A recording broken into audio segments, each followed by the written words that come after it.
I'm going to call this meeting to order. Dan Morin, would you bring that jacket up here and lead us in the Pledge of Allegiance, please? Dan, would you lead us in the pledge?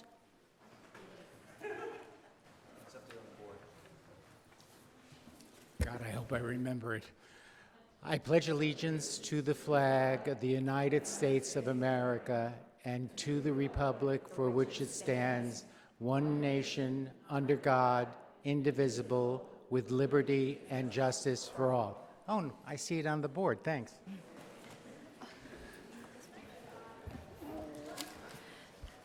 City Clerk? Councilmember D'Amico? Yes.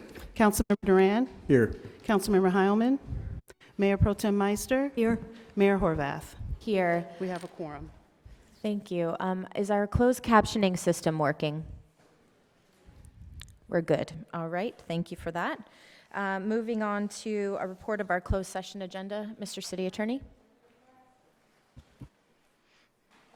Thank you, Mayor, members of the City Council. I would like to report that at 6 o'clock tonight, I called tonight's meeting to order here in the chambers and solicited comments from the public on the closed session agenda. There were none. No items were added to the closed session agenda, and no reportable action was taken out of closed session. And that concludes my report. Thank you, Mayor. Thank you. Now, do we have any changes to the agenda before we move it forward?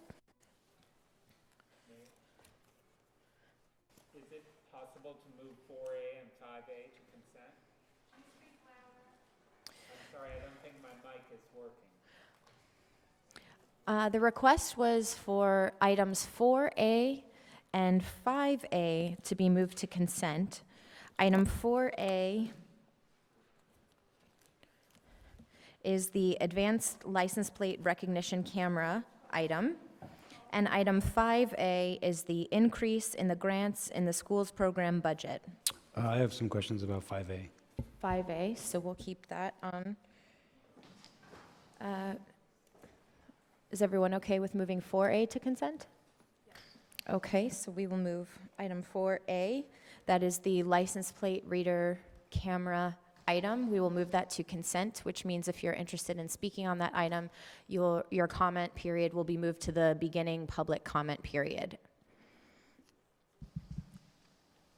And the city clerk will adjust that accordingly. You don't have to do anything. So with that change, Mayor, is it possible to have public hearing 3B before 3A? I think we probably have a lot of people here on item 3B. are we okay with that? So we're going to take item 3B first, before item 3A.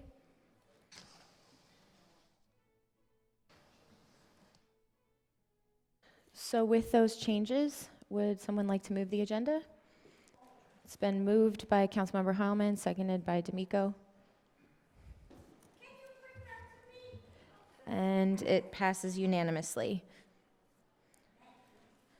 So, moving on to adjournment motions. Any over? Councilmember Heilman? Yes, Mayor, I'd like to request that we adjourn in memory of Patricia Anawalt. She was a UCLA anthropologist who later became the chairman of Anawalt Lumber Company. She died at her home in Brentwood after a short illness. She was 91. She is the mother of Katie and two sons, David and Fred Anawalt. Thank you. Any others? Okay, I have several. First, I'd like to... Sorry, Mayor, I do have one. Last we adjourned in memory of Jonathan Pena, the young man that was killed last week's accident. Of course. First, I'd like to adjourn in memory of Alfredo Lamont, who is the grandfather of Alf Lamont. He was a journalist and passed away at the age of 97. I'd also like to adjourn in memory of Helen Hansen, who is the mother of Franzi Markin, who Helen passed away on October 3rd at the age of 99, and she was extended family to me. I'd also like to adjourn in memory of Robert Cook, who is the grandfather of West Hollywood Sheriff Station Deputy Julie Pinetto. I'd also like to adjourn in memory of Faith Hope Hendricks, who passed away on October 1st and devoted many years to Long Beach Pride and Christopher Street West. She was the publisher of Frontiers magazine and gave hope to countless individuals in our LGBTQ community. I'd also like to adjourn in memory of Helen Pearl, who passed away on October 4th and was a very prominent member of the Veteran Feminists of America, as was Mary Eastwood, who passed away on October 11th. She was also one of the founders of the National Organization for Women. And of course, to reiterate Councilmember Duran's motion, Jonathan Pena, and finally, as is our tradition in the city of West Hollywood, to adjourn our council meetings in honor of the military service personnel who were killed in service to our county since our last meeting. They are Master Sergeant Gregory T. Cuse, age 38, Major Phyllis J. Pelkey, age 45.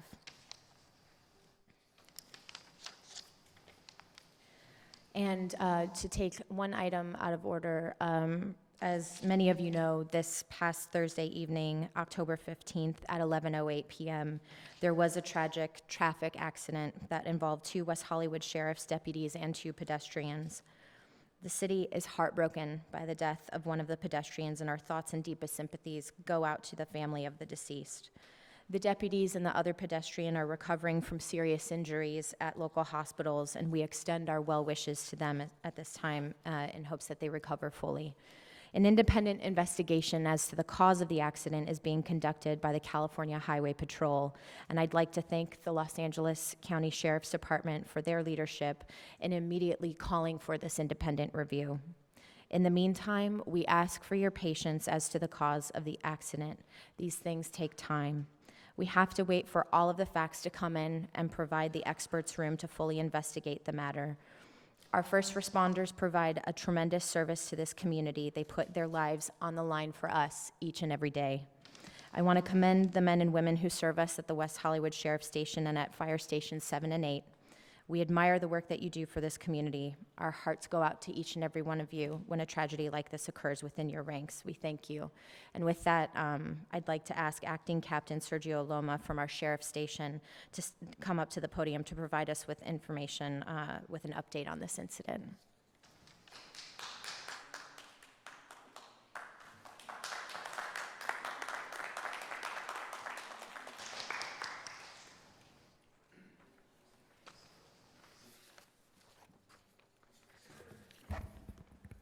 Good evening, Madam Mayor, Council, and residents of West Hollywood. My name is Lieutenant Sergio Loma of the West Hollywood Sheriff Station and currently the acting captain. As you know, this past Thursday evening, October 15th, a little bit after 11 p.m., there was a tragic accident on Santa Monica Boulevard in the 8800 block involving one of our Sheriff's Patrol units. What we know at this point and what we can share with you is that that unit was responding Code 3, which means lights and sirens, to a felony domestic violence call here in the city of West Hollywood. While responding, that unit was involved in a traffic collision along Santa Monica Boulevard eastbound en route to that call for service. After that collision occurred, our radio car went up onto the sidewalk and tragically struck 2 pedestrians who were walking along, we believe eastbound on that south side sidewalk. Our unit came to rest, hit a telephone pole, and then it came to rest on a tree that was there. Tragically, one of those pedestrians, Jonathan Pena, whom you mentioned earlier, lost his life as a result of that accident. The other 3, all 4 were transported to local area hospitals. Our deputies had to be extricated from their vehicle. All 4 were reported with serious injuries as they were taken to local hospitals. One of the pedestrians, as I said earlier, Mr. Pena succumbed to his injuries at the hospital. The second pedestrian is still alive and at the hospital. Both our deputies went to local hospitals and have since been released. Still, they sustained serious injuries as well. This, as you mentioned earlier, ma'am, this traffic collision is being investigated by the California Highway Patrol. They're conducting an independent review. That was something that our command staff requested early on for complete and total transparency. And of course, we anxiously await the results of their investigation. Thank you. Thank you. Excuse me, just have a quick question. Is that a typical request in a case like this, that you would have quickly call for an independent investigation, or were there some circumstances that caused this to be somehow different? Well, sir, it's not typical per se, just based on lessons learned by our department in prior incidents, particularly where there's a fatality involved and our deputies are involved in that collision. The law does allow us to investigate that incident. However, we felt that in this case, it'd be a best practice to have an independent agency come in and do an independent review of the accident. Thank you, sir. Thank you. Next, moving on to our presentations. Our first presentation tonight is our Ivy Bottini Proclamation. And I know several council members have things to say. I'll start it off with Councilmember John Duran. Where did Ivy go?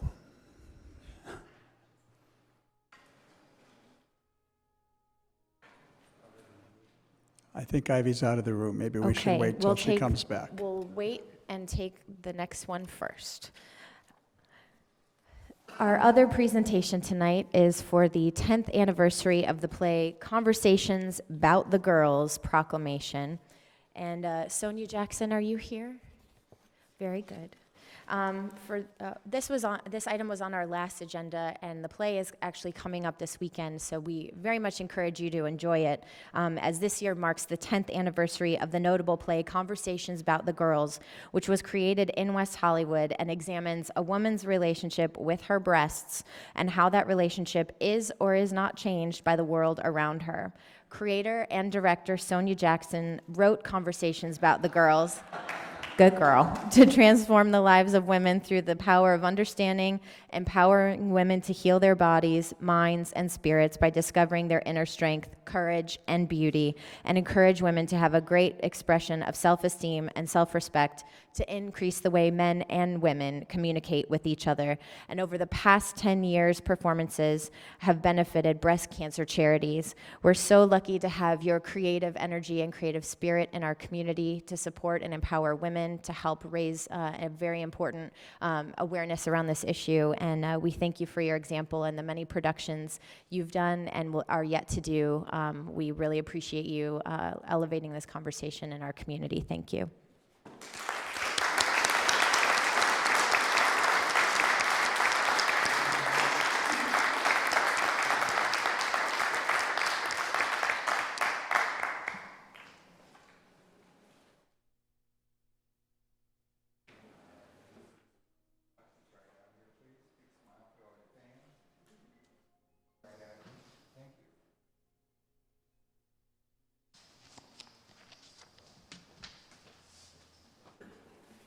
So, thank you, everyone. Thank you for all that are in attendance. I wrote Conversations About the Girls when I was living on Fairfax, and it is a piece that comes from my heart because both my mother and my stepmother had breast cancer, and I've had my own issues, as all women have, either themselves or been touched by someone that has. And so I really appreciate that West Hollywood has such an affinity for women and for everyone, but in particular for this play, for women, and for the awareness that takes place as well as doing it in the arts. I have found that people are more receptive to hearing things if they're laughing and crying and enjoying the stories that we've all gone through. So I appreciate it. Thank you. Thank you.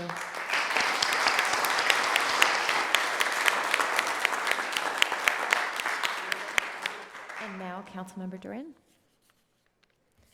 Thank you, Mayor. It's my great honor and privilege to present the Ivy Bottini proclamation this evening on behalf of our city and our community. Ivy and I go back a long time, well, 30 years. But there are people, I think, that go back even further with Ivy, given the length of her service. And there's a proclamation here, and I don't need to read all the whereases because I know most of the whereases. Ivy was one of the founders of the national organization back then of women in New York before it became the National Organization for Women.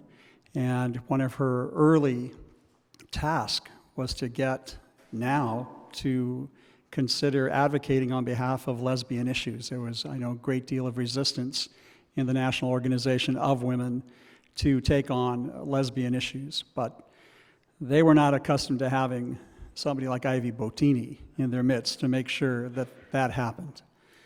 Ivy relocated to Los Angeles, and along with Morris Kite and so many other names of women and men who are no longer here with us, helped lead the effort to fight the Briggs Initiative, No on Proposition 6 in 1978, when Senator John Briggs of Anaheim attempted to get an initiative passed on the California ballot that would prohibit gay men and lesbians from being public school teachers. And we beat that initiative with the support of former Governor Ronald Reagan at the time. It's kind of ironic looking back at it. That wasn't the end of the story for Ivy, because the HIV and AIDS epidemic came into our midst within 2 years of that time. And even though AIDS did not affect lesbians directly, Ivy was one of those women who took on the cause for her gay brothers. And many gay men, including myself, are deeply indebted to Ivy and the other women who took up the heavy burden of managing an epidemic in our midst. And Ivy was there on the No on Proposition 64 Lyndon LaRouche Initiative, No on Proposition 69 Lyndon LaRouche Initiative, No on Proposition 96 Sherman Block Initiative, and No on Proposition 102 the Dannemeyer Initiative. All of those initiatives would have had disastrous consequences for people living with HIV and AIDS, and Ivy was there. Ivy continued, and of course is known all over Southern California, if not the nation, as one of the more prominent leaders of the LGBT community. She's been at the forefront at every one of our major battles.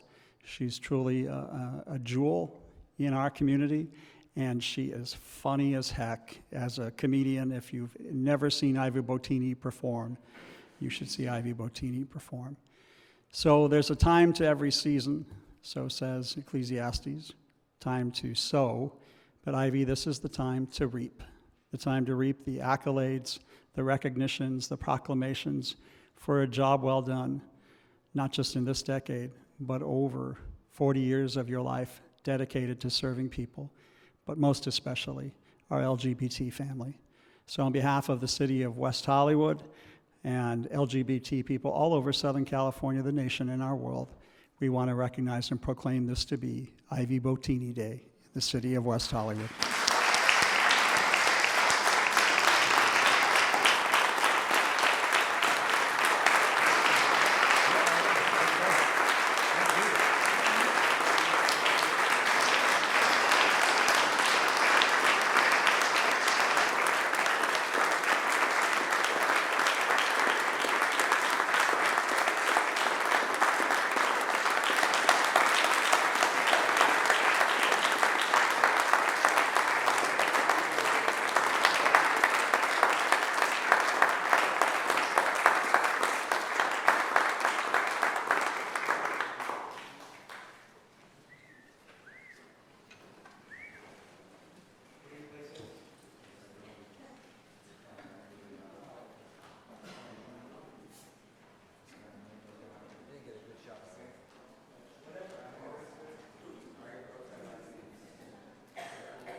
Thank you.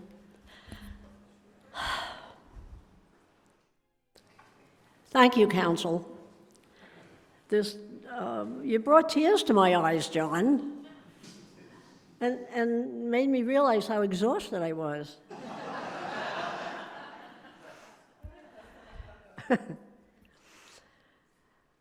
I really have this microphone for as long as I wanted, so sit back.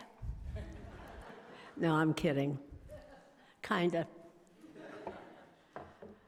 I have been living my life by agendas for the last 17 years. On the advisory board, the Lesbian and Gay Advisory Board, agendas, city council meetings, agendas, side project meetings, agendas. So I have made my own agenda for tonight. And I have a lot of thoughts about the advisory boards and experiencing some of the things that truly kind of upset me. Let's start. I would like to say that I think the city council respects boards, but I honestly, over the last few years, I cannot say that wholeheartedly. And I'd like to take this year as a prime example where our terms were up in March. And here it is almost 8 months later, and all the boards still haven't gotten their appointments. Now you're playing with lives. You're playing with people who really want to contribute, and they don't know if they're going to get appointed, or they don't know if they're going to get reappointed, and they don't know, should I save 2 Thursdays a month, 1 Thursday? Is it on a Wednesday? When is it? It's not fair. So you really have to look at this past year and be kind of chagrined. Then the other thing I want to say, okay, if I can read my own writing. Okay, oh, yes. I understand the commissions, and correct me if I'm wrong, somebody gets $100 a month for being on a commission. So hearing no correction, I'm assuming that's correct. The boards get $50. Ivy, I think, we'll let the city clerk be really clear, but I think a commissioner gets $50 per meeting. Some commissions meet twice a month, so they may get $100 a month, but every commissioner gets $50 per meeting. Okay, good. Thank you, John. I really think it's time for a pay raise for both commissions and advisory boards. I know for a fact that on some advisory boards, there are people who actually count on that $50 to put food on their table. And it would be nice if the city could contribute a little bit more, so maybe they could have a treat once in a while. And I understand you get our minutes, but they're very abbreviated minutes that you get. So I would love it if our staff people would send you the minutes that they give us from the meeting before, because it has pretty much more in depth about what we're working on. And yeah, this is a big peeve of mine. It's that as the years have gone on, our history is getting lost and lost and lost by the young people coming up. And we get some appointments and they know no history about our community.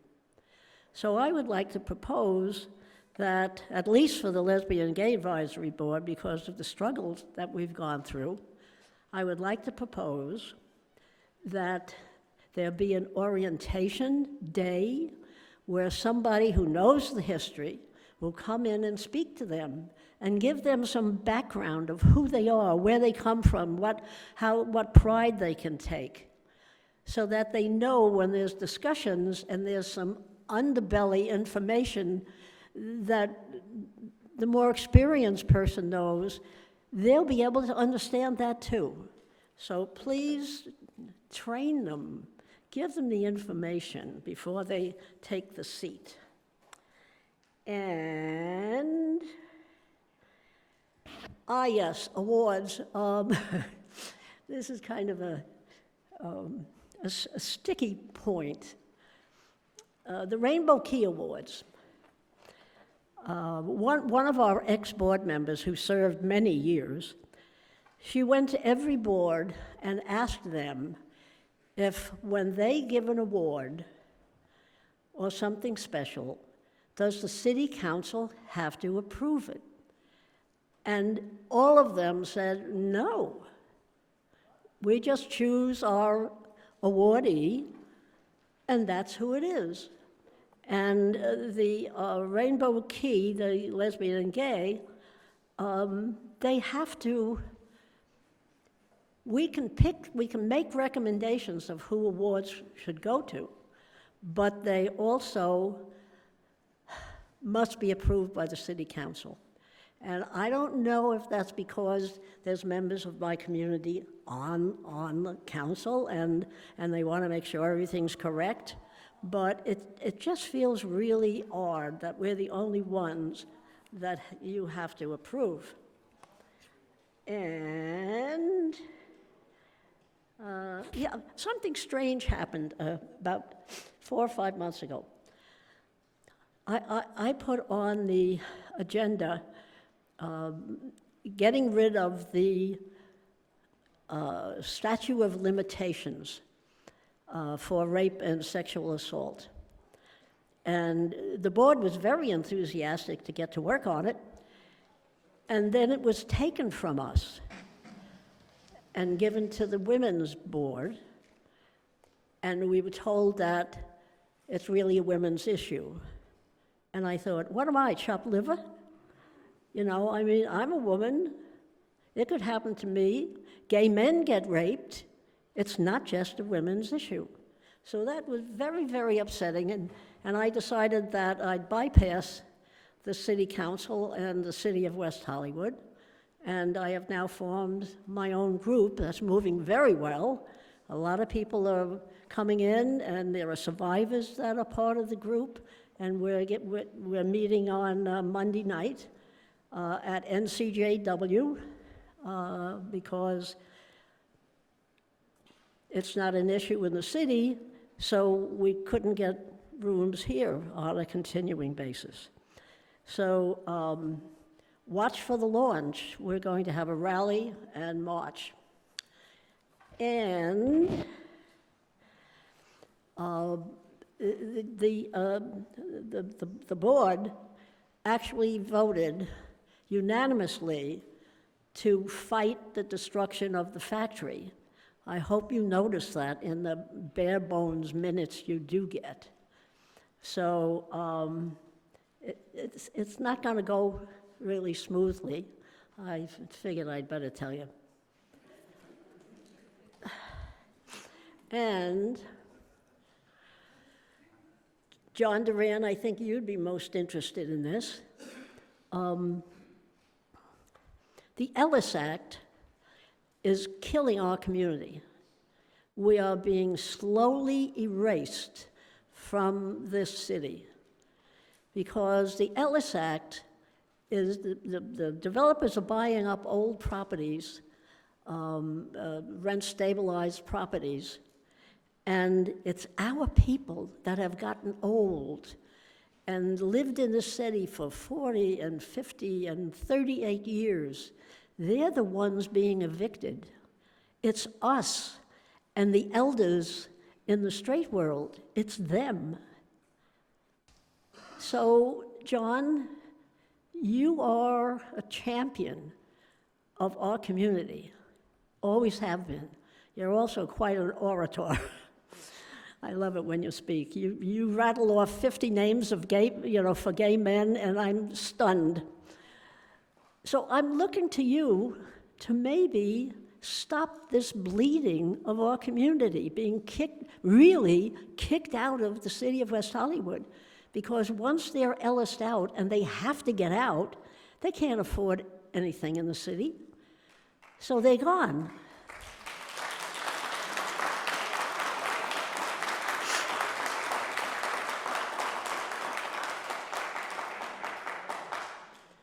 I think, John Duran, in my heart, you have an obligation to really fight this bleeding of our community, the disappearance of the very people that fought the battles, that marched, that held rallies, that died from AIDS, and those who are still sick, and we're discarding them. So I hope you hear this, John, because I'm counting on you to do something about it. Now, I don't know if I'm allowed to speak about the next topic or not, but this is very, very, very, very hard for me. I resigned from the Lesbian and Gay Advisory Board, as just about everybody in the city knows. And a lot of people have come up to me, lots, I'm telling you lots, dozens. And they want to know what happened. So I would like to explain what happened, but I don't know if I'm allowed to do that, since it involves someone on the dais.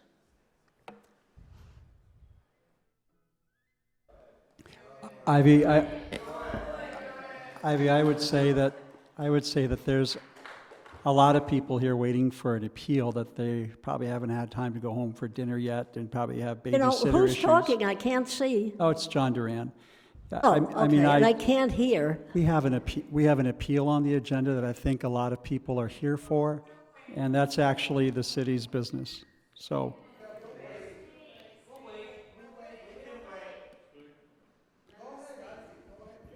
Ivy, you're empowered to speak. By all means, go ahead and do so.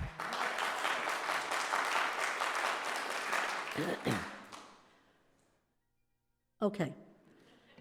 And the person who's up there may want to speak after I speak, which would be great.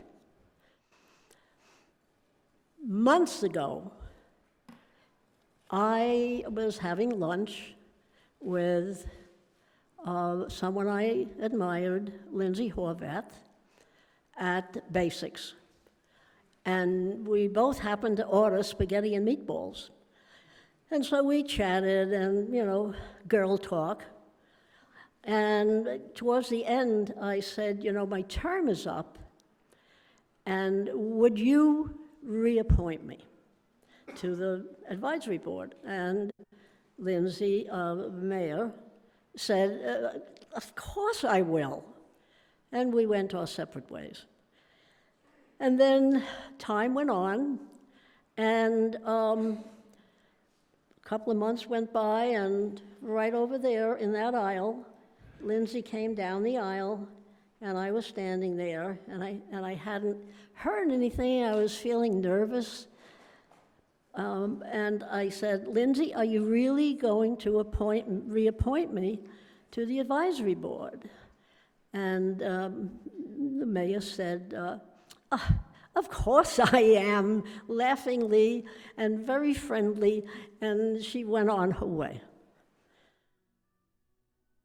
So the last council meeting, I was sitting right over there, and it's Lindsay's turn to make the appointment to LGAB. And I'm expecting to hear my name. I didn't hear my name. That's not what has upset me. What has upset me, to the point where I will not tolerate it, is that my friend Lindsay never told me she was not going to appoint me. She really has anything she wants to do, she can do. But she should have had the courage or the grace or the class to come and tell me she was not going to reappoint me. That's why I resigned, because I cannot be on a board and the city council and have that crap go on. So the last thing I want to say is, and I'm really ending, is if Lindsay wants to speak on this, she called me and on the phone and said, "What's up?" And I asked her, what's the question? And she denied everything. Said, no, I don't remember that. I left many messages on her phone. I sent emails. She remembers nothing. That could be a problem as you move up the ladder of the political stream. Thank you.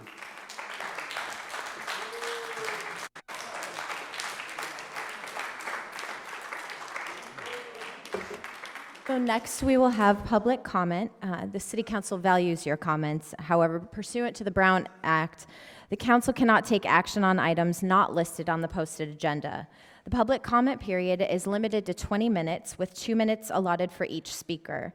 This public comment period is to address the City Council on consent calendar items, other agenda items if the member of the public cannot be present at the time the item is considered, or items of general interest within the jurisdiction of the City Council. Another period is also reserved for general comment later in the meeting for those who could not be heard at this time. Public hearing testimony will only be taken at the time of the hearing. During City Council meetings, staff from the City Manager's office documents the comments and concerns that the public and council brings forward during the meeting. They are addressed in one of 3 ways.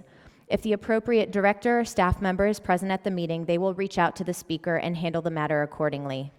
Or the City Council directs the City Manager to follow up on a matter. Or if City Council does not provide direction, the appropriate staff member will follow up on the matters the following day. During the director's meeting, the morning following each council meeting, the executive team reviews the list of both public comments and council comments. They are assigned to the appropriate department director for resolution. Council comments are currently tracked by the City Manager's office, and public comments are tracked by the department responsible for its resolution. We are currently working on formalizing the process as it relates to City Council meetings, as well as board and commission meetings, and will be bringing forth an item on the next agenda which will provide further clarification of the process. And I am stating all of this because I normally give an abbreviated introduction to public comment. There was also discussion at our last council meeting about what happens with comments, so I wanted to make sure that I provided very clearly at this meeting what happens with public comment so everybody has an understanding of what happens with the comments during this period. Can I get a copy of that? I didn't know any of that. Yes, of course. Fantastic. Absolutely.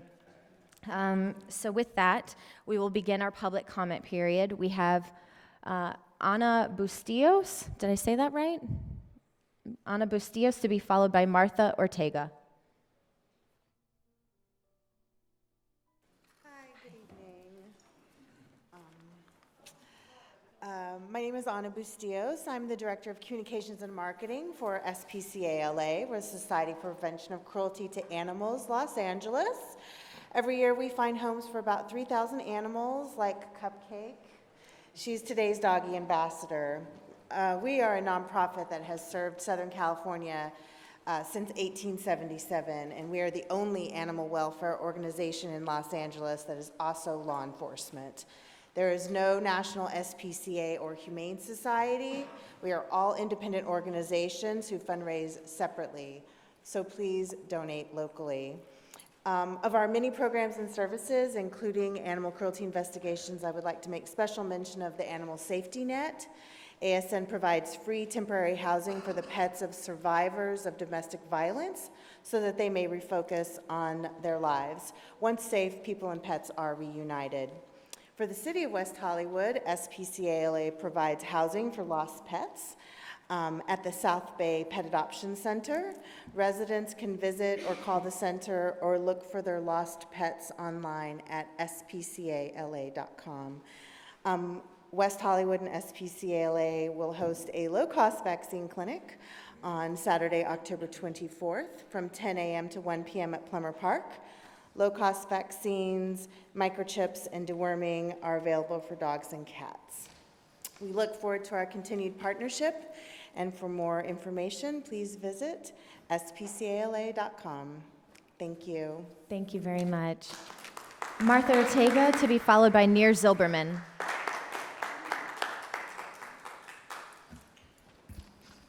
Good evening. I would like to thank the City Council members for the support to the Grant of the Schools program. West Hollywood Preschool is one of the schools that was granted. Martha Ortega. It was granted with $1,700 for a diversity library. Last year, in our program, there was a change. We had families, LGBT families, and our children started to ask questions, why my friend has two mommies, why my friend has two daddies. At that time, we realized we didn't have a really diverse library, and with the grant that we got from the City of West Hollywood, we went out and bought all those books. I would like to say thank you, and please continue to support this program. Thank you. Thank you. Nir Zilberman, to be followed by Tom DeMille.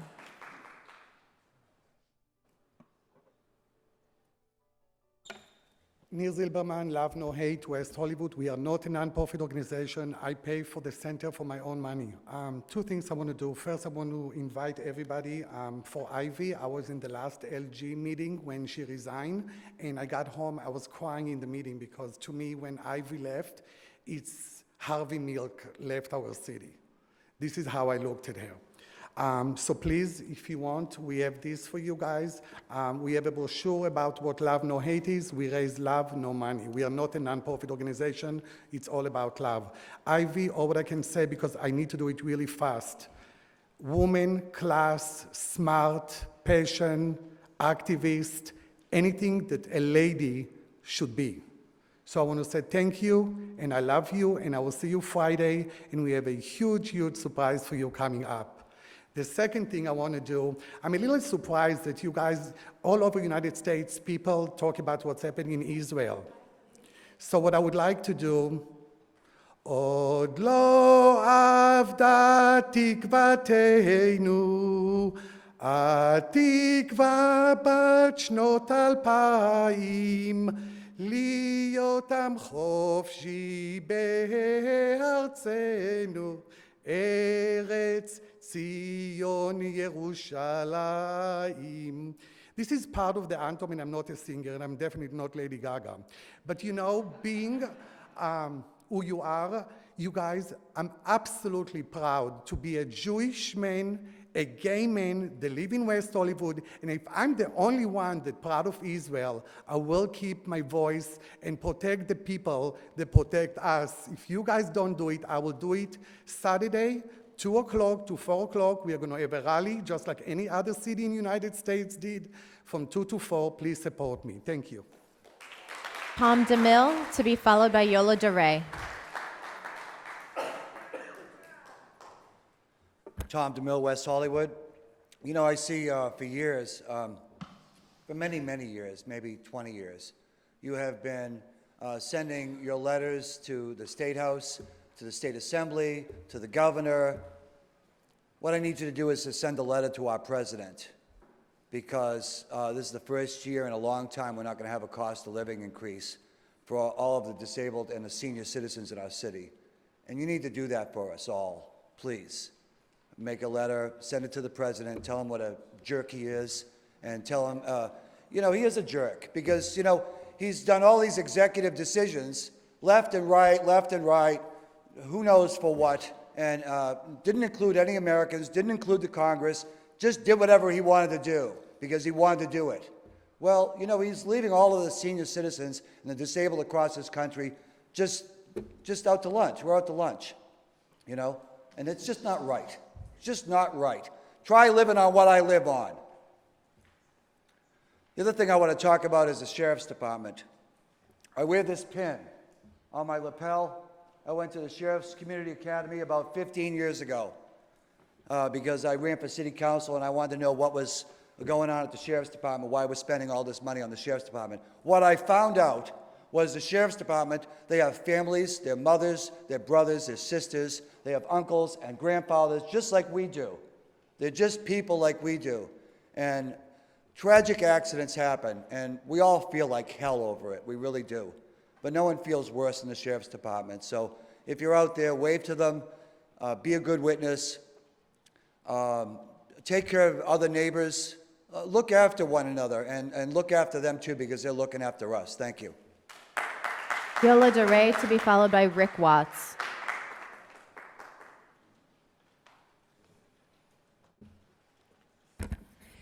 Good evening, Council. Yola DeRay, West Hollywood. October is Disability Awareness Month, a time to create opportunities, to recognize accessibility and what it's about, to create jobs, housing, and things that are necessary for people. We need to stand together in today's society.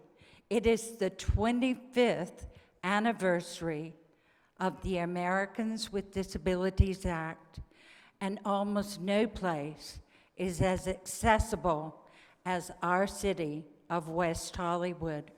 I salute you as my council, my staff at City Hall, and this community for standing behind disabled persons, and hope you will celebrate this month with us fully. Thank you. Thank you. Rick Watts to be followed by James Wen.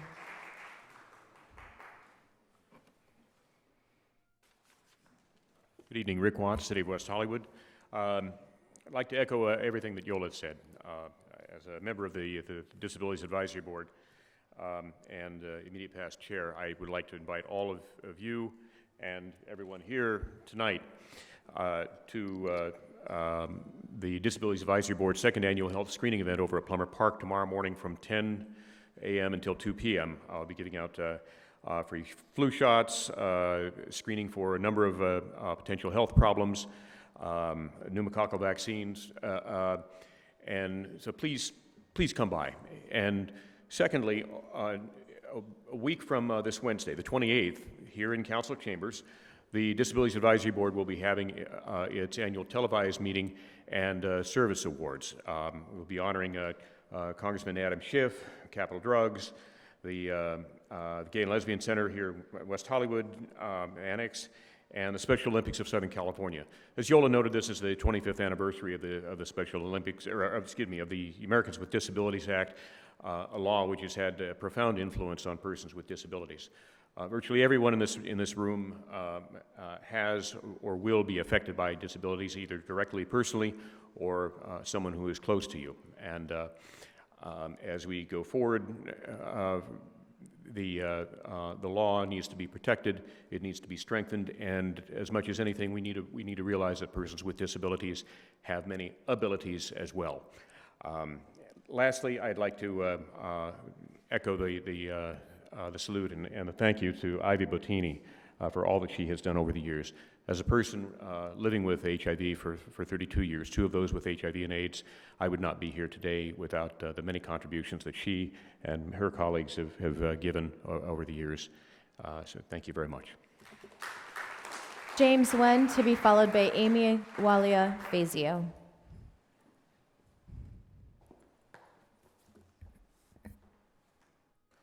Good evening, Mayor Horvath, Mayor Pro Tem Meister, and members of the City Council. My name is James Wen, and I'm a new board member and chair for the Transgender Advisory Board. This evening, I'm going to speak for the recognition and promotion of November as Transgender Awareness Month.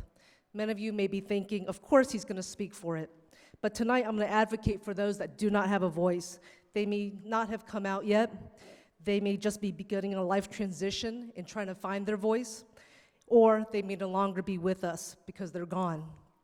All of us have had an experience of invisibility. Perhaps it was the first time you ran for public office, and many still didn't know you until you said your first speech.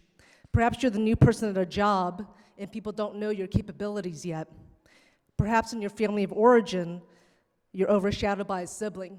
In community, we call that being overshadowed by society. The visibility of the transgender community gives permission to breathe life to all those who have ever felt invisible.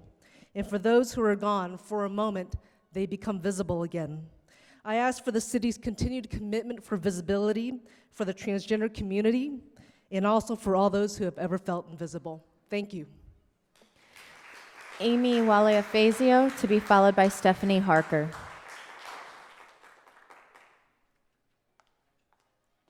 Mayor Horvath, council members, my name is Amy Waliafazio, and while I have worn many hats for this city, I am here today with my educator hat on to speak on behalf of the Parents Education League of Los Angeles and Item 2K. PEL is a local nonprofit organization dedicated to providing families access to information and resources about the array of school choices. We work with families with kids from preschool through grade 12.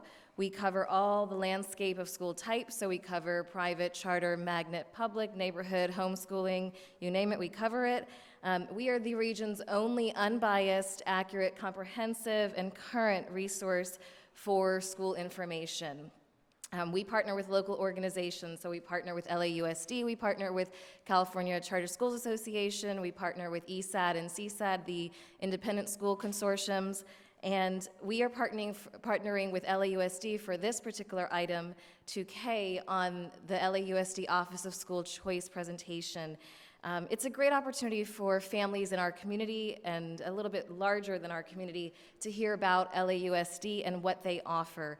I'm an educator, and I'm lucky to be one. I'm also a parent of 2 small, young, school-age children, and the landscape of schooling is difficult. It's confusing, it's hard to traverse, even when you are an educator. And I work with families across the city who have children who just don't know what to do. LAUSD is daunting, to say the least. And so we're really excited about this opportunity to partner with the Office of School Choice. Hopefully we'll be in these chambers on October 27th. The response and the reception from the community has been overwhelming, to be frank. We are inundated with RSVPs. I think we will exceed the capacity of even this venue. So we're really asking for the city's support and co-sponsorship. Thank you. Stephanie Harker, to be followed by Dan Morin. Good evening, Stephanie Harker, City of West Hollywood. First, congratulations to Ivy Bottini. And after listening to her resume, which most of us know, perhaps it should be Ivy Bottini Decade instead of Ivy Bottini Day. But thank you for all you do and continue to do, Ivy. I wanted to thank the council for their support for 5A and for putting that on consent. I also want to thank Lauren Meister for the public engagement. I hope that, I think we talked about this several months ago about recording, at least an audio recording of every single advisory board and commission that can be posted online. Again, you don't need to have all the microphones set up. It's the digital age. People, put your iPhone down in the middle of the table and let's post it so more people can know what's going on at the meetings if they can't make them. On 2J, I hope that we're very excited, first of all, about having the commercial survey, historic survey done by GPA. And we're in hopes, I don't think it's mentioned in the staff report, but we're in hopes that that survey will include an emphasis, particularly in the city of West Hollywood, on the LGBT historic buildings. The National Trust is actively seeking buildings to designate, and it would be great to be recognized in the factory, which is in danger. The Palms is gone, Peanuts may leave soon, Act Up in Great Hall, Long Hall, et cetera, et cetera. I also wanted to thank Councilmember D'Amico and Councilmember Duran for your utilization of public spaces, and thanks on 2M to Elizabeth Savage and David Juni. Thank you very much. Thank you, Dan Morin, to be followed by Larry Block. Dan Warren, City of West Hollywood. I'd like to thank Mayor Horvath for giving me some additional time to mention the following. When I purchased this coat, which I'm sure many of you can't see, I didn't put two and two together until a few days afterwards. And so I wear this pink coat honorably in light of Breast Cancer Awareness Month. And for those people, who have had to struggle with this disease or know people who have. So I wear this for all of you. That said, and I'll wear it again, but whatever. I'm only addressing items that I'm aware of because I've gotten conflicting information, so these comments are subject to clarification and possible correction. I've mentioned before that currently when you are Ellis from your residence, as has happened to me, the landlord is only required to provide a partial, albeit currently a tad over 50% payment of the mandated relocation fees. The landlord can wait to provide the remainder as you are literally walking out the door of your abode. If the landlord decides to stop payment on the check, the City of West Hollywood will not be there to help you. You will now have to endure the time-consuming process and burdensome expense of suing the landlord in what I'd assume to be small claims court. I was informed that the City of Santa Monica demands that landlords place any outstanding relocation fee in an escrow account, something I strongly urge you to do as well. Further, when one is Ellis and has gone through the process of having your name on the preferred inclusionary housing list, but no place becomes available prior to your eviction and you cannot find an affordable and suitable residence in West Hollywood, you most likely may be forced to move outside of the city or hopefully obtain temporary housing within. It is my understanding that salt is rubbed into the gashing Ellis wound by having your name dropped from the preferred inclusionary housing list if you do not obtain temporary housing. This should not, I repeat, not happen. Former residents and temporary housing occupants should be afforded the opportunity to stay on the list as long as they provide their phone number and new address to the Rent Stabilization and Housing Department every 3 months or however often you deem appropriate. This current policy must be eliminated and replaced with a more humane approach. Further, it has come to my attention, and finally, that earlier this year, the Rent Stabilization and Housing Department relinquished control over the inclusionary housing list and ceded it to the John Stewart Company. I and others would like to know why. Thank you. Thank you. Larry Block to be followed by Yawar Charlie.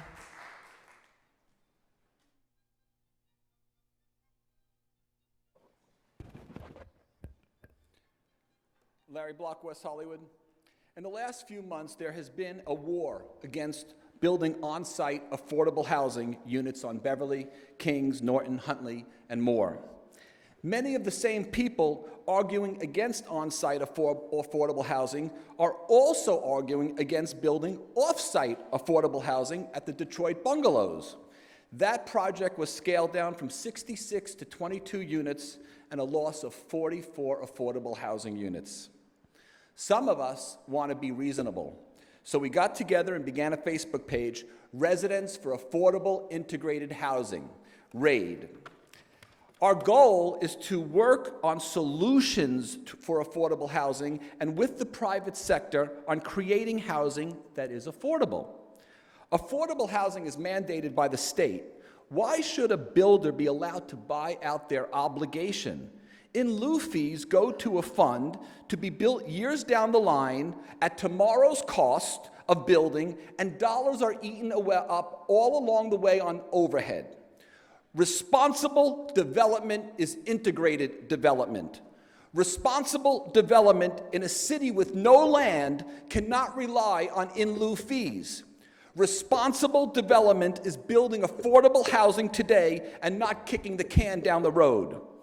In a city proud of our diversity, do we really have to reaffirm our commitment to integrated, inclusionary, affordable housing? 15 years ago, if somebody stood here with a vision to meet the future needs for housing, that big empty red office building across the street might be a thriving private-public sector partnership filled with micro units. Today, we have a new opportunity to build at the Walgreens site. Let's put our heads together and come up with a plan. We must look at raising in lieu fees that are out of date with today's cost of land and cost of construction, and start to meet the demand with reasonable solutions. Thank you. Thank you. Yawar Charlie to be followed by Jean Dobrin.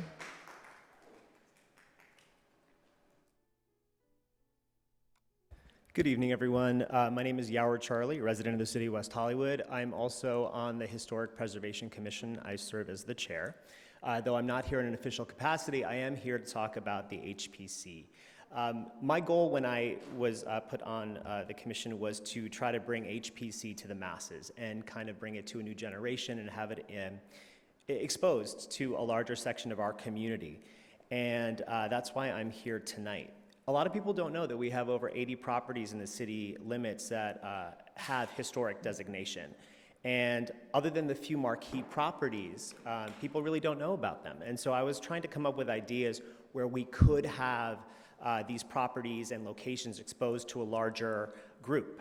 And so in my other goal of trying to bring HPC into the new generation and a little more technologically savvy, I came up with an idea to do what I call the Historic Preservation Minute, which would be a 60-second YouTube video that would include a tour, a walking tour of the property, incorporate multimedia images, historical photos, texts, just a little bit of history on the property. And I thought we could do that inexpensively. I'd volunteer my time, assuming that someone on staff can film and edit it. And I thought we could put it up on the city's website. I thought we could stream it during the council meetings, during the breaks. And I thought it was just another good opportunity to get HPC out there and so people could get involved and know a little bit more. So when you all get an email about it, you'll know what I'm talking about. I hope we get your support on this. And I invite everyone here, if you're interested in historic preservation, to come join us at our meeting, which is next Monday, Plummer Park. We'd love to see all these excited faces there, so please come on down. So thank you. Jean Dobrin to be followed by Cole Ettman.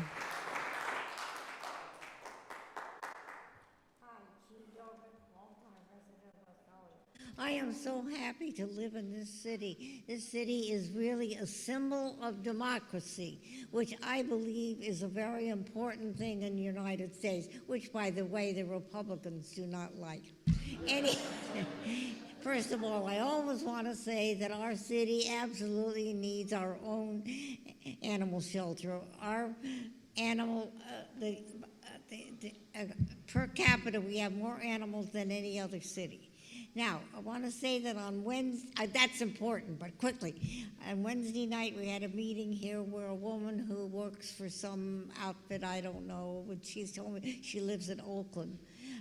She came here and talked to the boards and the commissions about, I think it was about community something or other.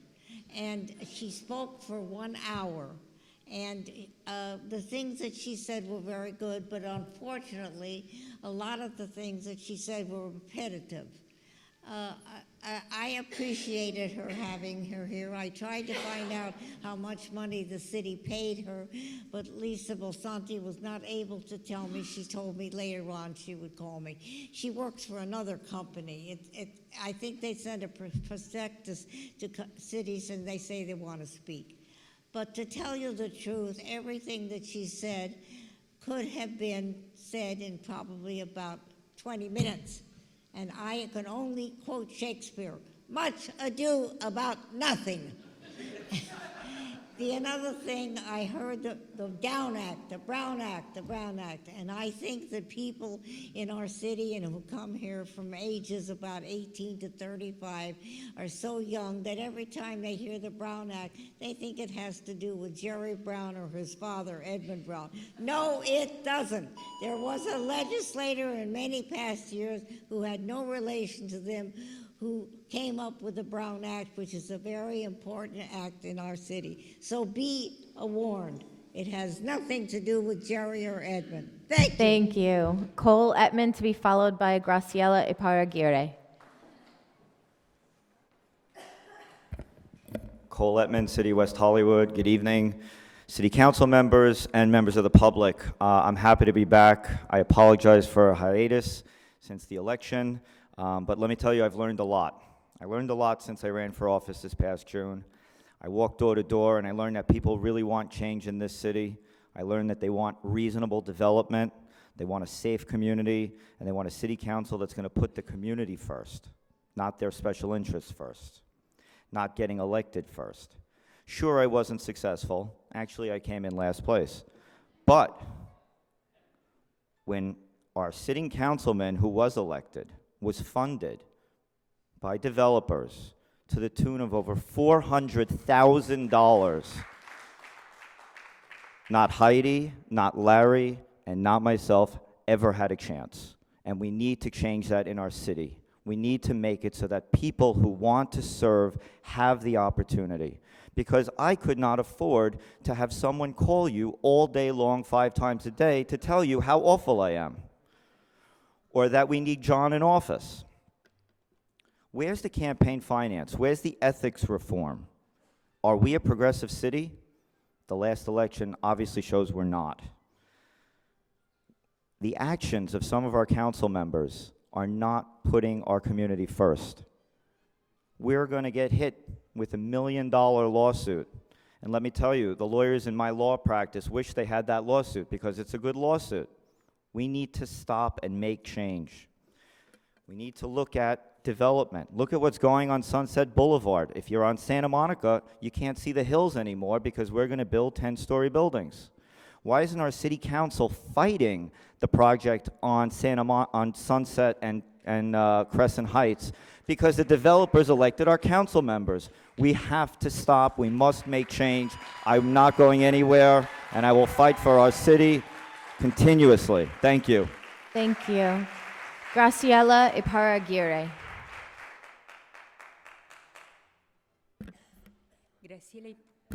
Graciela Iparra-Aguirre, West Hollywood. Good evening. I urge you to vote no on item 4A. Is West Hollywood going to be a constitution-free zone? This is a democracy.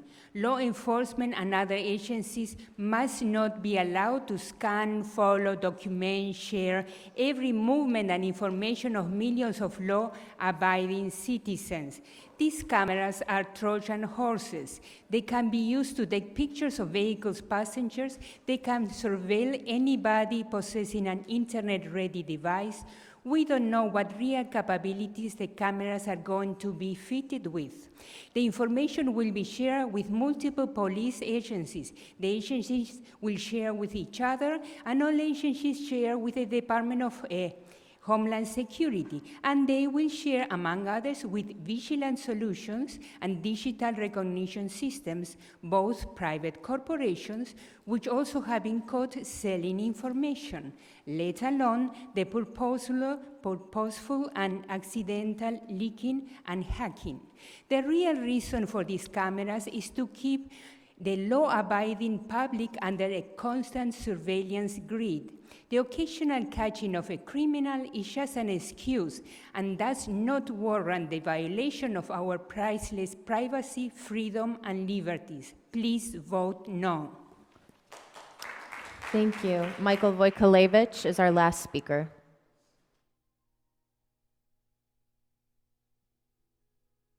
Good evening, Mayor, Council, members of the public. My name is Michael Vojkolevich, City of West Hollywood. I was not going to speak under public comment, but as many of you know, I do like facts. So the fact is this: a year ago tomorrow, on October 20th, brought before you was an agenda item for the acquirement of the parcel that sits just to the north of the Detroit Bungalow by WHCHC. In that agenda, it explained that the building that was being proposed is 22 units, not 66, as Larry Block just stated. It was a 22-unit building at the cost of $11 million. And when you factor in that the bungalows and the adjoining property already have 11 households, what you're doing is you're getting an additional 11 households at $1 million apiece. Now, here's another fact, since it is the 25th anniversary of the ADA. About a month and a half after October 20th, I invited Larry Block over to the Sierra Bonita apartments where I reside. He was still a member of the Disability Advisory Board. He showed up late. I wanted to talk to him about a traffic thing, not too major. It was too late to see it, so I'm like, you know what? You need to see the accessibility, non-compliance issues of the building, a building built 2 decades after the ADA. It didn't seem to bother him.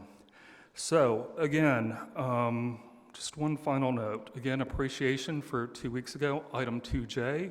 Hopefully we can forward that, make it stronger. And I just want to note, we have a dog park in the city which is non-compliant in its accessibility. Thank you. Thank you. Council members who would like to begin? I will. Councilmember D'Amico. So, I still think we should have the Lucas and Ivy show on our local cable access.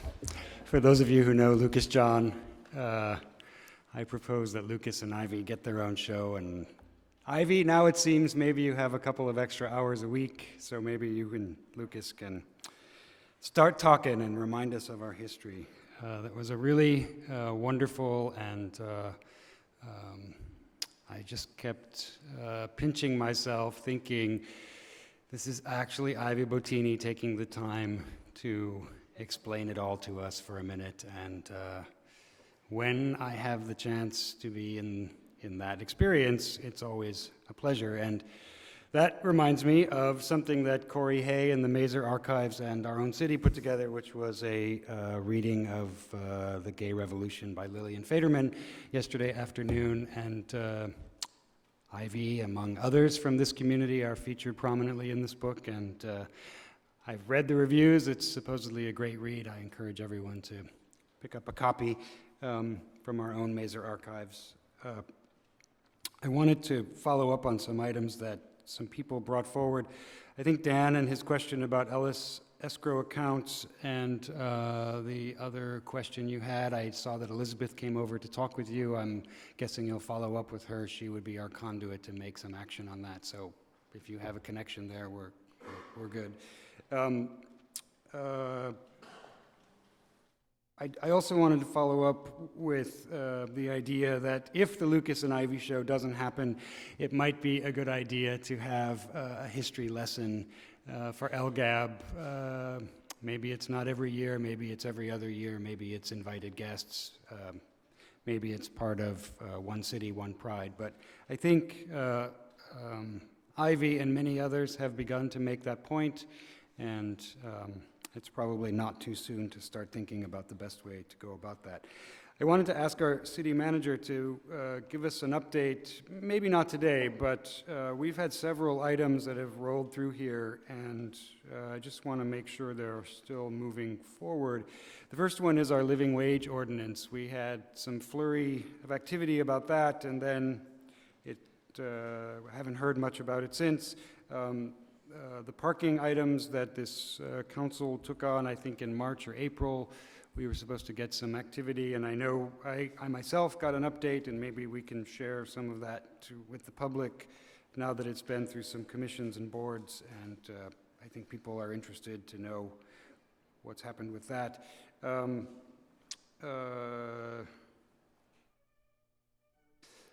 Also, if we could get an update on the earthquake preparedness idea. I know our own neighbor, the city of Los Angeles, has moved forward with an earthquake retrofit plan with the mayor stating that they've finally taken their head out of the sand.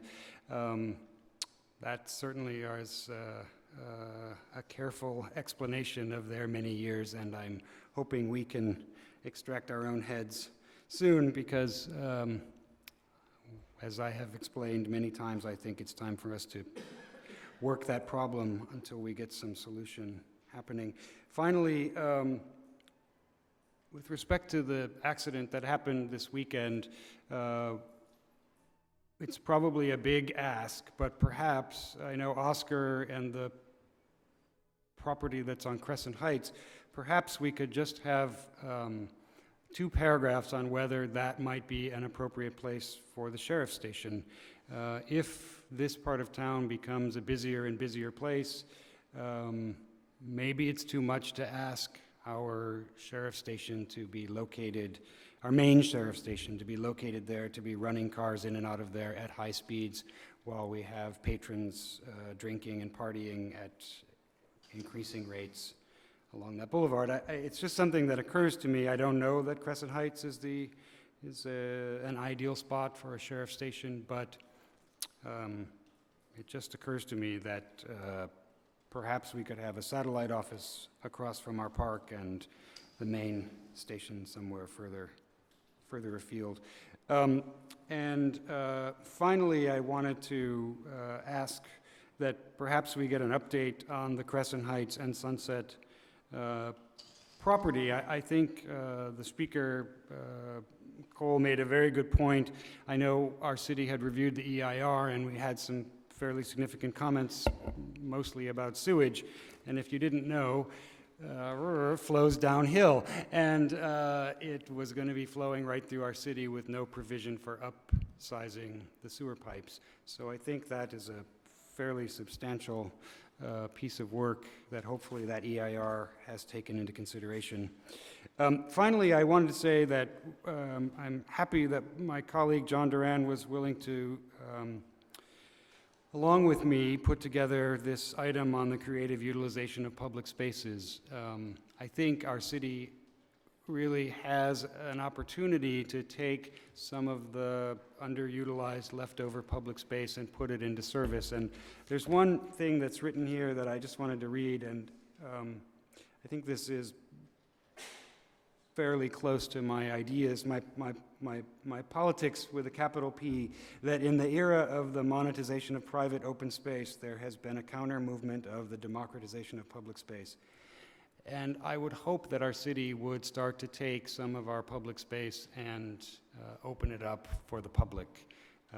Because as we watch more and more of our green space disappear into underground parking lots, we have to begin to sort of husband the little bit that we have left. So I'm very excited that we'll be doing that and look forward to the staff bringing back some ideas about how we can activate some of those spaces. And with that, Mayor, I turn it back to you. Thank you.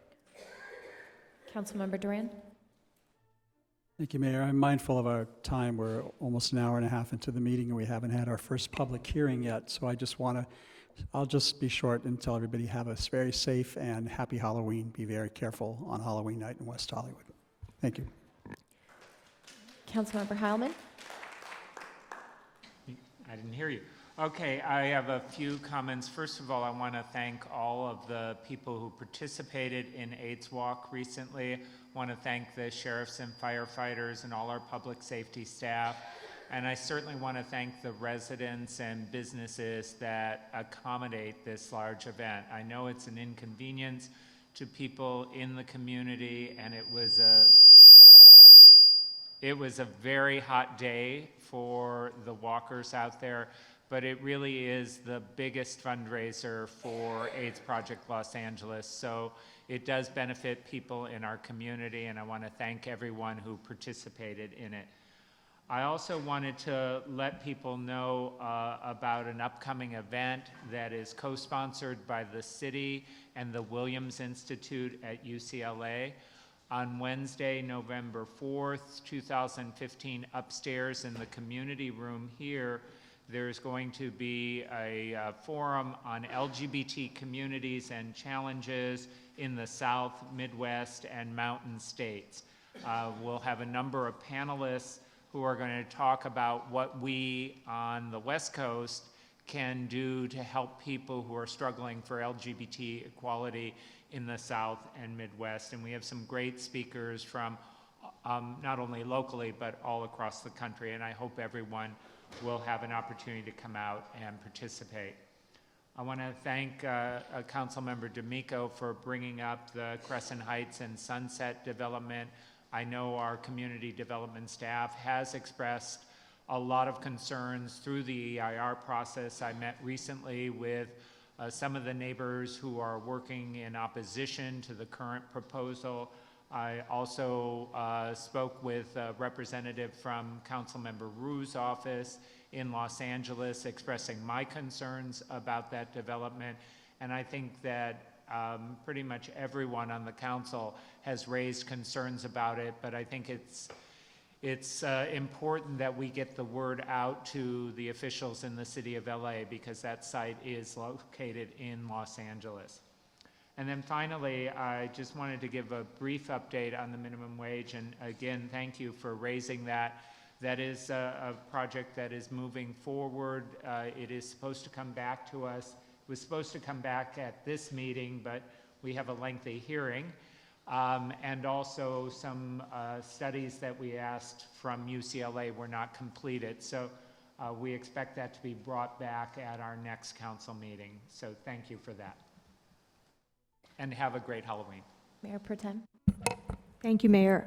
I also want to just bring up about 8150 Sunset. I know that the EIR comment period has been extended into November. So right now you can still send in comment letters with your concerns about the project. And I know a lot of people who live on Crescent Heights and in Havenhurst, that area, are very concerned about the project.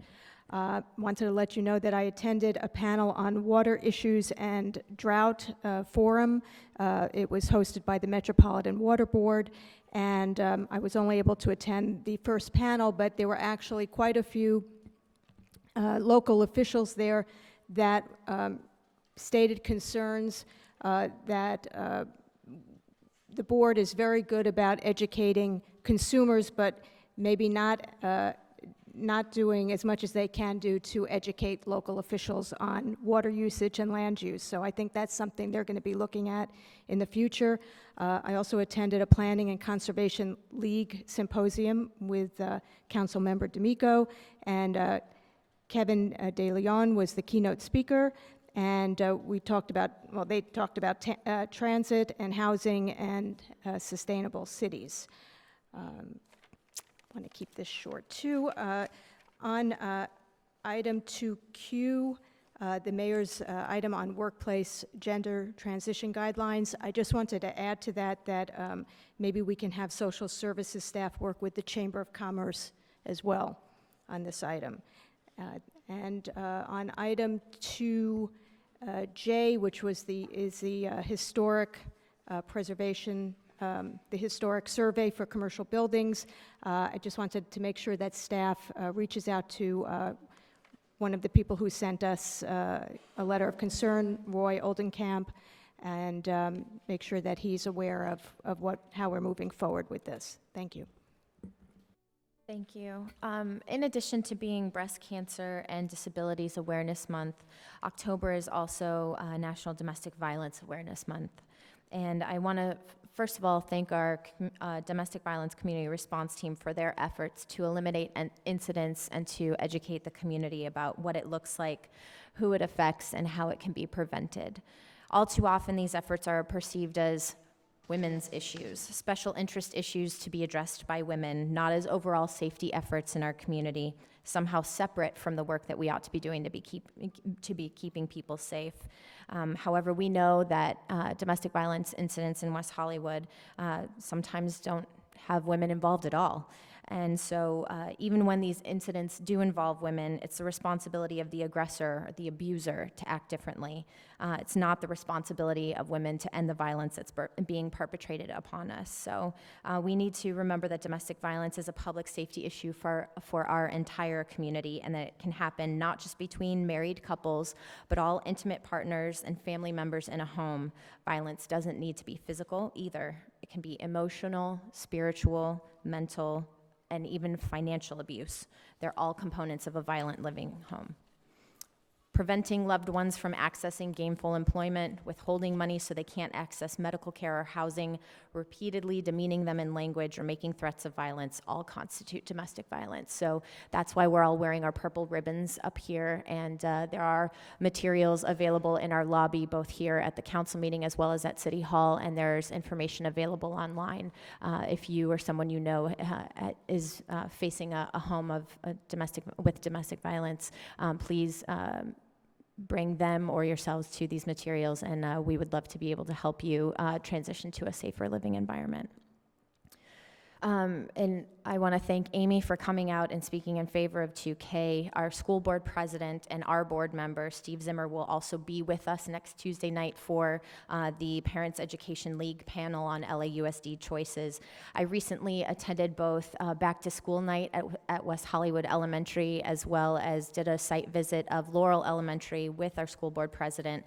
Actually, at Laurel, they've developed a school-wide social justice program and curriculum, and will be announcing more exciting changes in the future. So more to come on in our local educational opportunities.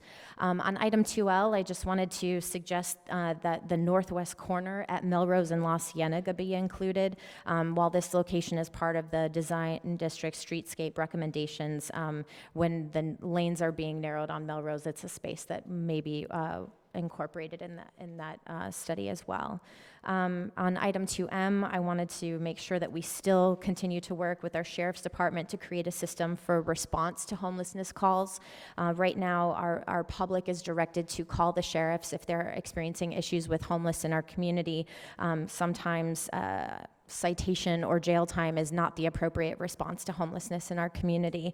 And sometimes these calls can also take deputies away from other kinds of crimes, including violent crimes. So I just want to make sure that that response is also being incorporated in our work.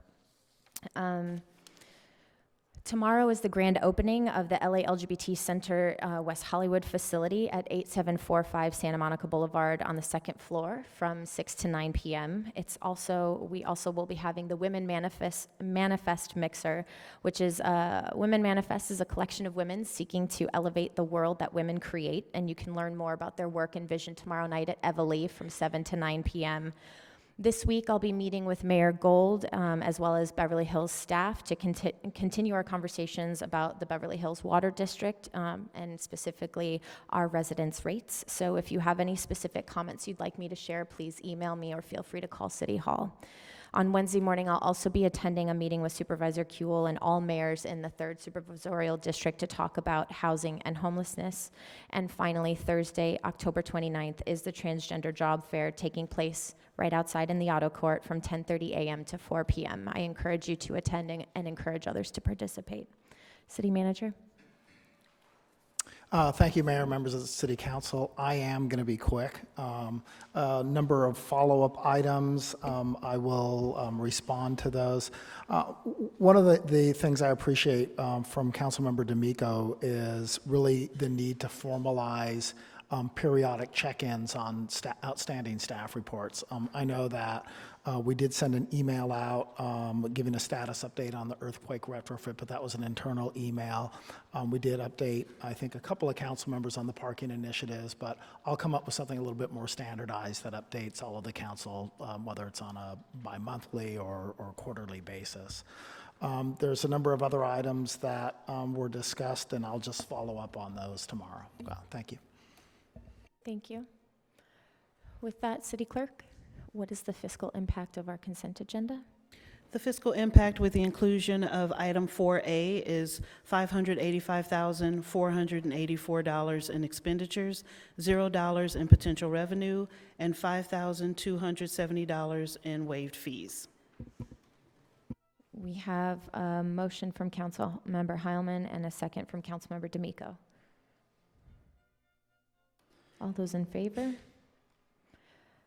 The consent agenda passes unanimously. Please note my no vote on item 4A. Thank you. We will now adjourn as the City Council and begin and open our meeting as the successor agency to the West Hollywood Community Development Commission.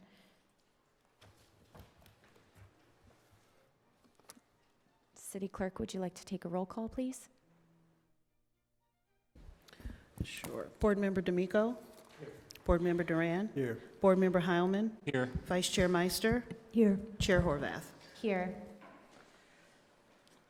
We now will move on to approval of the agenda. Is there a motion to approve this agenda? There is a motion and a second. All those in favor? Aye. Aye. Aye. It appears the motion passes unanimously. Moving on to public comment. Is there any public comment? No. Okay, so we move on to, are there any commissioner comments with regard to our agenda? Seeing none. We move on to, Motion to approve the consent agenda. I'm sorry. Okay, we have a motion to approve the consent agenda and a second. All those in favor? Motion passes unanimously. We have no public hearings or unfinished or new business, so we will adjourn as the West Hollywood Community Development Commission and reopen our meeting, reconvene as the City Council to item 3B, which is being taken out of order as previously approved in our agenda. 3B is the appeal of Planning Commission's approval of a request to demolish 2 existing single-family residences and construct a 4-story, 30-unit condominium building located at 1028 to 1030 North Kings Road. City Clerk, how was this item noticed? The notice of public hearing was published in 2 local newspapers. A mailing was sent out to those within a 500-foot radius and others as well, and the notice was posted as required by law. Thank you, and we'll open the public hearing and turn it over to staff for a report. Thank you, Mayor. Good evening, Mayor and council members. I am Scott Lunsford, Associate Planner within the Community Development Department. Before you tonight is an appeal of the Planning Commission's approval to demolish 2 single-family residences in order to construct a new 4-story, 30-unit condominium building located at 1028 and 1030 North Kings Road. On July 16th, 2015, the West Hollywood Planning Commission voted 5-2 to approve the project. The project site is zoned R4B pursuant to West Hollywood Municipal Code 19.06. All new residential projects in the R3 and R4 zoning districts are required to be built to a minimum of 90% of the density allowed by the zoning district. With density incentives for on-site affordable housing, a total of 30 units may be built. The project includes 2 one-bedroom units and 28 two-bedroom units, and the average unit size is 1,105 square feet. A total of 58 parking spaces are required for this project. 1 space for each one-bedroom unit and 2 spaces for each two-bedroom unit. No guest parking spaces are required when affordable units are included on site. The project was approved with all 58 parking spaces, which includes 50 tandem spaces. The approved project complies with the standards for residential districts, multifamily dwellings, and general development standards within the West Hollywood Municipal Code. The Planning Commission approved both of the requested 2 concessions entitled by providing the 5 on-site affordable units per California State Density Bonus Law. The 2 concessions that were requested and approved are use of 15 compact parking spaces instead of entirely all standard parking spaces, and relief from the required additional 6-foot front setback for the second and upper stories, in addition to the required first floor setback. The requested concessions did not include a request for an additional story as allowed by the West Hollywood Municipal Code, Section 1922-050. Additionally, 2 modifications were approved by the Planning Commission. A 10% reduction of the required private open space area per unit from 120 square feet to 108 square feet per unit minimum for 12 of the 30 proposed dwelling units, and a 10% reduction of the minimum private open space dimension from 7 feet to 6.3 feet for those same 12 units. Pursuant to the zoning ordinance, an adjustment of up to 10% to the standards of the zoning ordinance may be granted when the request will have insignificant impacts on adjacent properties. Overall, the 30-unit 4-story multifamily condominium building is designed to meet the intent and requirements of the city's zoning ordinance. In addition, the project is well suited for the site and the surrounding high-density residential multifamily neighborhood. The development is designed with exceptional architectural quality and is complementary to the context of the neighborhood, and also meets the development standards with the exception of the modifications and concessions requested. The proposed project has been determined not to have a significant effect on the environment and is categorically exempt from the provisions of the California Environmental Quality Act, CEQA, pursuant to Section 15332 in terms of infill development projects. On July 27, 2015, an appeal of the Planning Commission's decision was filed by Anthony Arn. In the appeal, Mr. Arn asserts that the approved project is overscaled and incompatible with the surrounding neighborhood, and the project is inconsistent with the West Hollywood General Plan, and that insufficient environmental analysis was conducted to establish that the project meets the criteria for categorical exemption. Staff understands that the appellant does not agree with the city's development standards, the CEQA thresholds, and CEQA determination and other aspects of the project. However, the project complies with all development standards with concessions and minor modifications allowed under the code. Staff supports the project as designed. Staff does not believe that the appeal has provided new evidence or documentation of errors or identified unsupported findings that would justify overturning the Planning Commission's action. Therefore, staff recommends that the City Council deny the appeal and approve the project, adopting findings pursuant to CEQA and approve demolition permit 14-0026, development permit 14-0043, subdivision 14-0011, and modifications 15-0001 and 15-0010 as conditioned by the resolutions attached to the staff report. This concludes my report, and I am available for any questions. Thank you very much. Council, do you...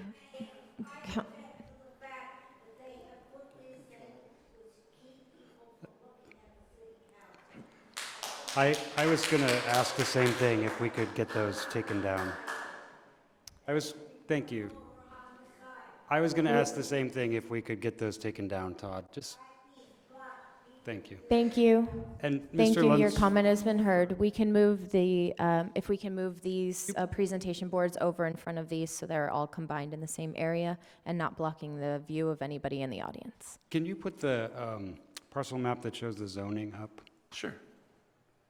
And maybe I missed that one. That one. Yes. So the parcel to the north of the proposed project site is Correct. a parking lot, but it's not. Is it existing non-conforming because it doesn't have a parking overlay designation?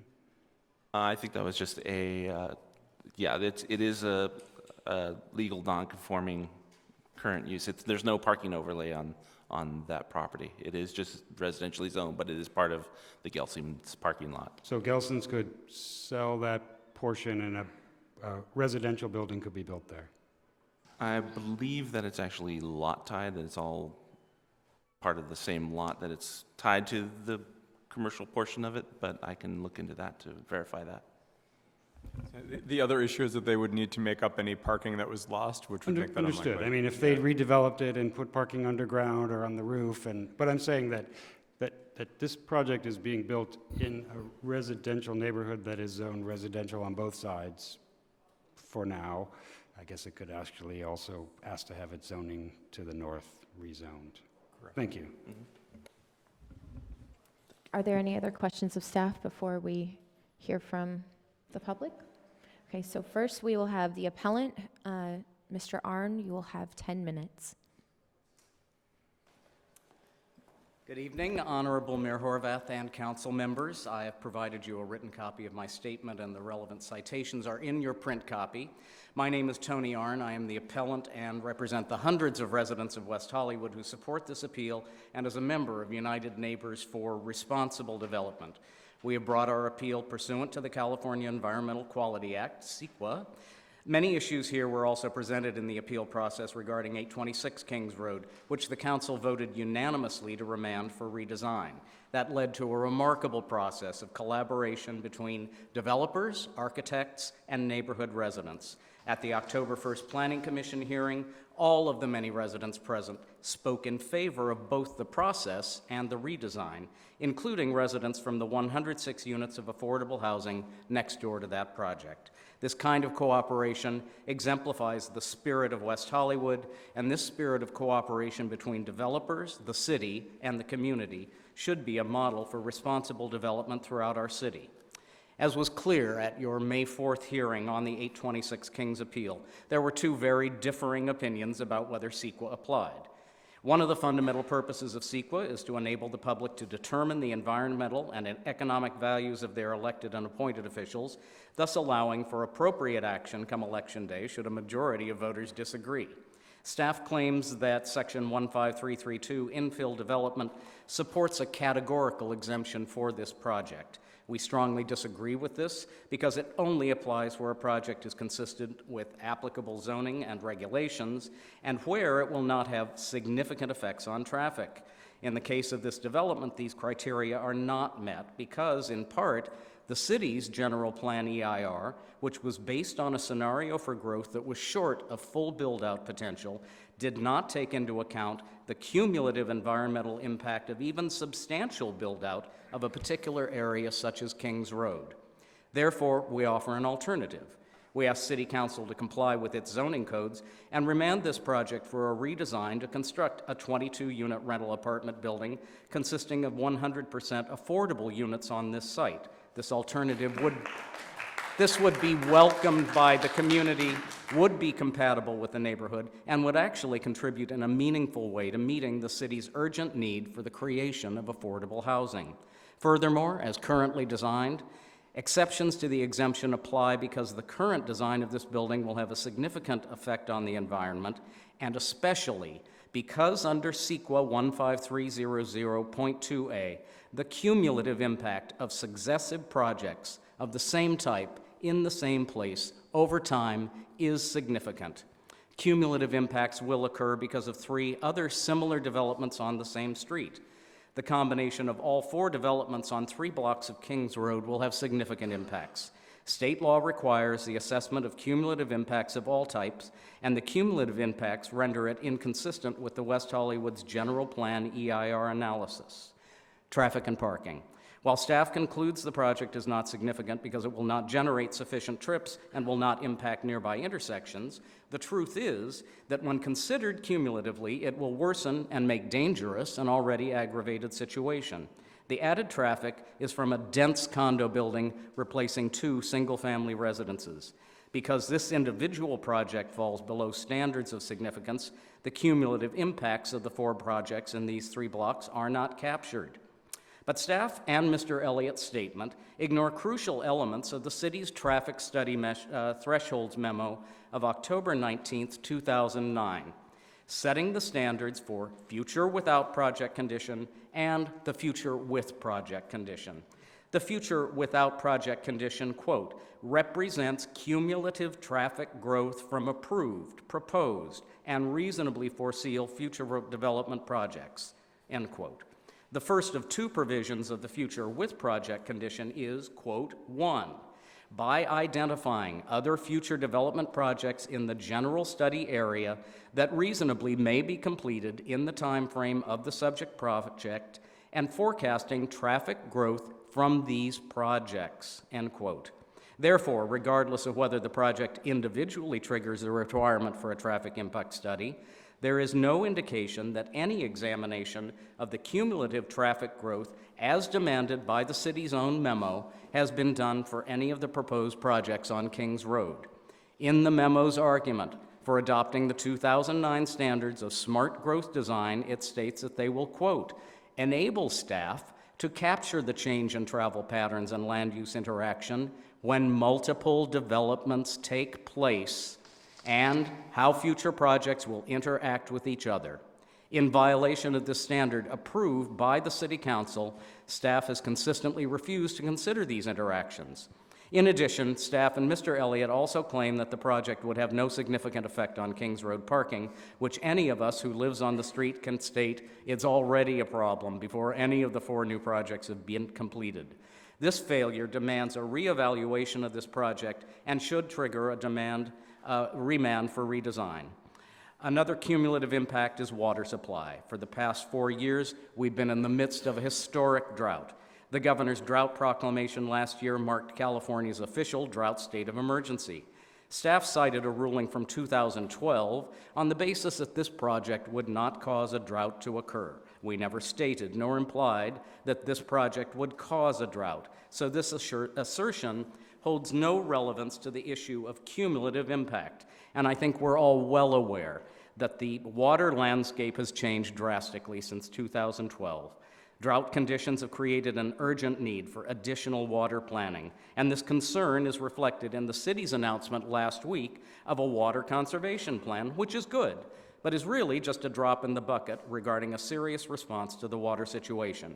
Our neighbors in West Hollywood West, an area served by the Beverly Hills DWP, have already seen their rates increase by 30%.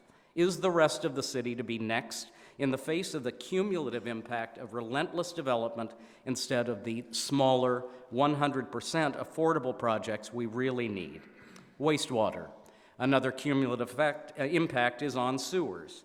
Evidence shows that the sewer main for Kings Road has insufficient capacity with existing development. Several years ago, there was a sewer main break on Kings Road almost directly in front of this new project. More recently, there was a sewer main overload on Kings Road in January 2015. We are constantly confronted with street closures and flooding due to water main breaks through the city, as happened only last week. Adding more intense use, 2 single-family homes replaced by 30 units on top of that, in conjunction with the other 3 projects on Kings Road, would only aggravate the problem. I'm sure the council is aware that CEQA is not just about huge projects and has been applied to a broad range of projects up and down California, including Los Angeles County. We believe that the cumulative effect on many fronts of the 4 developments currently being built or in the process of development in the space of 3 blocks in an already densely packed neighborhood are unusual circumstances. CEQA section 15300.2C states projects do not qualify for categorical exemption from CEQA, quote, if there is a reasonable possibility that the activity will have a significant effect on the environment due to unusual circumstances. Staff, and I'm sure Mr. Elliott will say, that this project in combination with the 3 other large projects on Kings Road do not constitute unusual circumstances. It is true, they aren't large casinos or huge tracts of property development, but in the urban context of Kings Road, they certainly qualify as significant. Please remember, there has been no shadow study done for this project, and the current design will have a seriously detrimental impact on the apartments on the north side of 1010 North Kings Road, especially the ground floor units, as the development will block light and air circulation to many units, yet another violation of CEQA requirements. We believe there are numerous factors in state and local policies that require an analysis of the cumulative effects of the 4 proposed developments on Kings Road. We ask that you grant this appeal, require an environmental impact report pursuant to CEQA, and that require that developers work with the community to achieve a result we can all be happy with. Additionally, we think a traffic and parking study, which has not been done for Kings Road since 1997, should be required. We request a redesign of this building in order to decrease its mass and overshadowing of the adjacent building at 1010 North Kings Road, and to support the needs of the community while also serving the housing needs of its current low-income residents by supporting the construction of actual affordable housing. If this project were to change to the 22 units that the footprint actually calls for and have all of those units be affordable units with adequate parking, we would have a solution that would provide a substantial public benefit to the entire city, would be compatible with the neighborhood, and would be welcomed by the community. Thank you. Thank you.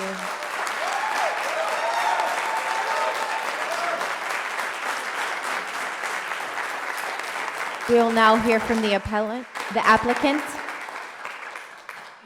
Mr. Elliott, are you representing the applicant? Yes. Okay. Good evening, Todd Elliott of Truman and Elliott, practicing law at 626 Wilshire Boulevard in Los Angeles. Thank you, council, for the opportunity to present this evening. I'm going to give a brief introduction, and then I'm going to let Lorcan O'Herlihy, the architect for the project, take you through it, since I think that's probably what you want to see. This project was approved on July 16, 2015 by the city's Planning Commission.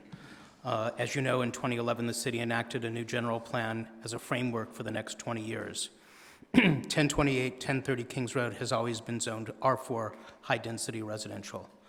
Our task, looking at the city's general plan, zoning code, and other ordinances, was to determine how to create a quality project that is compatible with this neighborhood. Notable components we studied were the commercial property at the north of this, the Gelson's property, and the predominantly 3.5 and 4-story buildings all around the area. With these issues of context in mind, we allowed LOHA to bring forward the project that you have before you, which complies with the West Hollywood Municipal Code, the general plan, and state law. Most importantly, we found a way to design a 4-story building that would fit within the context of this neighborhood with affordable housing included. With the direction from the Design Review Subcommittee, we refined the materials to utilize a palette range that includes wood, metal, and glass, and high-quality elements. The Planning Commission approved 30 beautiful new homes for very low, moderate, and market-rate residents, reflecting the type of diversity for which West Hollywood is well known. The appeal before you does not bring forward new evidence, contain errors, or have unsupported findings. We ask that you deny the appeal and sustain the action of the Planning Commission in approving the project. I'm going to let Lorcan O'Herlihy take you through the project, and I, of course, am available to answer any questions you have.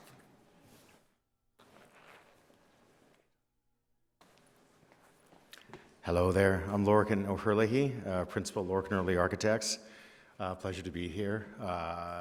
The project is, a lot of this information you're aware of already.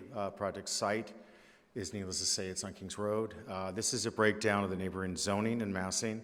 Shows them residential areas, the commercial area, and the public facilities that are around it. So on one side is Gelson, and the other side is the housing. Principally, the design was started with this idea of looking at the envelope, looking at the allowable building envelope within the setbacks. We reduced the mass on the north and south side of the building. We then looked at the mass partitioned into residential units for allowable density. Key to the project was this idea of common green space. We pushed the building back from the street edge. We looked at the key areas of being able to create this concept of green space throughout the building. So we have cuts in the building. We have a very open, porous entry that was critical to the project, and this is what this diagram shows. We pushed after pulling in and carving in for the street, we actually pushed out some balconies, which is critical to have outdoor spaces. So that also breaks the massing, so there's more greater kind of complexity to the building, so it doesn't read like a box. This is something that's uniquely designed in terms of the massing. In addition to that, we looked very carefully to the views in terms of from the buildings from inside to out. That was key as well. It also led to a series of kind of iterations in the elevations, which start to break more massing down. Outdoor balconies were key to it. This allowed the idea of massing. We played with the idea of materiality as well. There's a layering to this building, which is really important to get away from the solid opacity of buildings. This has a series of layers into it, and that was very important. Natural light filters throughout the buildings, which is very important. Not only does it come from the central area at the front of on Kings Road, but actually there's light wheels carved out throughout the building, bringing natural light. Part of the reason why the driveway is actually on the right-hand side of the building is that if we were to put it on the left, we would have issues with the traffic from Gelson's. In addition to that, we didn't want to remove a tree, so that's why the driveway was placed on the south side. With regards to the building next to the other building, this is kind of very important. The balconies in the existing building, we looked at it, we calibrated it. We will always, like all of our projects, look at those balconies and really address that critically. One of the key issues also with this is that our building is on the north side, which means our building can't cast shadows on the other building. It's the reverse. So in terms of shadow casting, it comes from the existing building casting shadows in ours because that's on the south side. Our building is on the north side. This is a rendering from the street, looking at the condition that it will exist with the trees. Where, as I said, we didn't want to pull out any of the trees. We wanted to keep all the trees. So it has the density, the layers of a street. A pedestrian street is critical. The front of the building has benches. It has a kind of engagement with the sidewalk. That's very important on Kings Road. This is pulling all the trees off to show you the landscaping that we're proposing on the front of the building. This shows the trees again in place, so this is how it looks with the trees, and this is how it will read. Again, pulling all the trees off the elevation and the renderings to see the actual building. And this is the experience walking up towards Gelson's on Kings Road. And that's the view from across the street. Material-wise, we're looking at Ipe wood siding. We have fluted metal panels. We have wire mesh guardrails. So primarily a mix between wood and metal. And that's the massing and that's the materiality, which we think is really important with all these projects, to have a balance of materiality to them. And I think it adds a richness to the design. Landscape is, needless to say, it's going to be working with the planting, which is, of course, indigenous to this area. It's going to be xeriscapes where possible, and all these landscape is going to be critical to the issue of the drought. This is something we're very familiar with in terms of our practice, and we work with the landscape architect to make sure that these are the approach we take on our projects, to be conscious and recognize where we are and recognize the condition that we have right now with the drought. Section just shows the cuts, as I mentioned to you, in terms of carving out light that comes throughout the building. So again, trying to filter light through it, which also is critical to these buildings. And that's it. Thank you. Thank you very much. City Clerk, I can't see you, Yes, but I know you're back there. I'm here. And you're going to want to tell me about names that you have recorded prior to beginning public comment, I'm sure. I am. The following people wanted to express their support for staff's recommendation to deny the appeal: Jay Fuentes, Jim Chudd, Michael Zanella, Richard Blondes, Yawar Charlie, and Robert Gervel.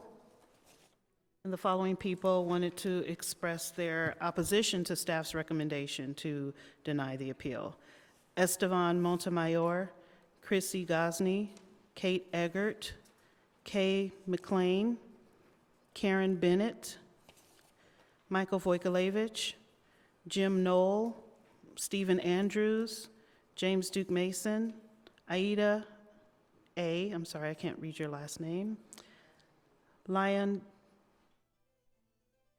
Danila Bibe, sorry, Stephen Sylvester, Martin Lowry, Dixie McKee, Bruce Smith, Robert Switzer, Nick Spiros, Gwen Spiros, Fran Matson, Stan Matson, Laura Boccoletti, Ernest Back, Andrea Ferretti,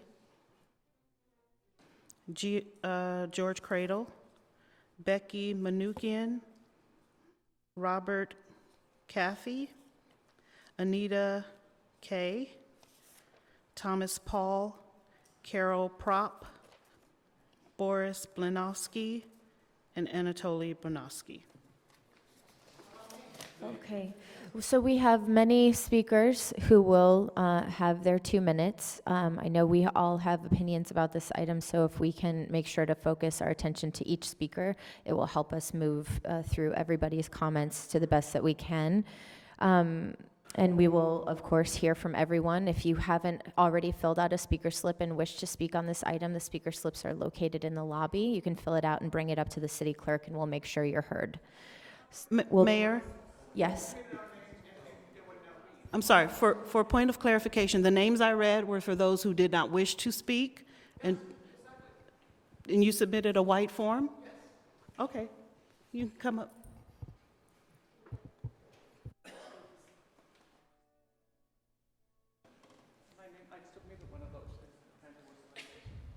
Okay.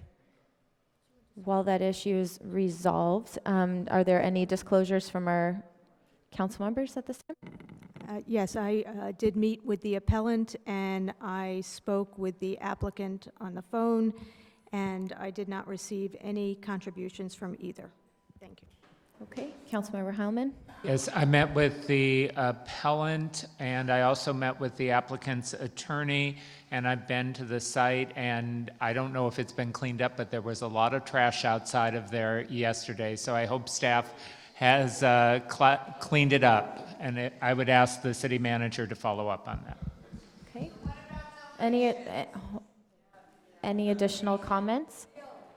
Councilmember Duran? Thank you, Mayor. I met with the appellant. I did not speak to the applicant or his attorney, and I did not make a site visit. Councilmember D'Amico? Yes, I spoke with Mr. Arnn, and I received a donation from the applicant's attorney for my last election, and several donations from residents from Kings Road. Thank you. And Councilmember Heilman has offered his disclosures. I have visited the site. I have spoken with both the appellant as well as representatives for the applicant. I received contributions from both the attorney for representing the applicant as well as residents who are listed both for and against today's appeal. So with that, we will now hear from the public. City Clerk, did we resolve the member of the public's issue? Okay, very good. While that continues, we'll begin with Tom DeMille to be followed by Alex Garfinkel.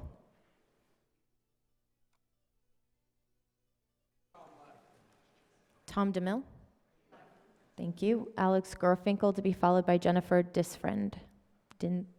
Dinsfriend? Good evening, Honorable Mayor, Council, Alexander Gerfinkel. I am, just for full disclosure, a rent stabilization commissioner, but I'm not here in that regard. I'm here just as a resident of the city. I just wanted to give my 2 cents on this matter and urge the council to approve and follow the staff's recommendation simply on one idea. The city was built on inclusivity. We were built on the idea that everyone can live together harmoniously. That started over 30 years ago, and projects like this continue that ideology. Projects that have both affordable housing and market rate housing allow individuals from different walks of life to live together, to learn from each other, and to become greater and more prosperous individuals collaboratively. And that's the main reason why I support this project. More so, the project, as our staff has shown and the applicant has shown, is beautiful. It fits the dynamic of the neighborhood. It fits what I, as a resident, would want to see as I walk down one of our streets. It would be a pleasure to have in our community. So therefore, again, I simply urge you, please vote in favor of the staff's recommendation to reject the appeal and approve the project as it was presented to the Planning Commission. Thank you so much, and I hope you guys all have a great night. Thank you. Jennifer Dinsfriend to be followed by Yola DeRay.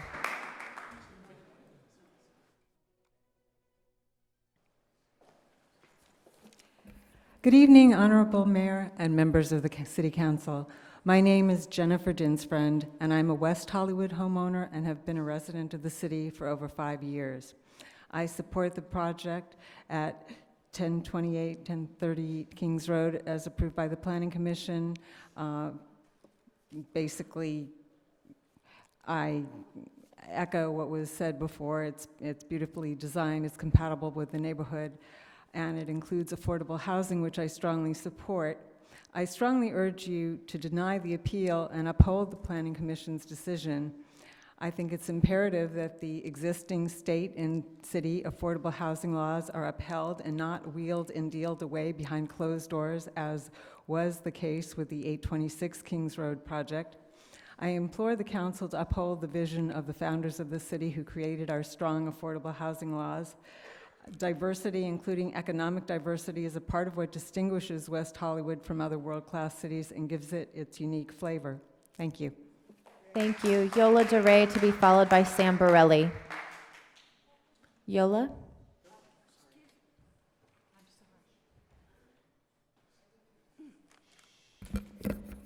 Yola DeRay, West Hollywood. It is my great pleasure this evening, as the anniversary of the ADA we're celebrating, to bring forward the fact of this building at 1028 and 1030 Kings Road is being planned fully accessible. Accessibility is a huge issue, not only to persons like me, but people that will come along, the next generation. You know, accessibility is just one issue.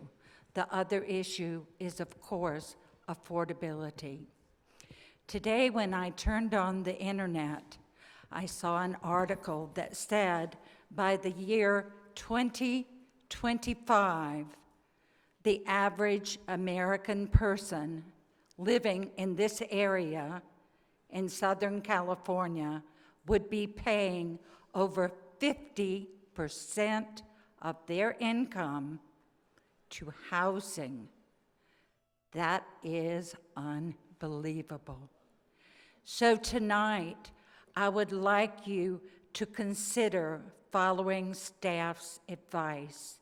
This beautiful project, its accessibility and affordability is critical to our city's needs. Thank you.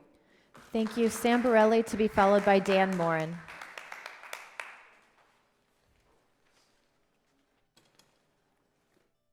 Hi there, Sam Borelli, resident City of West Hollywood. I support this project as is with the much needed units of affordable housing. Yola is right. That study just came out recently from Harvard University about affordability in rents. And in the next 10 years, it will be 50% that we're paying in rents. And that's just not okay. One thing that we can do is make sure that we're including inclusionary housing in our market rate units. I'm for an economically diverse community, very much what was like founded here 31 years ago, which we need to remember the values of the city, not keeping people out, but helping people out. It's important that I stand up today for integration and not segregation. They will send a lot of red herrings at you, as they have: water, traffic, parking. Come on, we live in a city surrounded by a ginormous metropolis, and we can't keep everybody out. We need to be inclusive. A lot of people here are very supportive of Senator Bernie Sanders. And Senator Sanders has been fighting for affordable housing for many years. And he talks about the disappearing middle class. We have a workforce here who works in restaurants and bars who in 20 years from now are not going to be able to afford to live here unless we do something now to build more units. Senator Sanders fights for affordable housing. And Mr. Trump would like to build a wall around the United States of America and keep people out. Let's not allow people to sit here and keep people out like Mr. Trump does. Please approve this project and allow others with limited income to enjoy the city that we have. Thank you. Thank you. Dan Morin, to be followed by Jimmy Palmieri. Dan Morin, City of West Hollywood. I just want to make a brief addendum to my comments earlier. I will wear this coat again, and I hope that everybody who sees me in it, whether here or out there in the dark, realizes that I am wearing it as a symbol of breast cancer awareness and not just for my own pure fashionista sense. I will now continue with my actual remarks. Once more, you have before you a staff recommendation rubber stamped by the Planning Commission to destroy yet again even more residences in our once unique and beloved city. Single-family homes are to be replaced yet again with a behemoth project which is totally out of character with Kings Road. It is my understanding that this development violates CEQA, our city's own general plan, and its housing element. Further, the signatures of 272 residents were submitted in opposition to this project. And now you have a position supposedly before you supporting this debacle signed by only residents who may not live in the city or not even live near Kings Road. It would appear the developer retained a company to solicit signatures, which resulted in a total of a mere 41 residents. So 272 signatures opposed and only 41 in favor. You do the math. As I stated previously this evening, I am being Alice out of my apartment, so I am enthusiastically supportive of inclusionary housing. But when a developer pays those in lieu fees, which I think should be more significant, those monies, as I was informed, go to the West Hollywood Community Housing Corporation. But to what end? What is being done with that monetary income, so to speak? I am not aware of any affordable housing being constructed or even contemplated. As Deep Throat once said, follow the money. and maybe that's what I and others should do to ascertain exactly what is going or not going on. That said, I urge you to affirm this truly valid appeal. Jimmy Palmieri to be followed by Lindy Weinstein. Jimmy Palmieri, City of West Hollywood. I've been here since 1994. In disclosure, I'm a Human Services Commissioner, but I'm certainly not here on that capacity. I will say that I really, truly hope you deny this appeal. We've already lost 5 affordable units at 826. We truly need to have housing integration, not housing segregation. Housing integration, just like this city was built, not segregation. All of a sudden I hear a spin, a very, very smart spin. Let's make it all affordable. That's not what's at the plate. What's at the plate is keeping 5 of them affordable. Keep this the way that it is. This is a beautiful project. I live on Kings Road. I saw the travesty of 826. I saw what happened. I tell you, the lies that I hear in the park from my friends of 20 years, well, these aren't going to be used for poor people. These are going to be used by politicians for gifts to their family. Well, this is going to suck up all the water. Come on now. These buildings are not going to suck up all the water of West Hollywood or Los Angeles. Let's play fair here. Another thing I hear is, well, if people need affordable housing, they've made bad life choices. Really? Are we really saying that out loud? Are we supporting that type of thought? This isn't the city of West Hollywood that I know. The rabid NIMBYism that I have seen is worse than anything I've seen in all of my years here, and I've been here since 1994. Please, please deny this appeal. I support this project 100%. Lindy Weinstein to be followed by Rob Bergstein.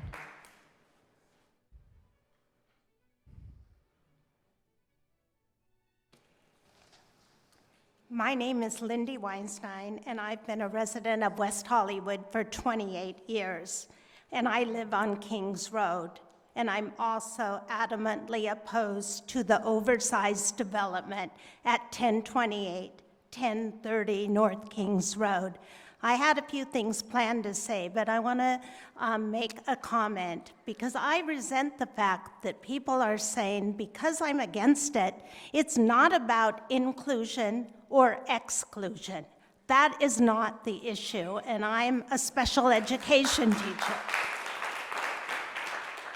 I think that there is a significant need for a cumulative impact assessment that reflects the environmental changes that are anticipated from the past, the present, and the future projects. And then you take into account all those things together, you find out how does that impact our community. I live on Kings Road. I've seen the impact already. And I think that making an educated decision based on more detailed facts is certainly something that we should accept and look into. I'm in support of alternative designs, but I think we need to look at what's going on. Thank you. Thank you. Rob Bergstein to be followed by Barbara Rubin.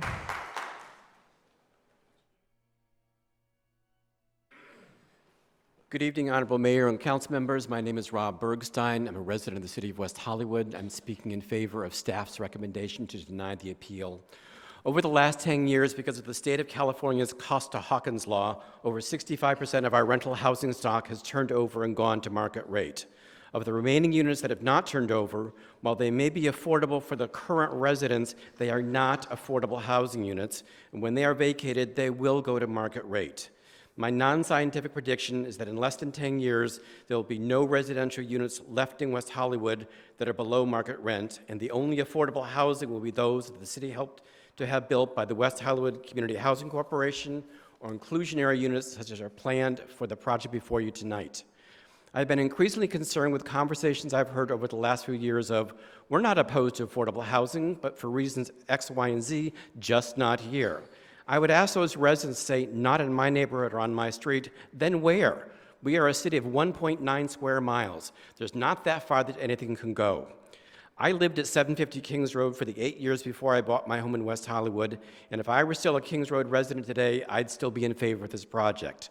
About 5 years ago, I came out in support of a 10-unit affordable workforce housing building on my block of Genesee Avenue and still stand by the decision to add a third affordable housing building on Genesee Avenue. If we as a city don't maintain our commitment to affordable housing, then we will become a city of only the haves of the wealthy who can afford $2,000 a month for a one-bedroom apartment. We need projects like the one before you tonight with its inclusionary affordable units to ensure that people of any economic means have the opportunity to live in West Hollywood so we can maintain the diverse, eclectic population that is so beloved in our little city. Thank you. Thank you. Barbara Rubin to be followed by Mark Anderson.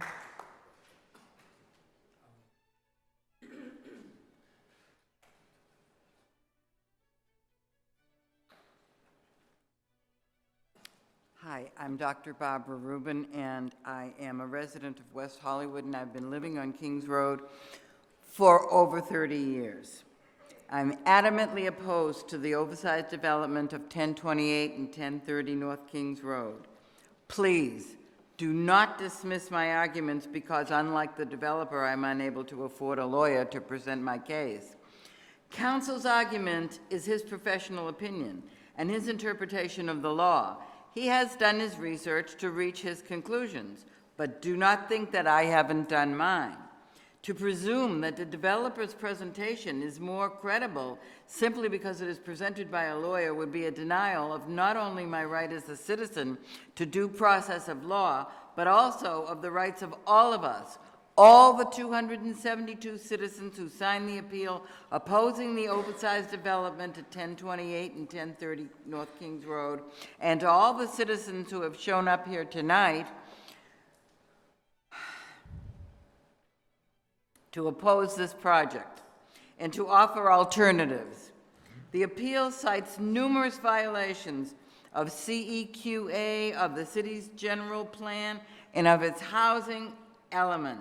And yet, the Planning Commission dismissed the citation as only opinion.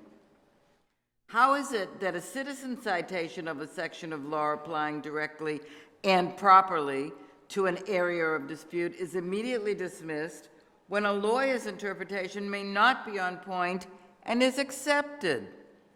That being said, what I wish to propose here is that the city cease and desist its routine violation of the requirements of the California Environmental Quality Act and instead require that a building that is compatible with the footprint of the lot on which it is to be built, that is compatible with the neighborhood and acceptable to the community be built.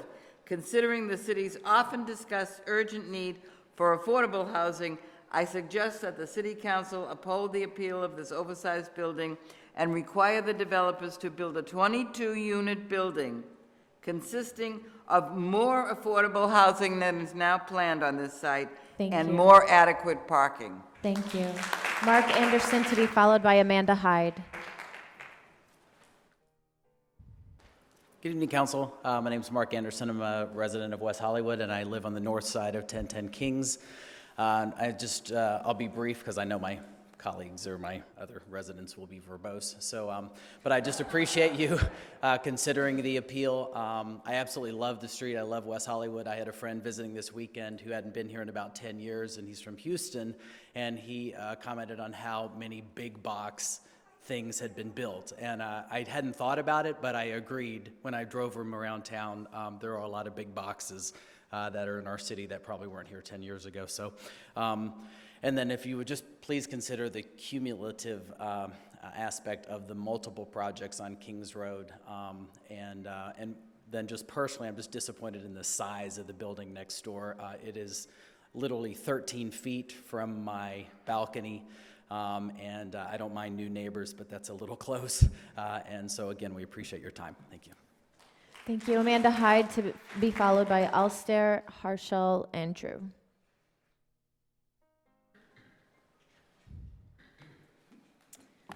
Hi, I'm Amanda Hyde. I am a West Hollywood renter. We live in a city. I feel like I have to say this because some residents think we don't. In a city, there's diversity in orientation, income, race. The list of differences goes on. I don't know why some think this is a sleepy little town and the pause button needs to be hit. I walked the street and I went and they were saying it's huge, it's taking up all this space. There's not like tiny houses on that street. I feel confused. I feel like I'm seeing something that everybody else isn't.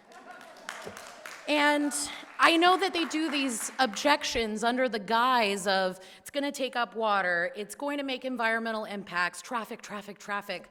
And then all of a sudden, in other projects, they've taken away the affordable housing, and then they're like, we're cool with it now.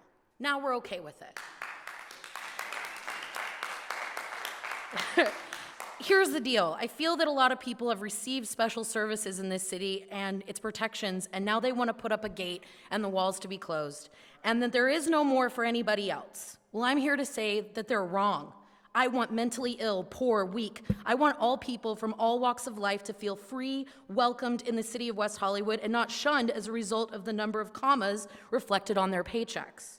If you want a silent, little segregated town, then instead of making all the rest of us dreamers miserable, why don't you pack up and go? Because we don't need you to tell us who can live in this city, whose core values reflect a willingness to accept all. That includes rich and poor. We don't want projects that are just all affordable or just all something. We want to have a mix.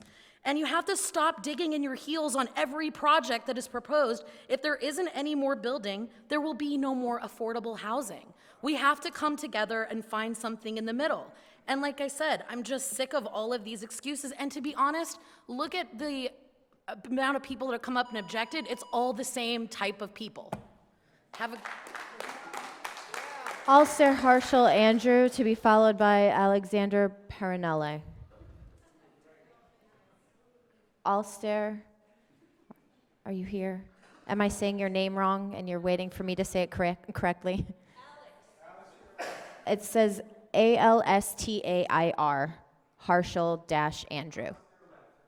Okay, not here. Alexander Perinelli.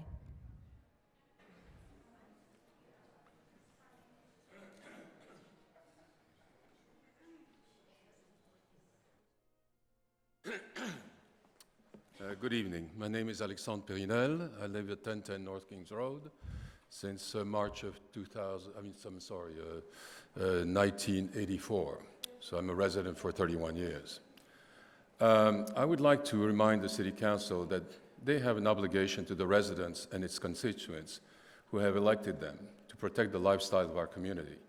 Therefore, I wish to express my strongest opposition to the oversized development at 1028, 1030 Kings Road.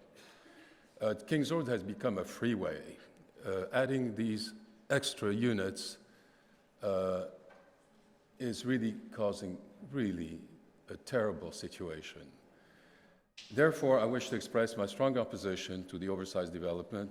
The City Council should know the guidelines set out under California Environmental Quality Act, Section 15130, which requires an assessment of cumulative impacts when projects in proximity will have some or similar impact to the environment. This is what is happening on Kings Road. Within 3 blocks, 4 large developments are proposed, and such situation would be avoided if the city would require the development of a building consisting of 22 units of 100% affordable housing, with adequate parking encompassing a footprint that is compatible with the neighborhood and acceptable to the community, while at the same time meet the city's need for affordable housing.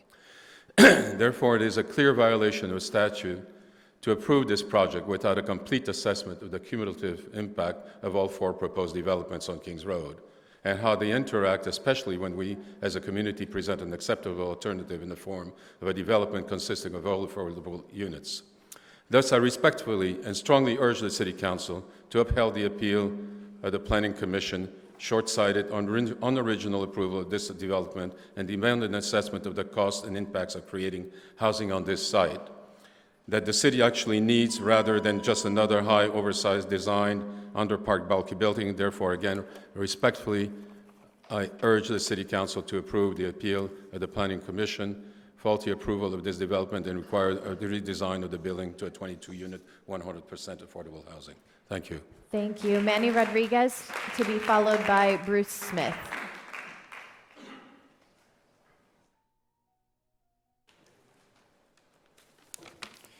Hi, Manny Rodriguez, West Hollywood. This project has done everything right.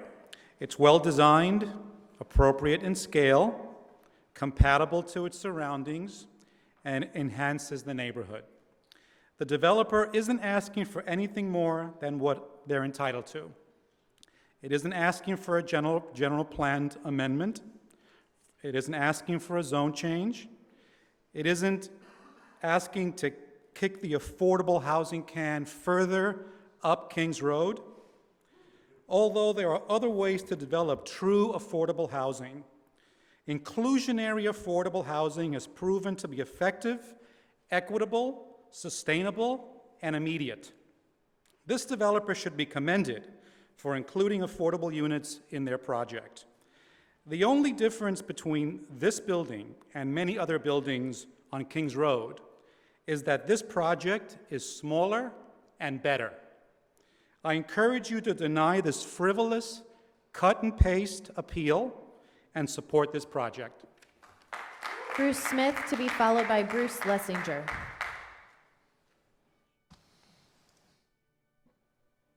Good evening. My name is Bruce Smith.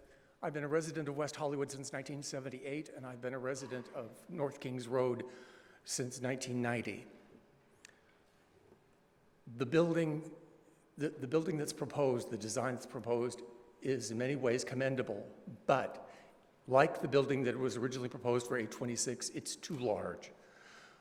With all the four projects that are currently underway and proposed for Kings Road, we're simply being taxed. The traffic's we're having too much traffic, no place to park. This morning I left for work. I turned out of my driveway at 906 North Kings, and there were double parked on Kings Road between Kings and Romaine, a UPS truck, a Federal Express truck, a delivery truck delivering appliances, a Project Angel food delivery van were all double parked on the street because there is no place to park. There is no place to park on Kings Road anytime anymore. This project, if you look at the way the parking is arranged in it, if you take a look at it, it's a rabbit warren. The stacked parking, it's going to make parking absolutely impossible for the residents to fully utilize, which means that a number of the residents are going to be parked on the street. The low-income units will not have sufficient parking, with the belief that somehow people who live in low-income housing do not require the use of an automobile. It's just ridiculous. The last month, the sewer department has been on the 900 block of Kings Road 3 times to clear out mainline sewage blockages. 3 times in 1 month.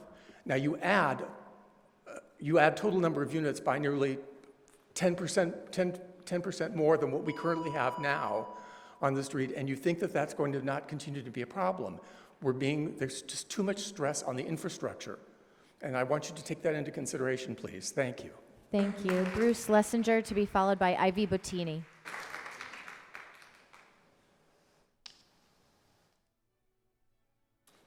Good evening. My name is Bruce Lessinger. I'm a resident of West Hollywood, and like some of the other speakers, I indeed would be in favor of a project that was downsized, something along the lines of the 22-unit building with 100% affordable housing.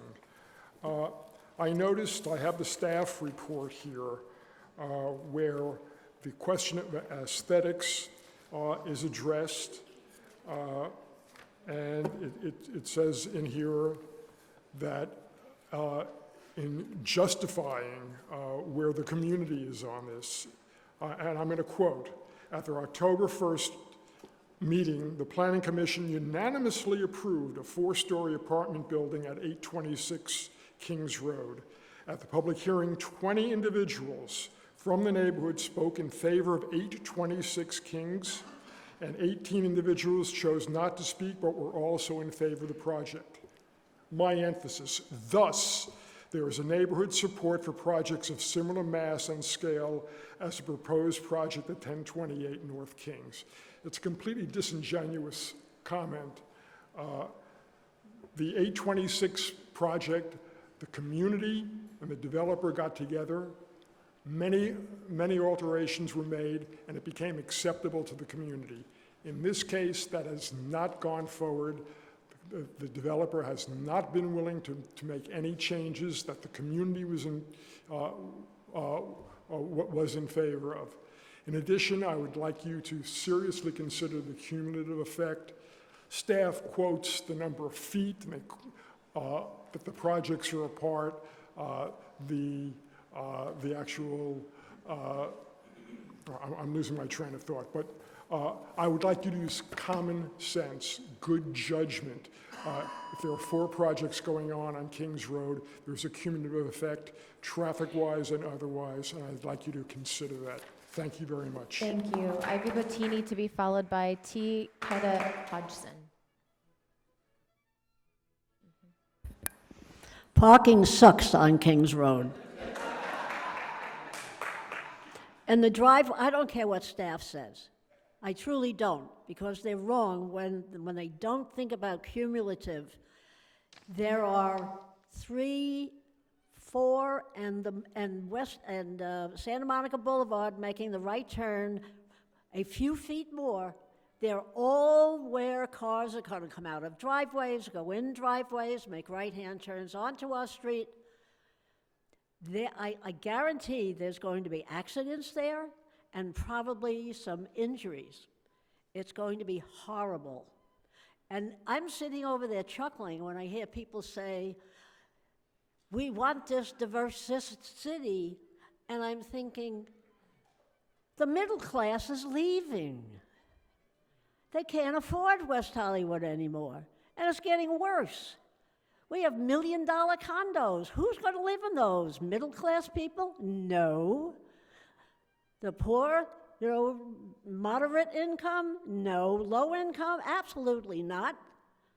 This will be a have and a have-not city. Mark my words, that is going to happen. I absolutely oppose this project because our street is such a mess now. Besides all the trucks, the garbage guys come with the big bins and leave them in the street, and you can't get past them, and you cannot see if you come out your driveway. It's mayhem every day on Kings Road. And the design of this property, please, it looks like a bunch of boxes have gotten out of control. So I am asking you to uphold the appeal. Give us more affordable housing and less millionaires. Thank you. Thank you. T. Keta Hodgson to be followed by Susan Pincus. Good evening. My name is Tamara Keta Hodgson. I'm an owner at 950 North Kings Road. When I was looking ahead to retirement in 2014, oh shoot, sorry. I thought long and hard about whether or not I could afford to live here. I spend already 50% of my fixed income on housing. That's a lot for a 493 square foot studio apartment. But after looking at several options, I realized that I love living here. I can walk to almost everything a person needs for a high quality urban life. That said, I'm becoming discouraged by the rampant development going on in this city. How long can we lay claim to being the creative city when our approach to development is anything but? I don't mean to disparage the efforts of the folks who work at City Hall, but if we continue to allow this kind of development, the entire city will suffer. To claim, as the Planning Commission seems to, that each individual project is exempt from considerations of cumulative impact in the environment, traffic, water, sewage, I just wonder where that leaves us. With regard to the particulars of 1028 Kings and 1030 Kings Road, I absolutely oppose the current development. I would like to make one change to the appeal. They wanted to move the driveway from the south side of the property to the north, and please do not allow that. Right now, without the project at Kings Road in Santa Monica being completed and the properties at 1028 and 1030 being empty, the traffic going in and out of Gelson's is at times quite scary. I contend that the location of the existing driveway for 1028 would be the best of the least bad option for this development. Finally, I want to make the City Council aware of a disturbing new traffic pattern that has just recently developed, and that is in the evening there is often a line of cars going north on Sweetser from Melrose to Santa Monica Boulevard. This is impacting cars needing to leave and enter all of the Sweetser buildings, and it could have very serious implications for the parking garage when it gets finished. Thank you so much. I have to go home and see my dog. Thank you. Susan Pincus to be followed by Heather Fox. Good evening. My name is Susan Pincus. I'm a 23-year resident of Kings Road, and I am adamantly opposed to the oversized development at 1028, 1030 North Kings Road. Look at what's going on at the corner of Kings Road and Santa Monica. That development has retail stores with reduced parking, 48 highly expensive condominiums with reduced parking, and 8 affordable units with no parking. Do we want another oversized, underparked building looming over us? Is it okay to demolish 2 potentially historic houses, one of which is rent stabilized, and have at least five driveways converging from both sides of the street onto the same side street while people are also speeding up the street to the traffic light or into the Gelson's parking lot? In addition, there are 3 developments in the process of being built within a 3-block radius on Kings Road. The need for cumulative impact assessment reflects the fact that although a project may cause an individually limited or individually minor incremental impact that by itself is not significant, the incremental effect may be cumulatively considerable and thus significant when viewed together with environmental changes anticipated from past, present, and probable future projects. So rather than improving this overlarge project, which when assessed in context will clearly cause serious damage to the existing environment on Kings Road, we suggest an alternative design. If the council is truly keen on affordable housing in the city, we recommend a 22-unit building consisting of 100% affordable units with sufficient underground parking on the 1028, 1030 Kings Road. The community would readily support the project, as this would be a building that is both compatible with the neighborhood and that would meet the city's urgent need for actual affordable housing. Thank you. Heather Fox to be followed by Frederick Minchell.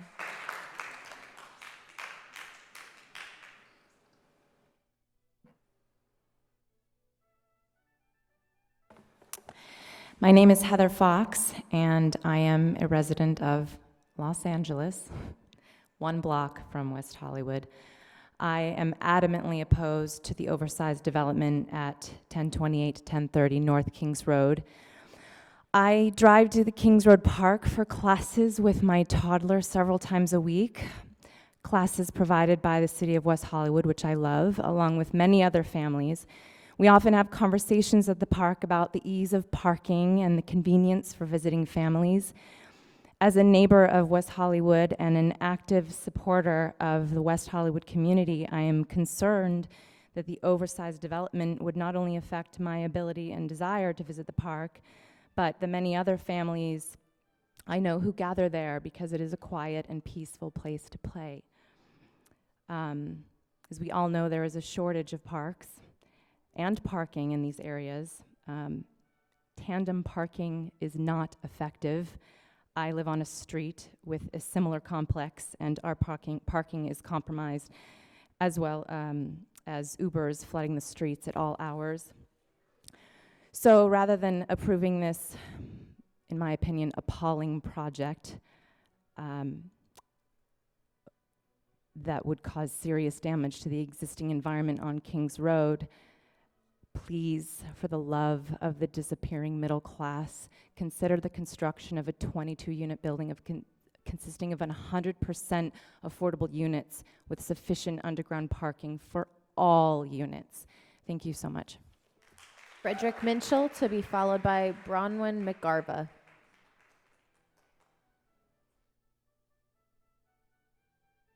Hello, everyone.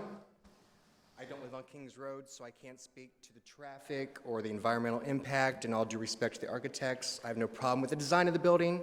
I'm more worried about the affordability. West Hollywood prides itself on being Gene, he doesn't need to state his name or his residence according to the law. It's a practice in the city, and he can choose not to. I am Frederick Minch, and I live in West Hollywood. Thank you. So, that being said, West Hollywood prides itself on being inclusive to anyone regardless of gender, race, sexual orientation, etc. But I wonder if it's going to be the case soon where you can be whatever you want, whoever you want, as long as you're rich enough. I understand that West Hollywood is a desirable place to live and be, so supply must equal the demand. That being said, diversity should also include people of varying socioeconomic levels as well, not just the upper tier. Those of us who aren't in the upper tier still have a lot to offer the community. I don't want to see West Hollywood become a city of one percenters, overrun with overpriced condos, overpriced restaurants, and overpriced retail establishments. I don't think that's the ideal that West Hollywood was founded upon. Thank you. Thank you. Bronwyn McGarva, to be followed by Demonic Bati Banano.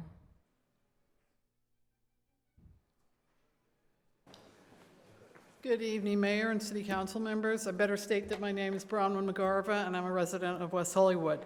I'd like to encourage the City Council to reject the appeal and instead approve the Planning Commission's approval of 1028, 1030 North Kings Road. With the affordable housing units intact. After all, most new housing projects, not this one, but most, rise up on the grounds of former rent-controlled apartment buildings. Let affordable housing units become an expected part of each new development in our city. And let's be careful that the concessions for their inclusion are not excessive, if in fact they are even necessary. That the 1028, 1030 project will eliminate guest parking spaces and reduce the size of many parking spaces seems unwise and downright punitive on this super densely populated street. West Hollywood is an exceptional city because it is fair to all. Thank you. Thank you. Demonic Bati Banano, to be followed by Michael Dolan. Good evening. My name is Dominic Beatty Bonanno. Good evening, Honorable Horvath and the council members and constituents. I'm a CNA who works with mentally ill. However, my area of expertise is patients stricken with AIDS and HIV. I support this project at 1028, 1030 North Kings Road. We live in a great city, a city with pride and a grand history. A diverse city. Traffic, welcome to Los Angeles. So please, I live on Palm Avenue, which is just as congested as Kings Road. In saying that, more needs to be done with our housing in this community.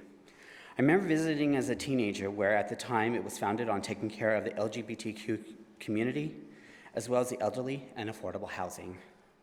I find this all a travesty. Why did I move to West Hollywood? To live openly, to create, and to live my American dream. I happen to live in a community that I believe in and care about both privately and politically. However, I have noticed an increase in rents that are outrageous, mostly affecting people afflicted with AIDS, HIV, disabilities, and the elderly. No place in this country, nobody should have to pay $2,300 a month for one bedroom, unless, of course, you're in New York City. However, I had a friend of mine that was working 3 jobs just to make ends meet, just to make her rent. Just recently, she moved back to Montana. It's very sad, and it's actually something that happens every day. You know, the rent increases are something that it's very difficult for people with disabilities to pay for. Again, I work with AIDS, HIV patients, and I gotta tell you, they are just skimming the surface. I think it's unfair. I support this 100%. I think $1,000 plus is ridiculous to pay in any kind of economic climate. Do we want another homeless crisis on our hands? I believe not. So I implore you to really think about this issue, and thank you very much and have a wonderful evening. Thank you. I like your shirt. Michael Dolan, to be followed by Gregory Waddell. Hi, good evening. Michael Dolan, West Hollywood. In full disclosure, I'm a Public Facilities Commissioner, but here as a community member. I support the exhaustive findings of staff and their recommendations to reject the appeal for 1028 Kings Road. Two main points for me to stress are the 5 affordable units are dispersed and will always be affordable in perpetuity. The second, the project and all units will be ADA compliant. There are many more points. 28 years ago, I relocated to work to West Hollywood, my only choice of cities to live. Single, I earned total package in excess of 6 figures. I did not need affordable housing at the time. Costa-Hawkins and the Ellis Act were not in sight. Not unique to many people, life throws unplanned challenges. In 1996, rent control and affordable housing were here for me as it was and was a lifesaver. Today, I am on SSDI. My husband, a part-time professor at USC and a part-time barista, earn a joint income that hovers around $53,000 annually. Renters and homeowners living comfortably may not think much about those barely making ends meet. West Hollywood has always wanted this city to remain a place where people from many different walks of life can find and afford housing. Affordable inclusionary housing is West Hollywood's backbone and success. Safe, secure, affordable housing is a basic human need. Housing choices open to people with low and moderate incomes are often limited at best. Establishing programs where our thriving businesses, hotels, nightlife venues, and special events are incentivized to contribute to affordable housing trusts should be considered, not in lieu fees and removing affordable units. 1028 Kings Road is part of the solution and on the right side of history. Please deny this appeal. Thank you. Thank you. Gregory Waddell, to be followed by John Allendorfer. Good evening, Honorable Mayor and members of City Council. My name is Gregory Waddell. I'm a resident of the city of West Hollywood. About 4 years ago, I retired from the County of Los Angeles with 42 years. And the last 30 years, well, let's put it this way, I retired as a supervising urban planner. I just want to make my remarks short. I'm in favor of this staff report and encourage your approval and denial of this appeal. And I just want to also thank you for your service. I don't know how you do it. Thank you. John Allendorfer, to be followed by Darlene Chan.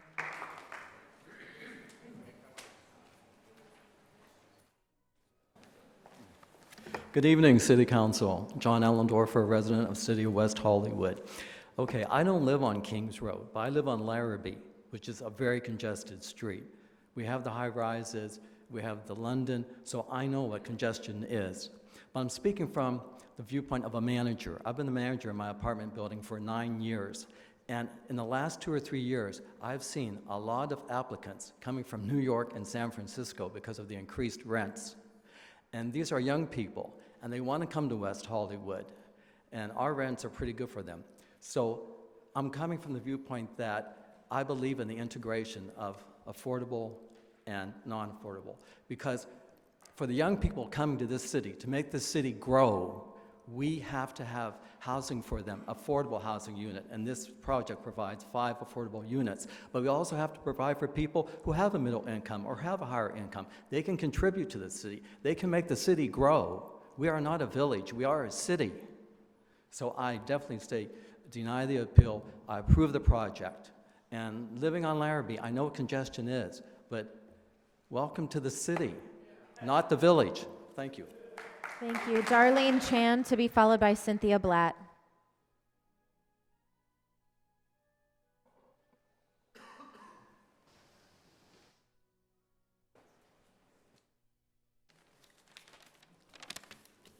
Hi, I'm Darlene Chan from West Hollywood. I'm adamantly opposed to the oversized development of 1028-1030 North Kings Road, specifically, and in general, the ongoing plans for overdevelopment up and down my street. I've been a homeowner of a Kings Road condo for 26 years, a landlord of a Kings Road condo the last 4 years, and a local small business owner for 5 years. This trend of oversized development creates a danger to the community and is only one of 4 oversized projects slated for development on Kings Road. It will contribute to more than 5 driveways spilling out onto Kings Road in approximately a 45-foot radius. Already, when I pull out of my driveway, it is often like navigating a minefield between the foot traffic, delivery trucks, and double-parked cars, as well as the ever-increasing through traffic between Santa Monica Boulevard and Melrose Avenue. It's distressing to me that citizens have to beg for the city to consider the cumulative effect of these 4 buildings on our streets, resources, and capacity. It's clear to the residents that our street is becoming overburdened. Future large developments will only make it worse. So rather than approving this overlarge project, which when assessed in context will clearly cause serious damage to the existing environment on Kings Road, I suggest an alternative design. Please consider a design for the construction of a 22-unit building consisting of 100% affordable units with sufficient underground parking on the North Kings Road site at 1028, 1030. The community would readily support this project, and this would be a building that is both compatible with the neighborhood and would meet the city's urgent need for actual affordable housing. Thank you. Thank you. Cynthia Blatt, to be followed by Herb Tums.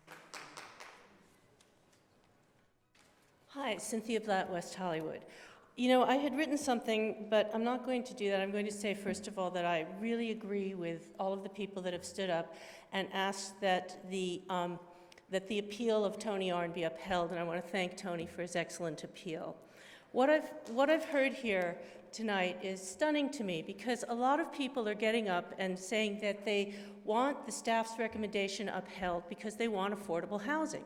They don't seem to understand that they're not getting into any of the affordable housing that's being built in these buildings. There's a waiting list of years to get into these affordable housing units, and what's being built is not adding to apartments that are affordable to the middle class, to the working people of the city, to the seniors that are being Ellised out of their homes. What is being built, like in the Dillon and the Huxley, are one-bedroom apartments that rent for $3,500 a month.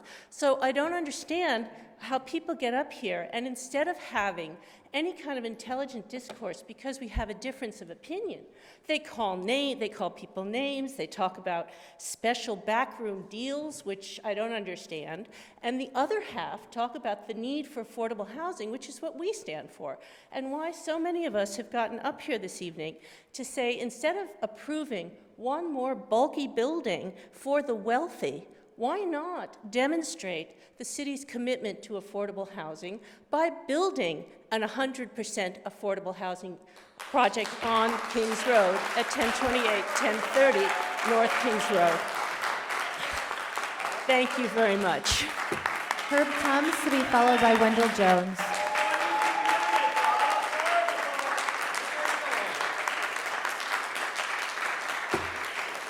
Hi, Herb Tums, City of West Hollywood. I actually live right across the street from the proposed development. I'm here to support the appeal. The appeal is really detailed, and then the response seems, it basically just was, we don't find any new information. So I'm a little confused by that, because it feels like if there's an appeal with very specific points, that each point needs to be addressed before it's dismissed. I too am a little confused by how this development became so focused on affordable housing, which I have no problem with, and I desperately see the need for it in this city.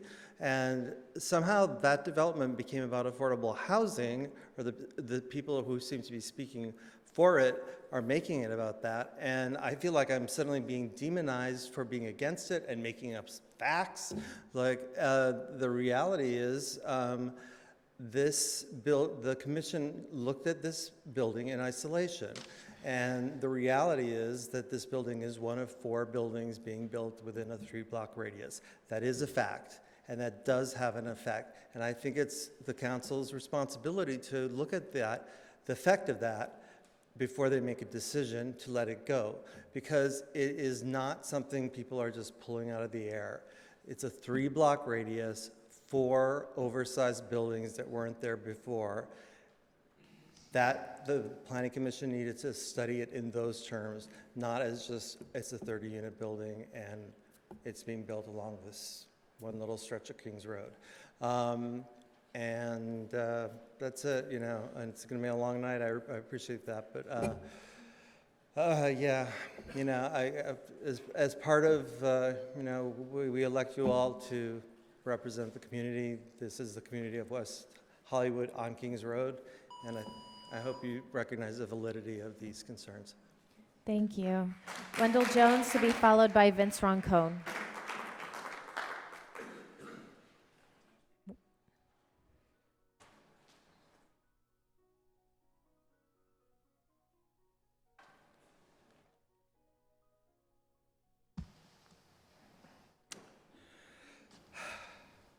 Hello, my name is Wendell Jones, and I coordinate the West Hollywood Tenants' Rights Clinic over in Plummer Park. I'm there once a week on Wednesday nights, making sure that we have a lawyer and a paralegal. And I have watched over the last number of years, after person after person after person, month in and month out, have come in with evictions, LSACs, driven out of their homes. I've come in with people trying to get on the list to get into West Hollywood. And I've given a great deal of thought to this. I strongly support the proposal for this building.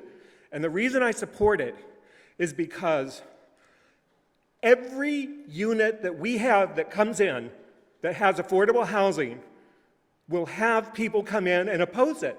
They do it on every block. That's how it works. That's why they call it NIMBY. You cannot put affordable housing on any building in this city without having a crowd of people from that block come in and say, no, we can't do it. The idea that we're going to put in 22 units of low-cost housing on this lot is a joke. It is cynical and it is wrong.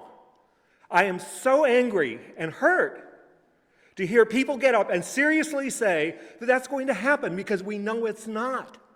If you say no to this project and they have to go back and start all over again, what we're going to get is going to be a whole bunch of luxury apartments. It's not going to be 22 affordable housing units, because there's no profit to be made from that.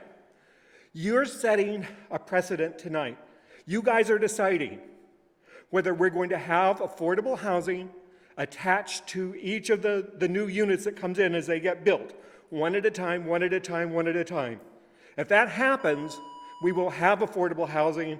If it doesn't, we'll have a precedent to get rid of it. But the 22 units is a joke. Vince Roncone to be followed by Craig Charles. Hi, thank you. Good evening, Mayor Horvath and City Council members. I hope a lot of you remember when we're talking about this project, this was all provoked and created from the 826 North Kings project that had an entire floor of housing removed. You're looking and you're hearing from the same people that fight development no matter what it was. It would be a house for nuns, retired nuns, and they'd oppose development. So let's take a look at this. You had 256 signatures, right? Now, I've been working on this and talking to these people. Cynthia Blatt has a different view, and that's the way that she presents to the people. Now, these people that I've spoken to that had signed that did not know the affordable housing was going to be removed, nor did they know that the 826 North Kings project. So I ask you to discredit those signatures because the people were not informed correctly. Now, we were doing outreach to people on the street. We were chased down by her. Our volunteers were chased down by her. Okay, now this is how she works. That's not how West Hollywood works. I ask you to look at this project. This project, how is this oversized? Please, we're trying to have someone speak. We've listened to every other comment. Add my time, please. So take a look at this project and let's talk about what's at stake here. What's at stake is the process has come down to the bottom line of denying this project affordable housing. And each of you up there were elected to protect affordable housing. And I ask you, especially Mayor Horvath, because I know that you're really good on these positions on affordable housing, as well as John Hellman. And finally, I'd like to add to the people that cheered for Cole, you know, this is another example of republicanism, you know, millions and millions. So. Craig Charles to be followed by Reynard Pace. I'm going to guess that's Good evening, council members. Craig Charles, City of West Hollywood. Haven't been here for a while. I wanted to welcome John Heilman back from his brief vacation. Welcome back, John Heilman. You were missed. Mayor Horvath, members of the council, I'm here to support staff's recommendation, and I urge you to deny the appeal. First, I'm also a resident of Kings Road. I live about 2 blocks north of this project, and as someone else said, I love walking down the street and looking at the newer buildings. I love the work of Lorcan O'Herlihy.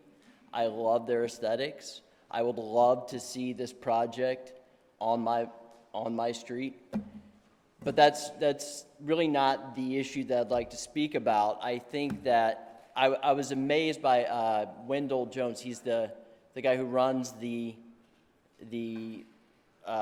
tenants clinic, right?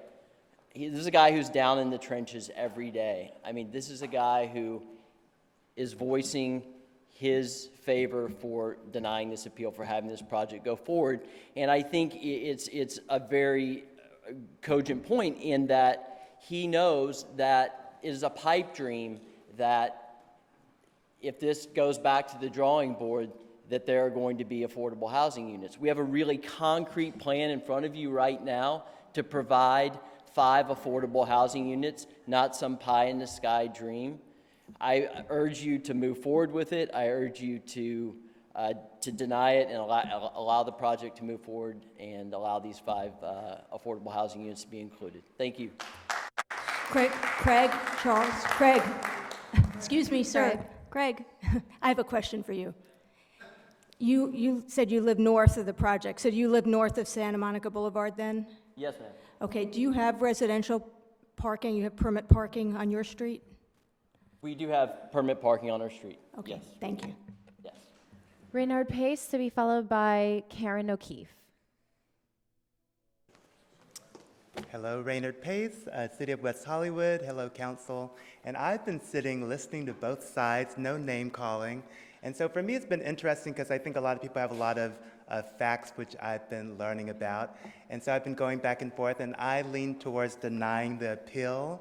But I think I also live on Kings Road, so there are issues with the traffic and pulling out of your driveway. So I think those are some issues to look at as well.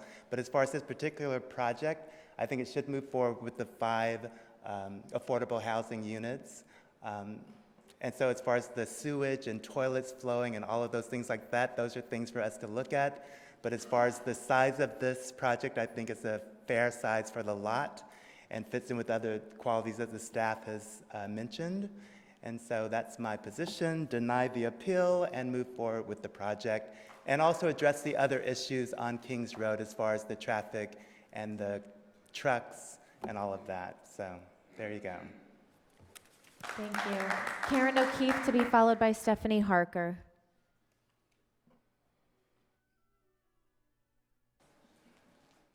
Good evening. I'm Karen O'Keefe, and I live in West Hollywood.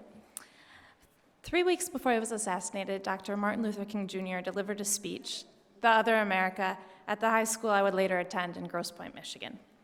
Dr. King said, "I use this title because there are literally 2 Americas. Every city in our country has this kind of dualism, this schizophrenia, split at so many parts, and so every city ends up being 2 cities rather than 1. There are 2 Americas. One America is beautiful for situation. In this America, children grow up in the sunlight of opportunity. But there is another America. This other America has a daily ugliness about it that transforms the buoyancy of hope into the fatigue of despair. In this America, millions of people are forced to live in vermin-filled, distressed housing conditions where they do not have the privilege of having wall-to-wall carpeting and all too often end up with wall-to-wall rats and roaches. Appallingly, more than 45 years after Dr. King's life was cut short, there are still 2 Americas, and there is an urgent and extreme need for dignified, affordable housing in our region. Due to an inadequate supply of housing, and especially a lack of affordable housing, families are living in garages in our region, and sometimes dying in fires in them. Others are living in appallingly crowded conditions. Experts say that nearly 500,000 units of affordable housing are needed in our region. Our city needs to step up. We need to build those units in a spirit of one America, in a spirit of inclusion, and that means that every new development in our city needs to include permanent affordable housing. I am glad that the 1030 Kings Road development includes 5 units of permanent affordable housing. I hope I never again see a project in our city that is stripped of permanent affordable housing as the opponents of this project supported. Stephanie Harker to be followed by Jean Dobrin.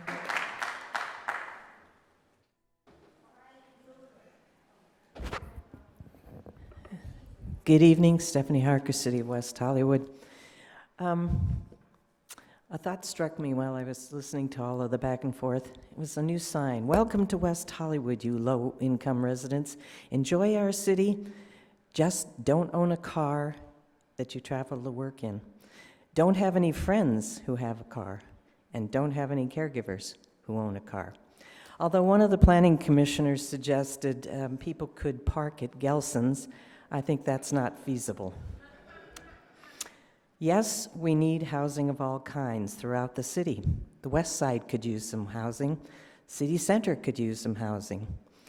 There are already 106 low-income units on Kings Road. This project can be better. It could be scaled down and still include the housing units. The accusations that people who are opposed to this project as it stands are opposed to housing and don't like low-income people is ludicrous.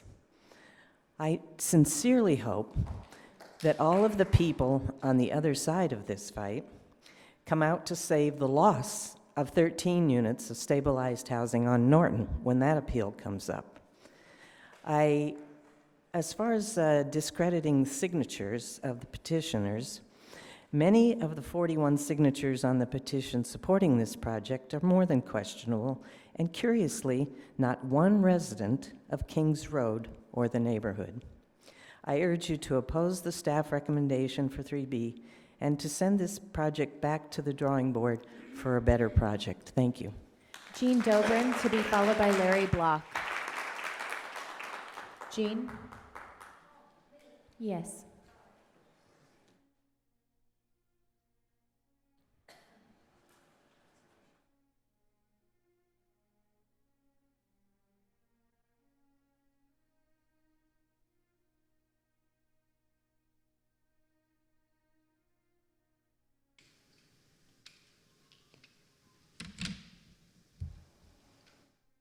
Jean Dobrin, an almost 40-year resident of West Hollywood.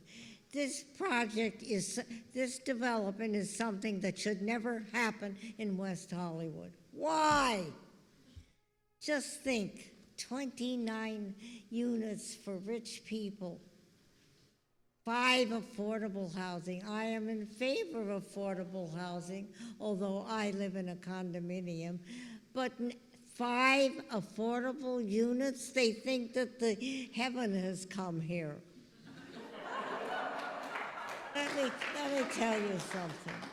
I heard tonight that there were 58 parking spaces, and I heard tonight, and I was shocked to hear that 50 of them are tandem. This is impossible. That means if I was coming down from my unit to get to my parking space, I would probably have to call up the guy who lives in the other unit and parks tandem with me. Why has nobody addressed this? Why hasn't Mr. Lunsford looked at that factor that this parking situation is ridiculous, absolutely ridiculous. I know that I am zooming in on something that seems fairly small or what, but this is also a very good example of why our staff is overlooking things that need to be taken care of. I support this appeal, and I think the city council, if they think it through, that this project needs, Stephanie said, to be sent back to the drawing board. Even though there have been some changes, I can't see where 5 fantastic affordable housing project is so wonderful when 29 rich units are there. Thanks. Larry Block to be followed by Josh Kerpies. Larry?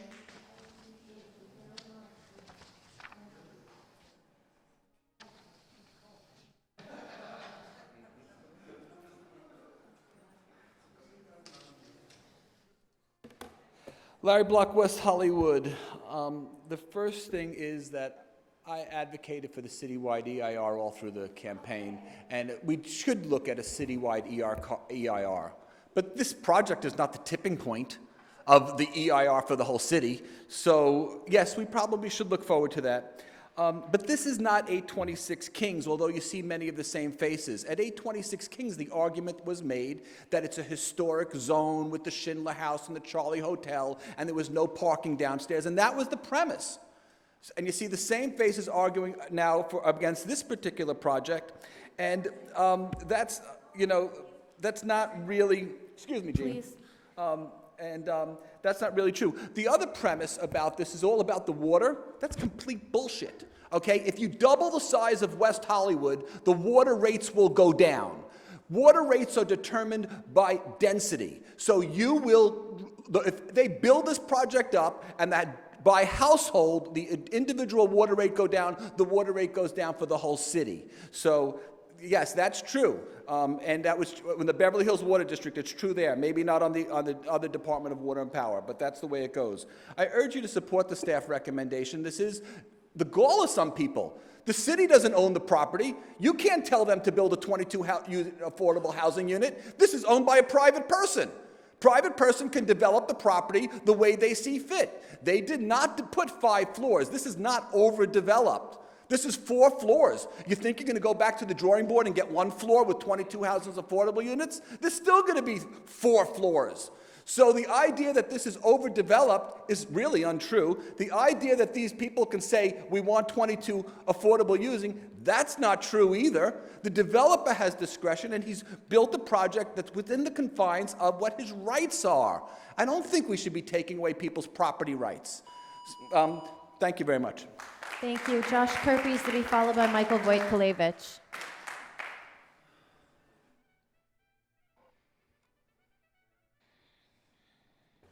Thank you, Mayor and City Council. Josh Kerpies, City of West Hollywood. I support staff's recommendation to deny this appeal. We need to support development that follows our rules, and you need to hold those that do not accountable. This development is in substantial compliance, and the few exemptions that they are asking for regarding the reduction of the balconies or open space and the setbacks will have no effect on the issues raised tonight, dealing with traffic, water, sewage, shadows, etc. The California Housing Partnership Corporation and the SoCal Association of Nonprofit Housing August released a report showing that LA County is short 527,722 affordable units. These are low and very low. That's what we would need to build to meet the demand. This project includes 5 affordable units. The 5 units may just be a drop in the bucket to that 400 or 527,000. But it may mean having a home to those those who move into those 5 units. I support the city's strong rent stabilization ordinance, but I have no objection to losing 1 unit that falls under the RSO to gain 5 permanently affordable housing units. I urge you to deny tonight's appeal, and I just wanted to also say that we're in a housing crisis across this state. It's not just affordable, it's not just really low income, or when they define affordable, the low income and moderate income, but it's for workforce housing as well. And I know that the 25 units that are being built there are not going to be seen as making a difference immediately, but it's a supply and demand issue regarding the housing. That's the main, it's a complex issue, but that is one of the main points that everyone refers to when they're talking about solving the issue. So I urge you to deny this appeal. Thank you. Michael Voigt-Kulevich to be followed by Victor Olmachenko.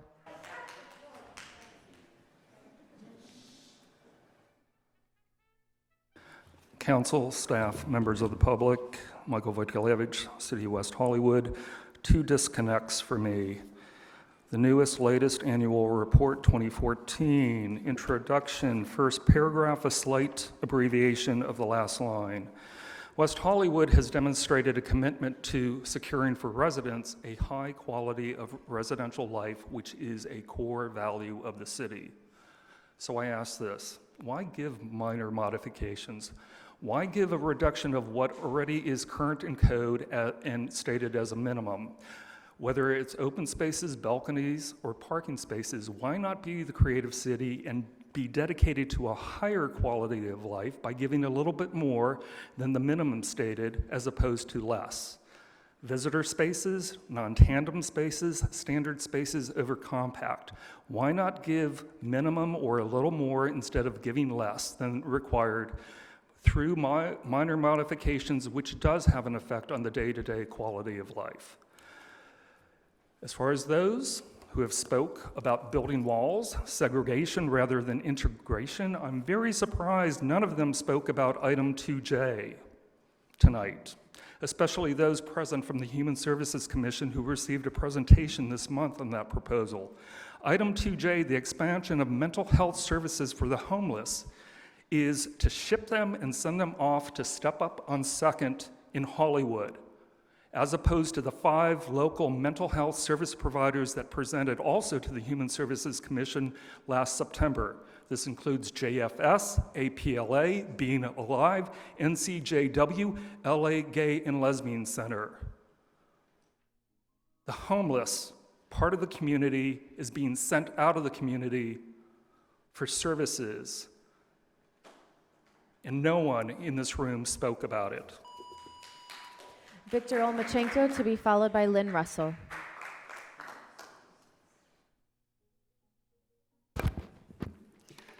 Good evening. My name is Victor Omolchenko, and I'm one of the 272 West Hollywood residents who signed the petition in support of this appeal.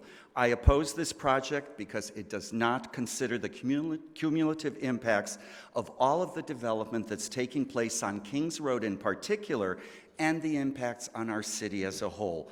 We need a real conversation now about cumulative impacts in our tiny 2-by-1 mile city and about possibly having a moratorium on new development. The City Council has made it far too easy for developers to build these highly expensive condo and apartment buildings that subsidize the rich while clustering affordable units on poor floors behind poor doors.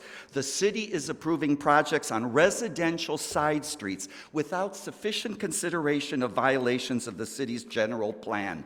This mad rush of overdevelopment does not bode well for our residents, and especially for those people living in rent-stabilized apartments in the city. Beyond the state requirements, the city gives developers too many goodies in alphabetical order: bonuses, concessions, development agreements, modifications, specific plans, statements of overriding considerations, and variances. Why is this progressive city handing out so much corporate welfare? It's time for the City Council to stop feeding us, the developers, table scraps and calling them a meal. We need real affordable housing in this city. And specifically about Kings Road project, although it appears to be 4 stories, its mass and scale are just too large for the lot. The architect was asked to make the building smaller, so the developer slapped some wood on the sides and came back with pretty much the same building. That's not good enough for this creative city. Please uphold this appeal and this idea requiring developers. We're creative. Let's look into building a 22-unit building consisting of all affordable housing on this site. Thank you for your consideration. Thank you. Lynn Russell, to be followed by Brian Harris, who is our listed last speaker. Wow, that's going to be hard to follow. Lynn Russell, West Hollywood. This is an excellent project, thoughtfully designed and appropriate for the location. We should be highly in favor of inclusive, affordable units within the project, and I find it a bit offensive that so many voices relentlessly advocate as an almost apartheid atmosphere sometime and somewhere in the future. Nearly every project that has come along recently is being hijacked with a variety of assertions, everything but the kitchen sink. Ms. Blatt suggests this evening that we want to have a spot change in the code and make this an affordable project. Maybe that's just an illustration that she's using, but I think if the code needs to be changed, the code needs to be changed. This was designed according to the code as far as I'm concerned. I'm wholeheartedly in favor of the project and request that you deny the appeal and approve the project. Thank you very much. Thank you. Brian Harris.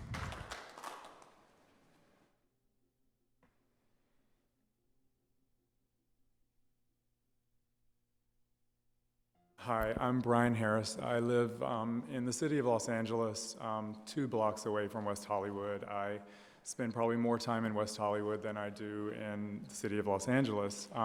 So I appreciate you letting me speak and taking my opinion in consideration. I wasn't going to speak, but I felt like I needed to because let me say I'm in favor of the appeal because I think there's a better solution. I think there's a solution where you can bring 2 parties together and both be happy. It's obvious that everyone is in favor of affordable housing. This is what I'm confused about. The people who want to build this are saying they want the affordable housing. We want the affordable housing too. Everybody wants the affordable housing. But in my opinion, 5 units for this density bonus that they're getting it's a breadcrumb with the amount of units that are being demolished nowadays. So, and with tandem parking, you know, I'm harping on tandem parking because, you know, I got diagnosed with Lyme disease 4 years ago. I used the bicycle routes that West Hollywood has, and although they're great, I like to turn down the side streets because that's where I get peace. That's where I get sanity. That's where I get calm, and I don't have to worry about so many cars and all this traffic. So I urge you, we know with tandem parking, people, if there's a space on the street, they're going to take it. Tandem parking doesn't work.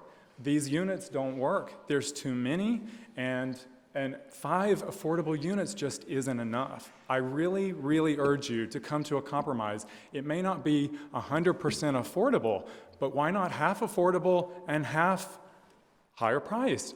There's a better solution, and the cumulative projects on this street have to be taken in consideration. They just have to. And I urge you, please, please, please, look at the appeal and do something different. Thank you. Thank you. Brian was our listed last speaker. Was there anyone who hasn't turned in a speaker slip that wanted to speak? Okay. We're going to take a brief recess and come back for further deliberation. I'm sorry? We'll have rebuttal when we return.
Who,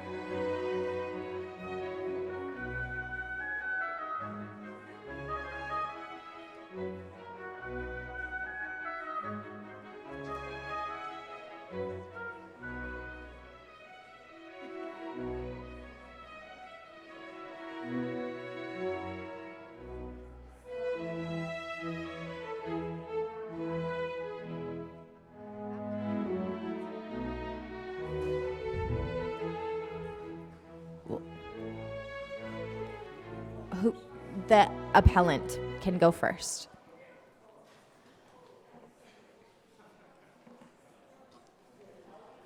All right, first of all, I'd like to thank staff for all their work on this on both sides. They've been very responsive to my requests.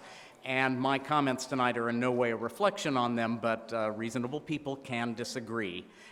Council, I'd like to thank you for your time. I hope we don't win the record for the worst and longest nights of your career. You know, a lot of people warned me that we don't have a chance because we don't have a lawyer, and someone has already pointed out that Mr. Elliott's argument is not inherently more credible than ours. I was surprised to feel that I had to address the affordable housing issue. I am not at all against affordable housing, and the last speaker pointed it out very clearly. 22 units somehow gets to 30 units. Granted, we get 5 affordable units, and the developer gets 3 more very high-price market rate units. And I should point out, 2 of those units are very low income. The level of income for that is up to $29,050. But 3 of the units are moderate income, and I don't think most people in West Hollywood know what that means. The salary range for that is $46,155 to $57,693 for one person. That is not going to be the baristas and servers and restaurant workers that Mr. Borelli was talking about. However, if this were all affordable units, it would actually be more inclusionary because it would be through all income ranges. Now, I would like to talk about 2 of the Vision 2020 core values. Responsiveness to the public first. Mr. Elliott submitted a petition to the city on Friday purporting to show community support for his project. Let's note that of the 40 signatures which Mr. Elliott submitted, not a single one was from a resident of Kings Road. Bear in mind that his law office and apparently extensive staff has now had almost 3 months to collect them. On the other hand, we had 4 days to collect signatures for our appeal. Out of the almost 272, it was almost 300 signatures, out of those, 206 of those signers live on Kings Road. It is fairly clear where the neighborhood falls on this issue. Staff and Mr. Elliott state that we provide no evidence that the harmful effects will occur. One can't provide evidence of the results of something that doesn't yet exist. They likewise can provide no evidence that the harmful effects will not occur. We don't believe the onus should be placed on the residents of Kings Road to prove these effects. We think the burden lies with the city to analyze the potential harms and protect its citizens from them. CEQA notes that the reasonable possibility of harmful effects must be considered. You've heard ample testimony tonight from Kings Road residents, and as you know, under CEQA, testimony of knowledgeable neighbors can constitute substantial evidence supporting a fair argument that there will be significant impacts. We were accused at the Planning Commission of bringing only opinions. And I'd like to point out that many speakers that night spoke to general plan goals, the traffic study thresholds memo, Vision 2020. These are not just opinions. We do not believe that the city is helpless in the face of SB 1818, and we have raised issues that indicate that CEQA and city policy do apply, especially with regard to cumulative effects. I don't want to sound like Antonin Scalia up here, but the fact is that words matter. The language I have read to you tonight from city documents are promises that you or previous city councils have made to the residents whom you represent. We want you to honor those commitments to us. As one of the planning commissioners who voted against this project stated at the July hearing, she took an oath to protect the residents of West Hollywood first and foremost when dealing with projects before the Planning Commission. I believe the speakers here tonight have made a plea to observe the quality of residential life goal of Vision 2020. There's a reason for voter apathy and low turnout, and I hear it from people all over the city. Oh, it doesn't matter who's elected. It's the developers who always win. People don't feel heard, and they think the system is stacked against them. I urge you to uphold our appeal and show the people of West Hollywood that it doesn't have to be that way. We can have reasonable development by working in conjunction with developers instead of always having these adversarial proceedings. And we can find ways to develop significant numbers of affordable housing instead of these piecemeal, incremental approaches that are doing little to solve this crucial problem. Thank you. Thank you. Mr. Elliott. Good evening, Todd Elliott for the developer 1028 North Kings Road LLC. So a basic appeal and CEQA lesson, I'll speak louder. The duty of this body is to determine if there is any new evidence, errors, or unsupported findings of fact. And when the public says, oh, does Mr. Elliott's statements have greater credibility because he's a lawyer? No, they don't. My statements have credibility because there is no substantial evidence in their statements, which means there are no facts. You can talk about CEQA, you can talk about cumulative impacts, but if you don't have facts to back them up, then they're not substantial evidence. The only issue that was even discussed that was in any way factual was traffic. And as the staff report clearly determined, this project would not have a substantial impact. Therefore, you would never even get to a cumulative impact analysis. Ivy. The appellant's attack on the general plan, we know that the appellant doesn't agree with the general plan, but this is the city's general plan. And the appeal is not a fiat to attack it. Unusual circumstances. The law is very clear, and your own city attorney will tell you, it is not the public or even the applicant that determines whether or not there is unusual circumstances. It is the finder of fact. And the Planning Commission and staff did a very good job in determining that this project site is a garden variety site. It is under the general plan an R4 site that is not in any way unusual. And that is the basis on which a categorical exemption applies. The discussion of sewer breaks and wastewater in the appeal is confused. Fortunately, we do not, as a city, confuse how we treat wastewater and our domestic water supply. But the notion that this project has an unusual circumstance or that the drought is an unusual circumstance is just simply not credible. And we've addressed that in our very lengthy letter to the City Council and to the staff. 22 units of affordable housing versus 30. Essentially, the argument is that 8 units would have an impact. Firstly, it's not on the table, or it's not the City Council's determination to determine whether or not this should be a 22-unit project or a 30-unit project. Your position, your job is to determine whether or not there's new evidence, errors, or unsupported findings of fact. And no substantial evidence has been presented to show that. What I do want to address is we did the right thing here. We created a 4-story building with affordable housing in place. We didn't use SB 1818 to get to that 5th story because we knew we could create a building that was compatible. And you don't need to be a CEQA expert or a lawyer, just have common sense, as Lynn Russell said, to look at this and know that it's compatible with the neighborhood. Finally, I want to make sure everyone is clear that the affordable units do have parking, and that the tandem units, when there's a two-bedroom unit, it's the same person controlling the tandem parking space. So you don't call your neighbor to ask them to move their parking. Finally, I want to note that unlike some other appeals, the Palmer case is not at issue here. We are simply not able to pay an in lieu fee.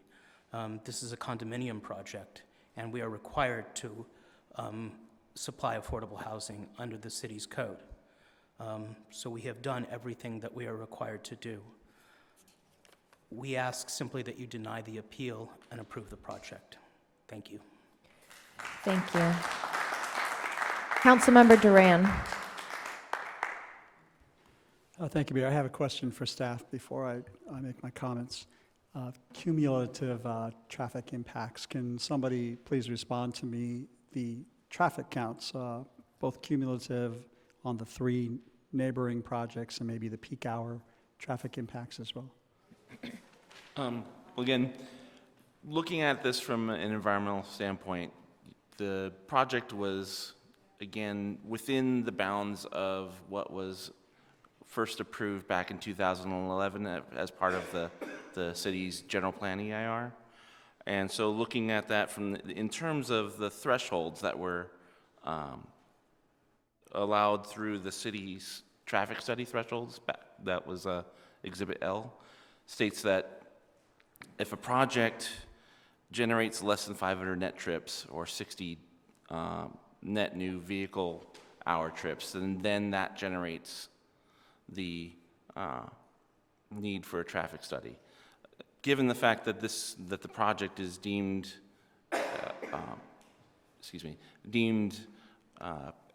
categorically exempt from CEQA, therefore, the cumulative impacts aren't required as a focus. So they weren't required to be presented at this time. And I understand generally that they're under, the traffic counts are under the 500 threshold for requiring a traffic study.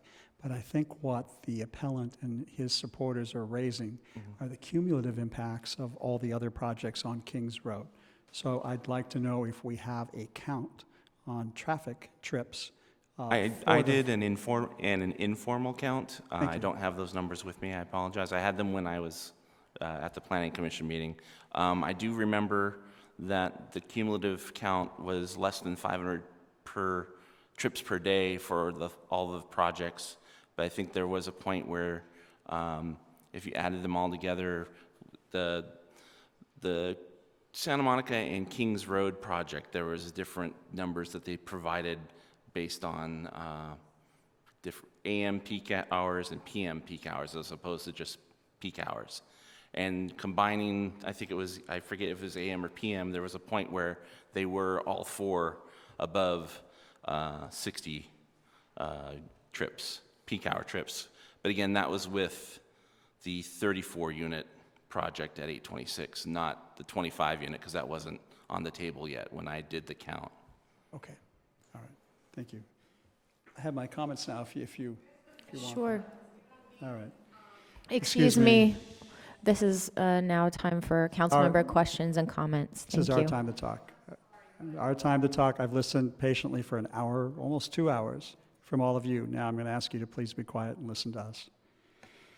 First of all, I want to thank the appellant and the applicant for coming out tonight and preparing and presenting both sides. This, like many appeals in West Hollywood, are always somewhat awkward for me because I know people and respect people on both sides of the issues. I've known Tony Arndt since we used to work out at the old athletic club when there was an athletic club way back when. And I certainly know people on the other side as well.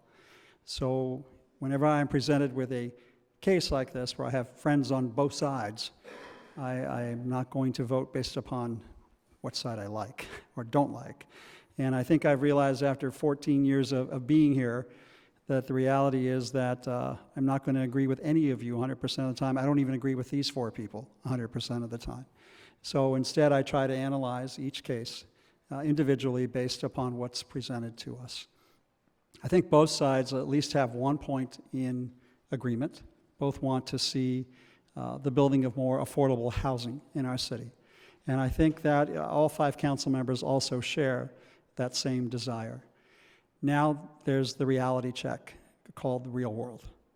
And real world is that markets determine prices based on supply and demand. That's not something I, as a council member, have any control over. The laws of supply and demand, I don't control capitalism or economics or markets. Markets operate independent of any requirement to consider the human lives that are impacted, and markets can be quite savage and ravage communities if they're left unchecked. So one of the things that we have done as a community is set forth a requirement that in all new residential development, 20% of the units will be set aside for low and moderate income people. And the salaries that Mr. Arndt described, yeah, they're not the salaries of baristas, but those are the salaries of a new school teacher or a police officer. Those are the salaries of working class people that also need a place to live somewhere in our community. So we have a 20% set aside. That's one of the ways that we as a community have decided to dedicate ourselves to the development of affordable housing. One of the things the appellant is requesting is that 100% of the units be designated somehow by us as affordable housing units. We don't have that power. This is not our property. It's not the property of the West Hollywood Housing Corporation either, which is an extension of our government. This is a piece of property owned by a private person or persons, and they are guaranteed property rights not by me, but by the Fifth Amendment to the United States Constitution, which guarantees that private property be respected and protected. Most of you are condo owners, and I know that you don't want us doing anything to your property unnecessarily. So this property owner also has private property rights that need to be upheld. So the creation of 100% of affordable units on a project that we don't own really isn't real. It's not a real consideration. It's not something that we can do. If we tried to do it, we would be accomplishing a public taking of private property rights, and we'd have to compensate them for that taking under the U.S. Constitution, due process of law. So it's really not something that we can do. In 1984, the population of the city of West Hollywood was 37,000 people. Today, in 2015, the population of the city of West Hollywood is still 37,000 people. So I know that people feel that we are overdeveloping, but again, the reality is that our population has remained static and consistent over the decades, never really going above or below 36,000 to 38,000 people. It's interesting to me that 4 of the 5 of us live west of La Cienega in this city. 4 of the 5 of us live on the western end of town. But West Hollywood is small enough that I think we pretty much, all 5 of us, know just about every street and most neighborhoods. And I have many friends, ex-partners, who live on Kings Road, and I'm very familiar with Kings Road. And I know when I've walked over Kings Road in the 25 years that I've lived here, it is a corridor of condos. Everybody knows that. It's one of the rare streets in the city that has 3- and 4-story condominium buildings, mostly on both sides of the street. It's highly dense. It's very different than most of the other streets in the city of West Hollywood. We have more of a mixture of housing units. It is a corridor of condominium owners and a place where condominium owners are highly concentrated. One of the reasons I think that the park, Kings Road Park, was approved to provide some relief from that condo corridor that exists. So this project is 4 stories tall. I think if the developer had presented something 5 stories tall, I would have had the same concern that I had with the other Kings Road project, that it might not have been compatible. But a 4-story building is in fact compatible with other 4-story buildings along Kings Road. Kings Road has 2-, 3-, and 4-story condominium buildings. Most of them that I have been in have 8 to 10 units on each floor, which means most of these condominium buildings have about 30 units in them. That is, in fact, what Kings Road looks like. So there's nothing in this particular project that seems to be incompatible with the reality of what Kings Road is. I met with Tony earlier today, and he reminded me that he wanted to be heard. And I heard that, Tony, when you said that. So I, carefully reviewed the letter that you presented to us to make sure that I cover or at least consider all the points that you raised in your appeal. You disagree with the categorical exemption on infill development. You don't believe that this should be exempt from CEQA. You're asking us to do an analysis of the cumulative environmental impacts of the project. You wanted a redesign of the 22 affordable units, which I don't think we can do. You wanted us to look at traffic and parking, and you wanted us to look at water supply, drought, and wastewater.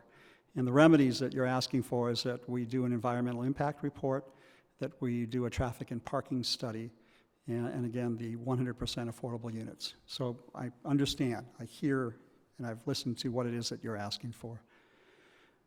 Lynn Russell, I don't think she's here, and I wish she was, because I don't always agree with Lynn Russell, but I always admire the way that she comes and addresses us as a council body in a very calm and cool manner, and she tries to stick to the facts. And so usually when Lynn Russell addresses us, I put my pen down for a second and listen to what she's saying.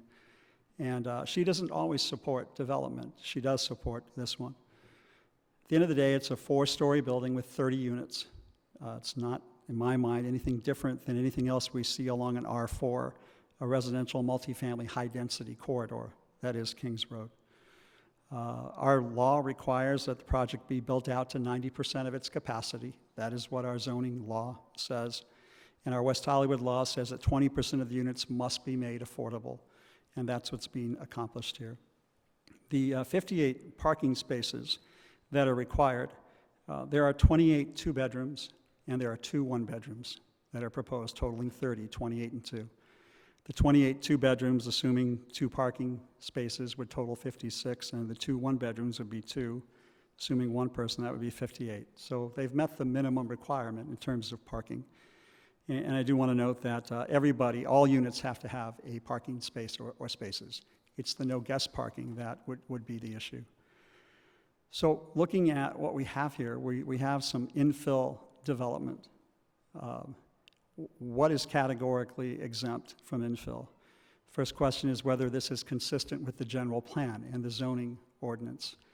This project is not requesting an amendment to the general plan or a zoning text amendment or any deviation from the general plan or the zoning. It is within the envelope of what's approved for that site, so there's no inconsistency there.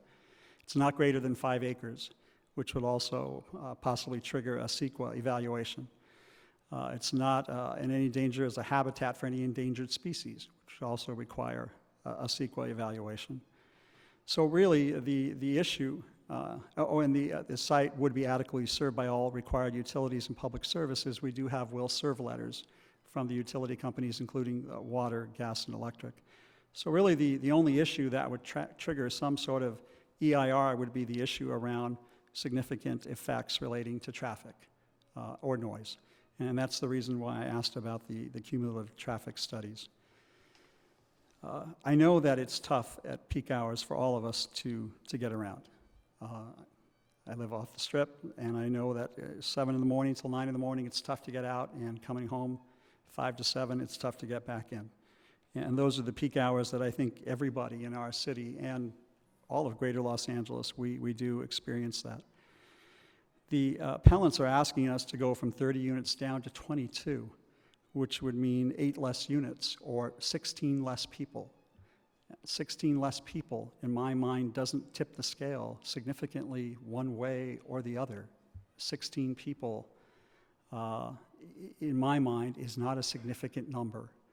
So the difference between 30 and 22 units, or a difference of 8 units, in my mind, doesn't seem to be significant enough to warrant the sort of review that I think the appellant is requesting.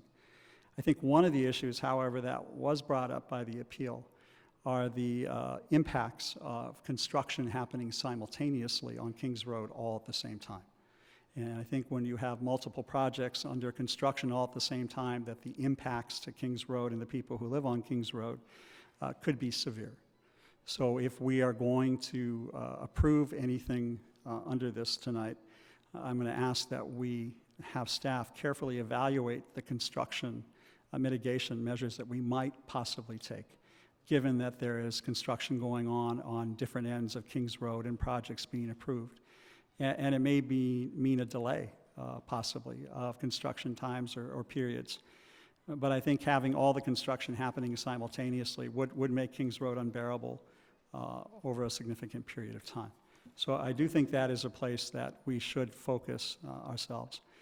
And then finally, I just want to say I appreciate the passion of democracy in action. I mean, we're a small town. Everybody kind of knows everybody. We kind of know what each other is going to say. I'm sure some of you sitting there is thinking, this is exactly what I thought John Duran would say. You know, that's maybe the benefit of a small town. But we do have, you know, big city problems because we're in a county of over 12 million people. And we're not an isolated small town on the outskirt of a village. So we do have to deal with these big issues. But given that we're a small town, I think it's rarely helpful for one side or the other to treat each other disrespectfully with name-calling or tags or accusations. I know for at least us up here, we hear it, but it's not really something that at least I weigh in terms of credibility of what's being said. But I mean, we all have to see each other tomorrow morning at Pavilions and Gelson's. So I'm not sure what benefit is served by having us, you know, treat each other so harshly as if we weren't the same 37,000 people who are here year after year. So I hope in the future when we have appeals like this, I don't know if it's possible to just bring the temperature down just a bit, if we can, on all sides, and maybe have a, you know, civilized disagreement when we have to. But I generally do support denying the appeal and support staff's recommendation. I would just like to hear a bit more on the cumulative traffic impacts and construction impacts. I think those are the two areas that do concern me about this. Thank you. Councilmember D'Amico. Thank you, and thank you, Councilmember Duran. I actually want to pick up right where you left off on 2 points. The first is, I think the 5 of us, maybe the 7 of us, are used to people making up stuff about us and saying it out loud and writing it down and sending it in, but the hurt in the eyes of so many people who came forward was kind of astounding. Some of you said some truly awful things unnecessarily, and I just want to say that hurting people because you want something to happen or don't want it to happen is, you know, I think we're used to it, but I know my neighbors are not, and I just want to thank you for bringing that up because I think it's worth reminding folks. And I also want to sort of jump in with your discussion of parking, and I think Mr. Elliott, well, let me start here, that I agree with this appeal and disagree in part, and I think Mr. Elliott said something that, you know, he said there is no new evidence, and I think you're exactly wrong. There is new evidence, but I don't think this appeal is the solution to the problem raised by this evidence. I think the cumulative impact of the developments that have been approved on this block of what is already a well-developed, important part of our community, were they all part of one grand development that stretched 4 buildings long, they would have caused a traffic analysis and a CEQA analysis and an open space analysis and all of the things that CEQA would require. This project does not. It's categorically exempt. It's the strict reading of the law and our ordinances that it is exempt. But that's not really who we are as a city. So I think whatever happens tonight, I think what needs to happen next is that our city needs to study Kings Road, and we need to come up with traffic calming plans, and we need to come up with parking plans, and we need to understand where people get parking permits, because if you live a block to the north or a block to the east or a block to the west, you live on a street that has permit parking.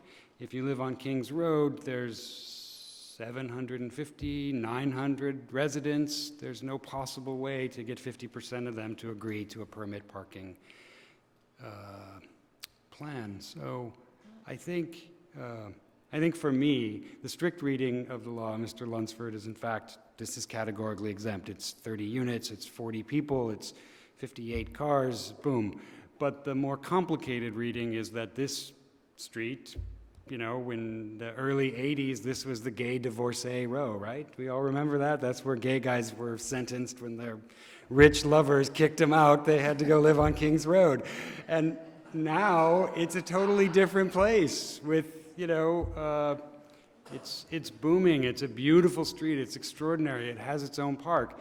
And what's come with it is a series of complications, including traffic. And I also want to say that I think the sewer question, Mr. Lunsford told me that this project will study the sewer, and if it's found that it's inadequate, it will need to be upgraded. But again, I'm concerned that that sewer will have been studied 4 times, and its cumulative impact will not have been analyzed. So it may not be possible to have the cumulative impact of 100 flushing toilets rest on 1028, 1030 North Kings Road for all those units that are being built on Kings Road, but I think we can agree that if you know anything about sewer fill, a 1/4 inch here and a 1/4 inch there, after 4 or 5 1/4 inches, you've filled up your sewer perhaps beyond its maximum to accommodate. So I would hope that if we move this project forward, we do a cumulative study of the traffic and we come up with a plan and we look at the sewer service, because I think that street, which started as a single-family home street in the 1920s, certainly its sewer has been upgraded in the 70s when all those apartment buildings were built, and in the 80s when more were built, and probably more recently. But I think it's worth checking. I wanted to say that there are minimum modifications that are being requested, and they are minimum, but they are also modifications. And it would be my request that we look at item 8.7, which is in our resolution, that requires that this project comply with a minimum of 60 points listed on the green building point system table. And I would ask that we require that this building meet Title 24 plus 20%, and that it have a LEED Silver designation. And this is the same thought that this building will exist for 50 years. And I think this building, with a little more design and a little more thoughtful determination, we can make sure that this building does as little harm as possible to the environment for those 50 years. And I'm pointing out that that item is under design requirements.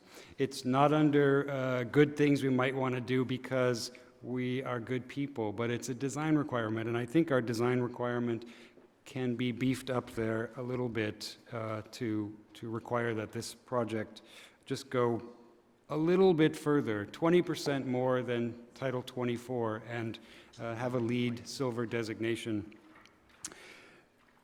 And I have just three more quick things to say. There were a couple of speakers who said this building is 100% ADA accessible, and it's not. It is a building that is accessible to the public that have mobility challenges, but each and every unit is not designed to serve a disabled person. This project is not 100% accessible. It is a project that complies with the ADA requirements, and that, of course, is something we would insist on overall. But I just think we can't expect this project to be 100% accessible. We can expect this project to serve the residents and to serve visitors and others as the law requires. And my last 2 comments are that I appreciate Lorcan O'Herlihy's aesthetic, and I think this is another in a series of exceptionally beautiful buildings, though I will just say that I heard from the neighbors, the future neighbors of this building, that I can't think of a better word than soften, but somehow this building could be softened to respond more. And I noticed in the landscaping plan there were 2 olive trees and some other plants, and I think perhaps what this project needs is a slightly better developed landscaping plan that does address its long-term existence on the site and its potential to be always the neighbor to a parking lot that will always be, we would hope, a successful and well-managed grocery store next door. So perhaps some of that, some of this building could be, some of that could be addressed by a landscaping plan. And finally, I just want to make a more general comment that the governor signed a law, SB 744, less than 2 weeks ago, that would allow developers to reduce the parking to 1/2 of a parking space per bedroom for every building that has affordable housing within 1/2 mile of a transit corridor. So I hear the parking question, and I think they have a parking spot as required by our code, which is 1 spot per bedroom with more as 2 bedrooms and 3 bedrooms. But very soon, our community is going to be seeing projects that have 30 units that come with 28 parking spots. And those will be very difficult discussions. So I think this project, again, I think it does respond to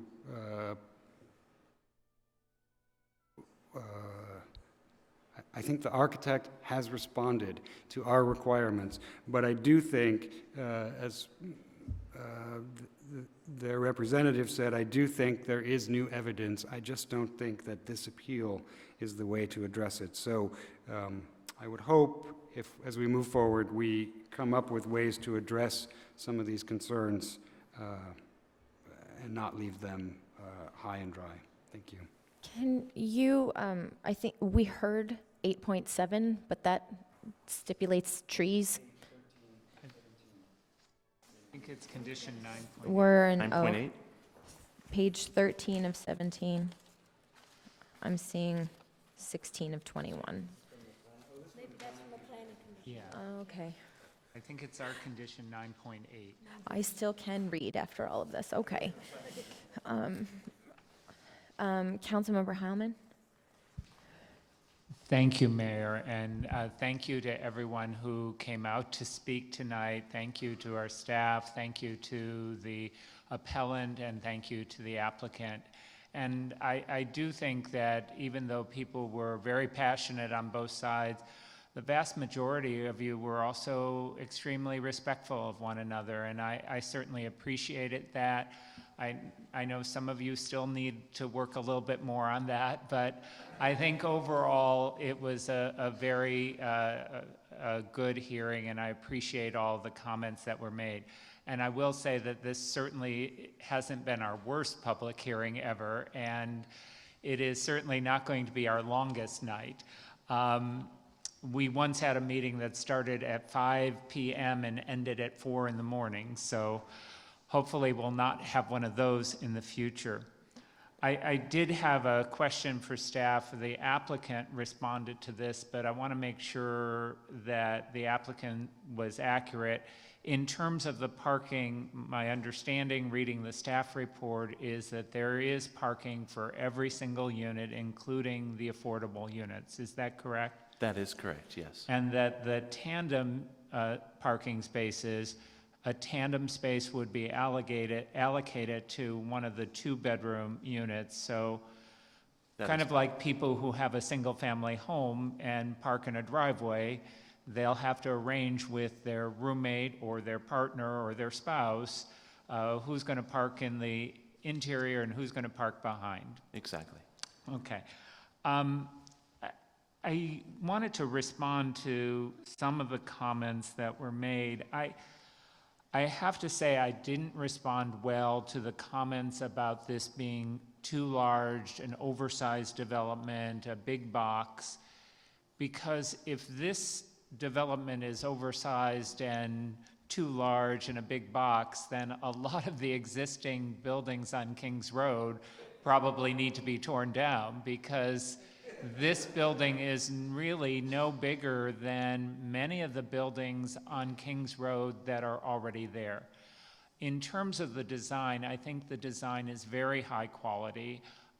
Certainly, Mr. O'Herlihy has designed other well-known buildings in the city, and especially the other building on Kings Road. Now, some people may hate it, some people love it, but it is an award-winning project, and it is certainly an interesting and creative project. And I think this design for its location is very thoughtful. I am concerned about many of the comments tonight about the parking, the sewers, the problems with traffic. But those are not being caused by this development. This development doesn't exist. So if there are lots of parking and traffic and sewage problems on the street, those are being caused by the existing development that's on the street. And I think as Councilmember D'Amico and Councilmember Duran were suggesting, we do need to address that. We need to look at, are there parking solutions, are there traffic solutions for the existing conditions on the street. But I don't think that we can fault this developer for trying to develop what everyone else on this street has had the opportunity to live in.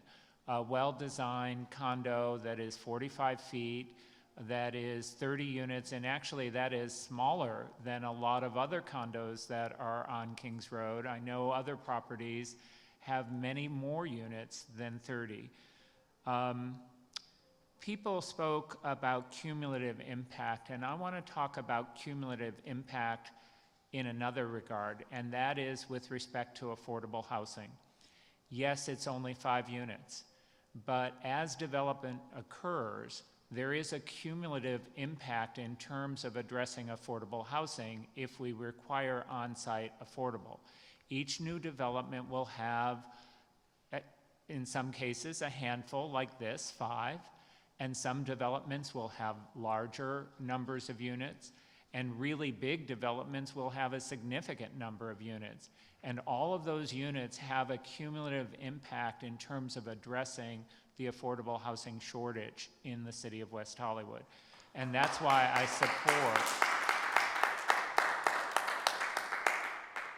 support the inclusion of these units. Now, in terms of affordable housing, I heard the appellant and some of the supporters talk about, convert this all into 22 units of permanently affordable.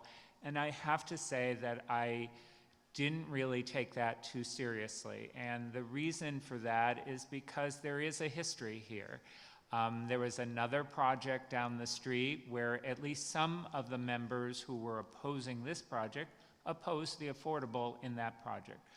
And if we want to go back a long time, the site of the Kings Road Park, that was considered for affordable housing, and some of the people who were here opposing this project, saying they would support fully 22 units of affordable housing, were very vocal opposed to affordable housing. So I guess my reaction to that argument was a bit negative because I felt like there was an inconsistency in the position, that today you're saying you would support all affordable housing, but the track record of opposing affordable housing and other projects isn't consistent with that position today.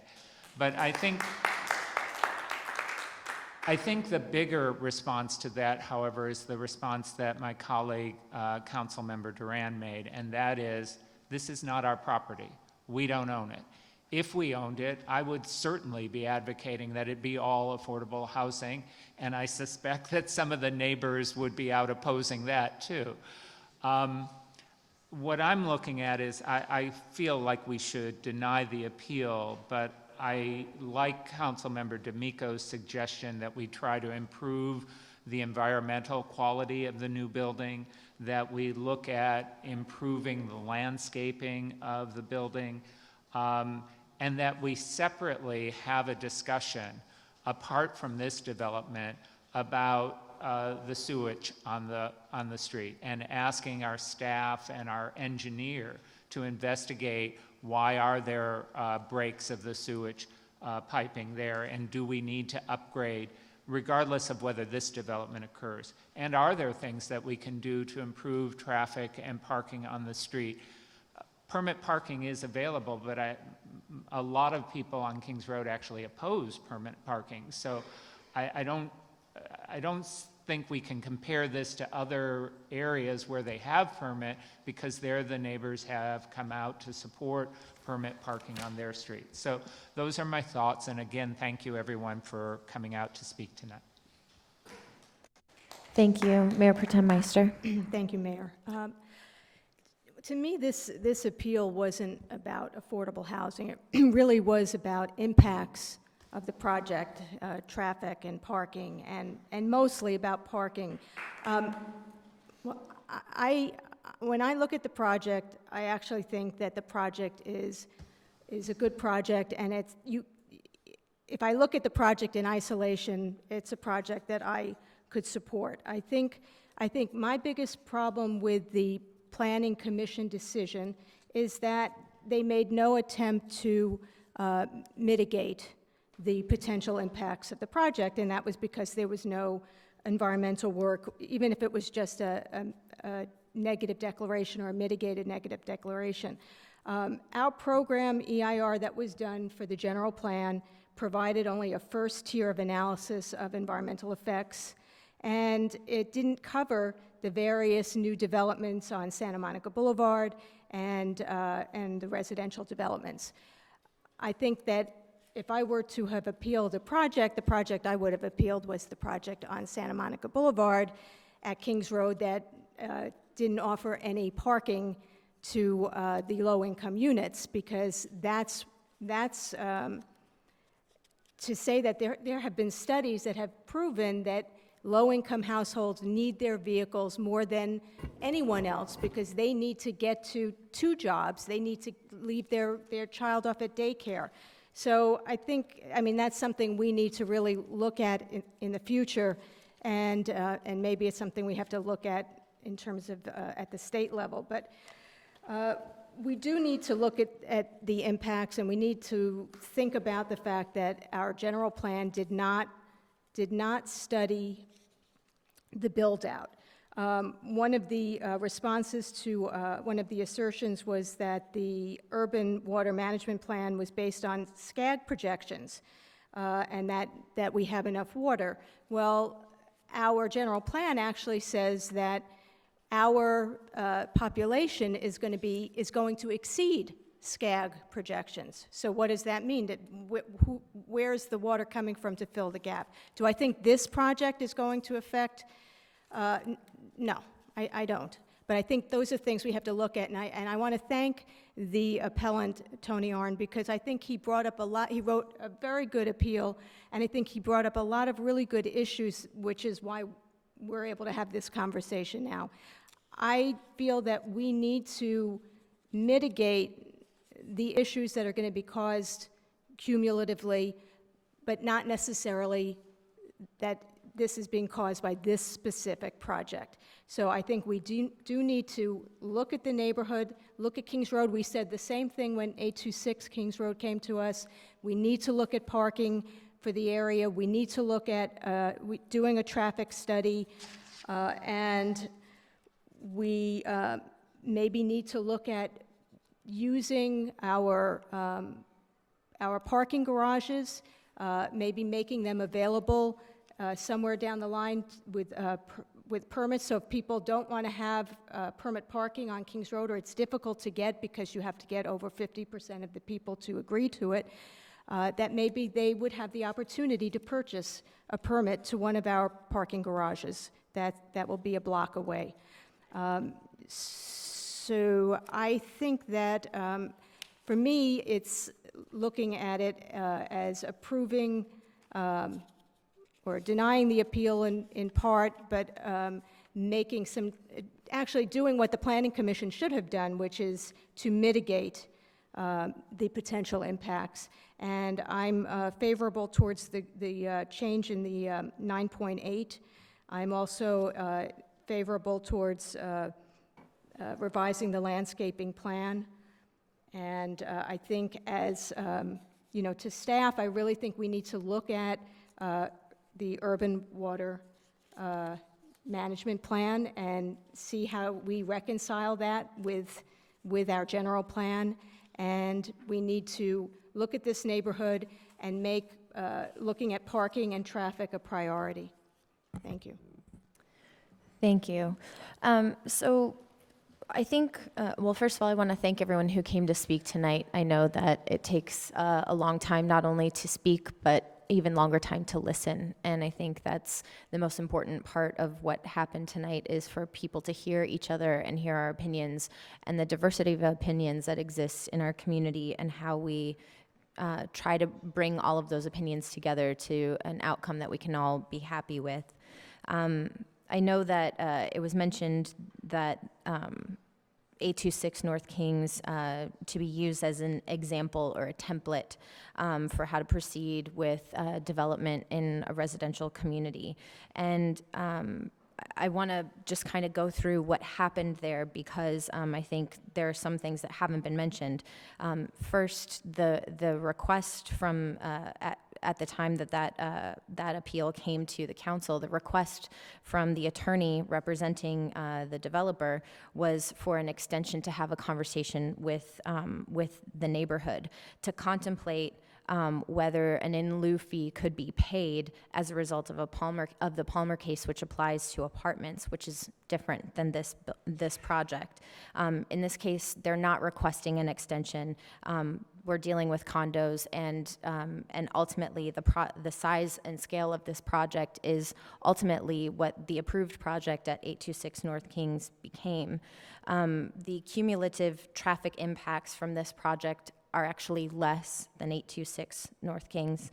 And again, that received overwhelming support, and there was actually stacked parking or tandem parking approved in the approved 826 North Kings. So in fact, this project is following a lot of what ultimately was approved in 826 North Kings.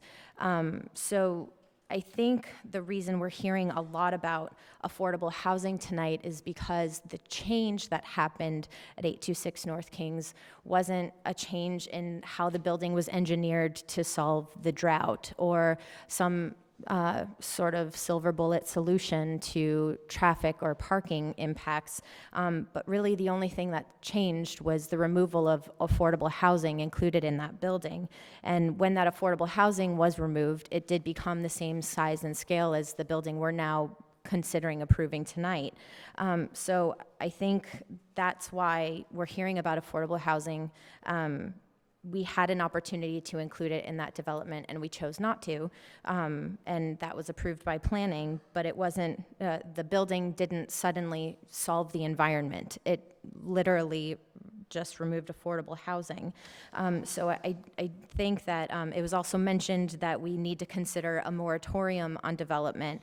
And while I would not be supportive of a moratorium overall on development in the city, we are taking a look at R2 through R4 guidelines and conducting that study to examine the very questions that have been raised here tonight about whether the way that the general plan has posed development in our residential neighborhoods is compatible with and in alignment with what we're expecting in our neighborhoods. So that conversation actually is happening. But even if we were tonight to consider a moratorium, which we couldn't for many reasons, not the least of which is the Brown Act, that wouldn't apply to this project because it's being presented to us tonight.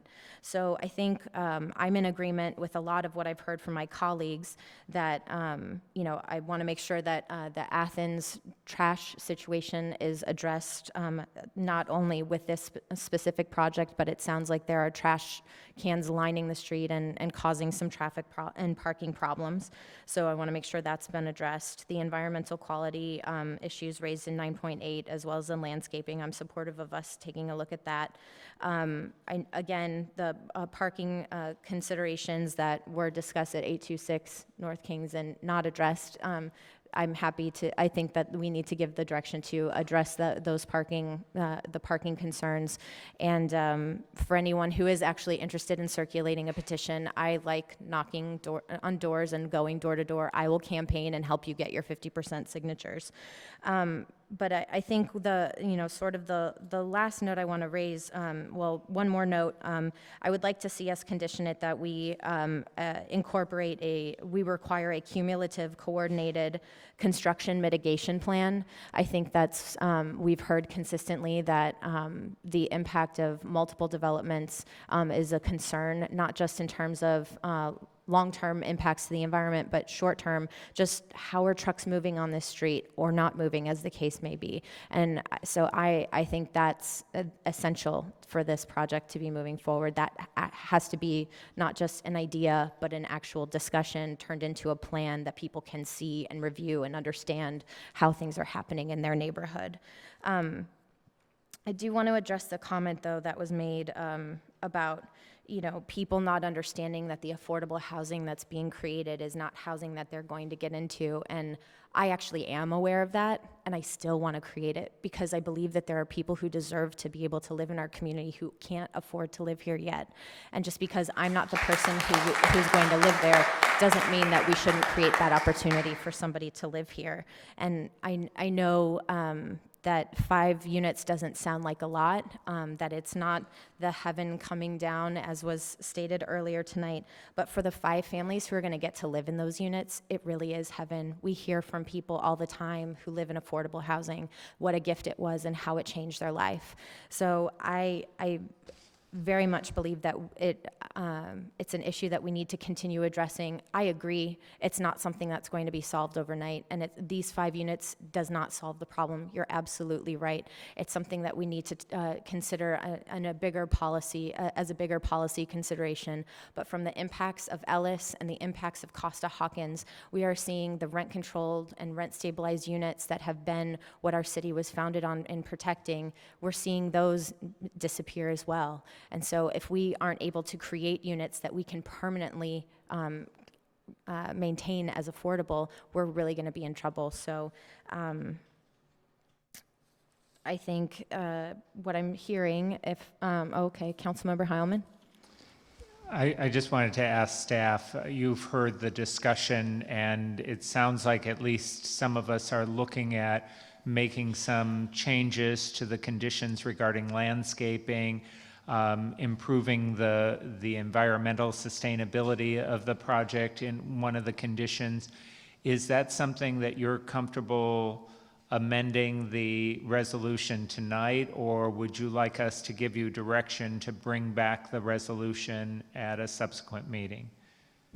I think it would probably be best for us to work on that and craft it and bring it back to a subsequent meeting for council to review to make sure that we got correct. Okay. All right. And I guess my other comment was my understanding that the minor modifications to the open space were on the private open space. My understanding that was essentially done to pull back some of the balconies from the existing building to the south. Is that correct? In terms of having different articulation, so it's not like the entire 7-foot dimension for the entire balcony was reduced. It was actually like little corners here and there. So, but just to, from the architect's standpoint, create more articulation on that. Okay, so it really doesn't, okay. But again, and only for 12 units, not for all 30. Okay, thank you. Mayor Pro Tem Meister. Thank you. With regard to the construction mitigations, do we have any kind of condition that the construction workers need to find parking off-street? Maybe they need to go to the parking garage or to Gelson's or something? We do. We include a condition that they are required to make a construction mitigation plan, which does include parking for workers.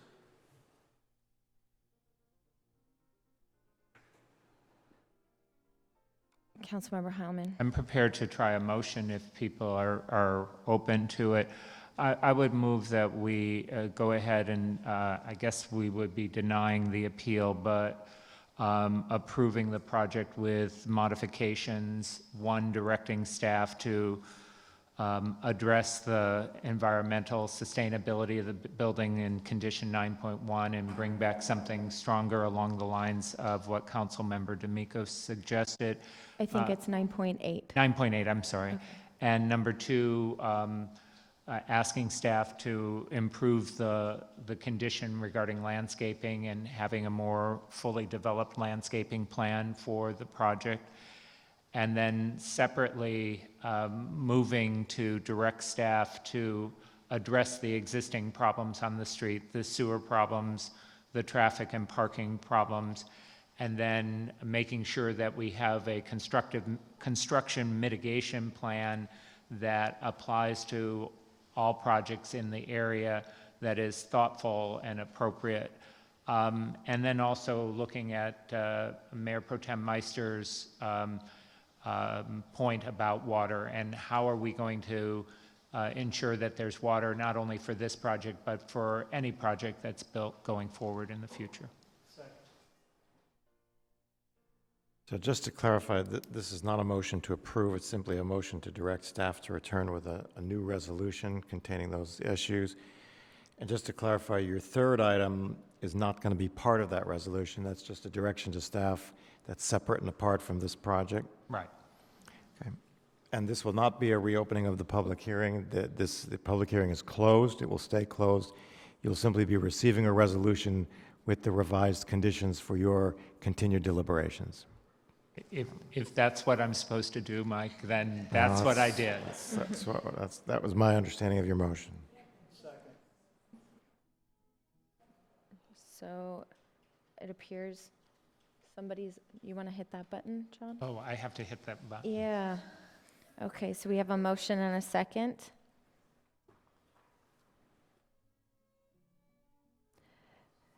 The item passes unanimously.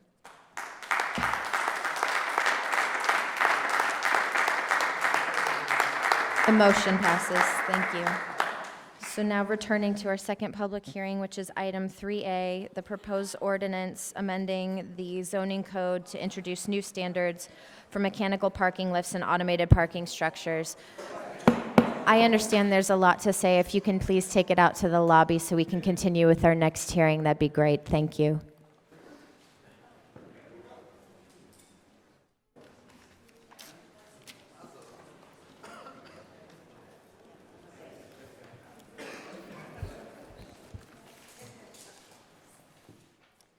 Good evening.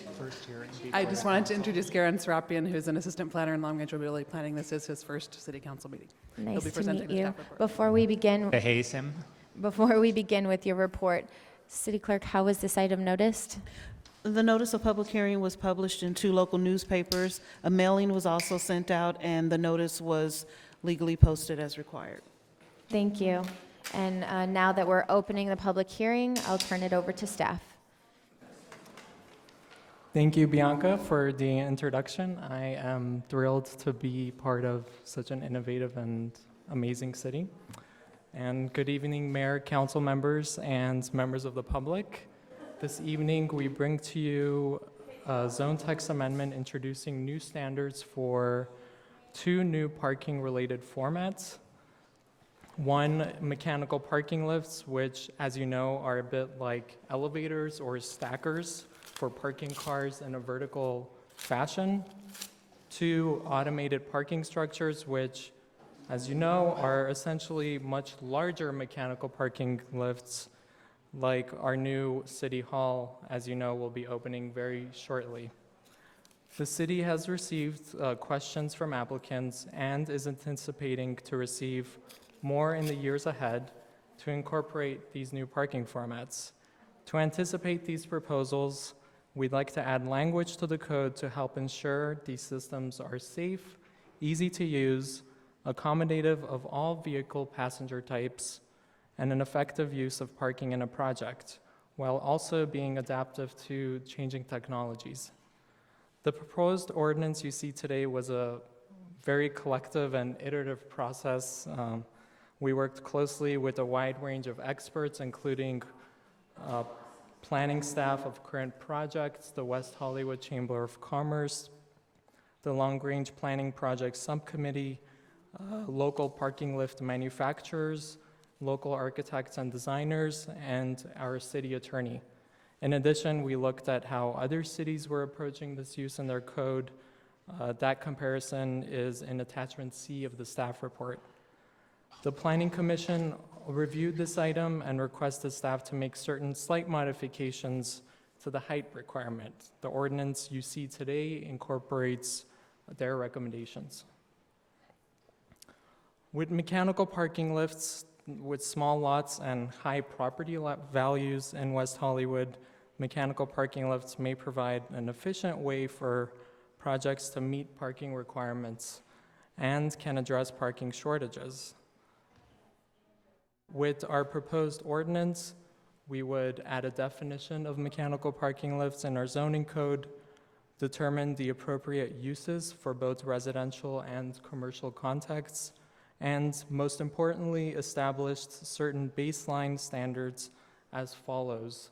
So developing a permit requirement, so existing parking facilities adding parking lifts must apply for an administrative permit.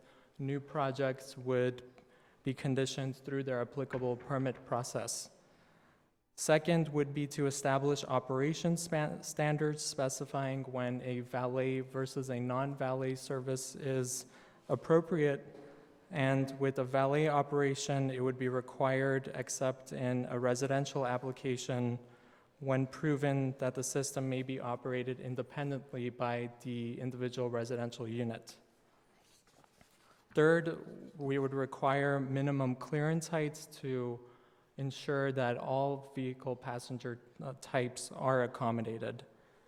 Fourth would be to limit the number of levels for different uses, and this derived from our standards for tandem parking. For residential use, there would be a maximum of 2 levels, and commercial up to 3 levels in a vertical tandem fashion. And finally, fifth, we would require certain safety measures for protection of both vehicles and residents in the event of an emergency. The second item is addressing automated parking structures.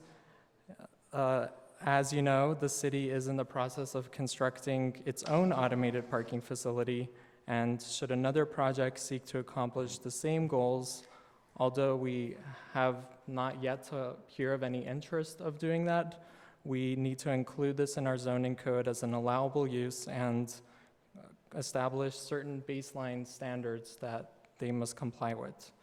So with the proposed ordinance, we would allow automated parking facilities to satisfy off-street parking requirements for both residential and commercial uses.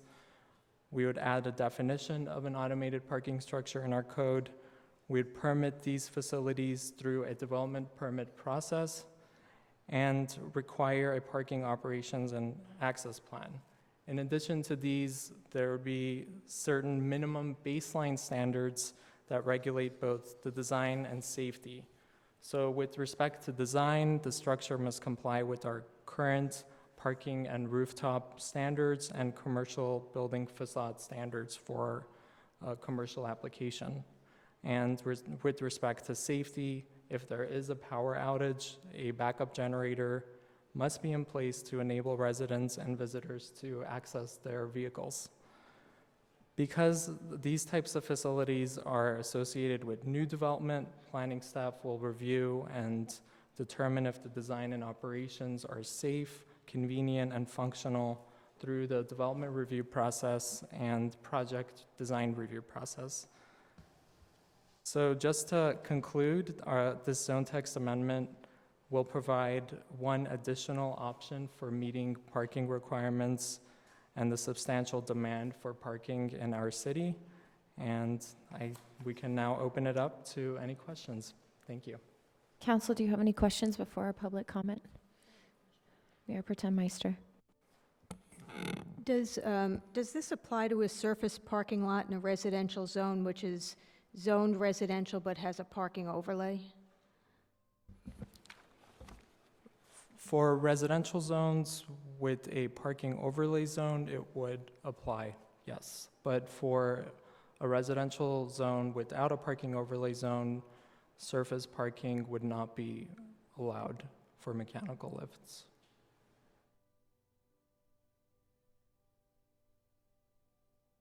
Okay, Councilmember Heilman? Yeah, I guess my question is, are there any conditions on this being used to satisfy off-street parking, or is this something that would be allowed as of right?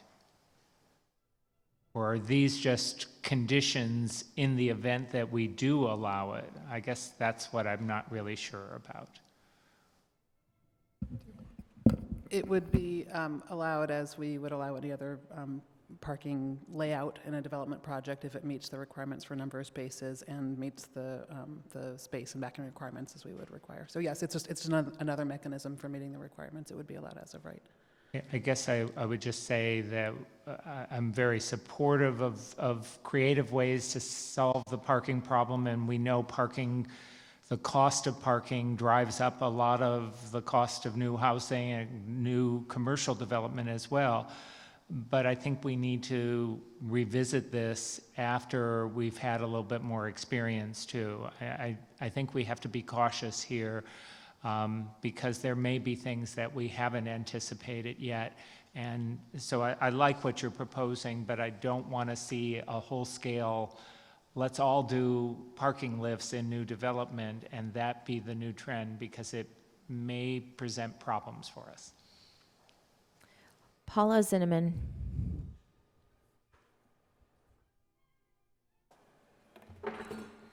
Thank you, Honorable Mayor, Councilman, members. I represent Park Plus Inc., a company that's been in business for 40 years.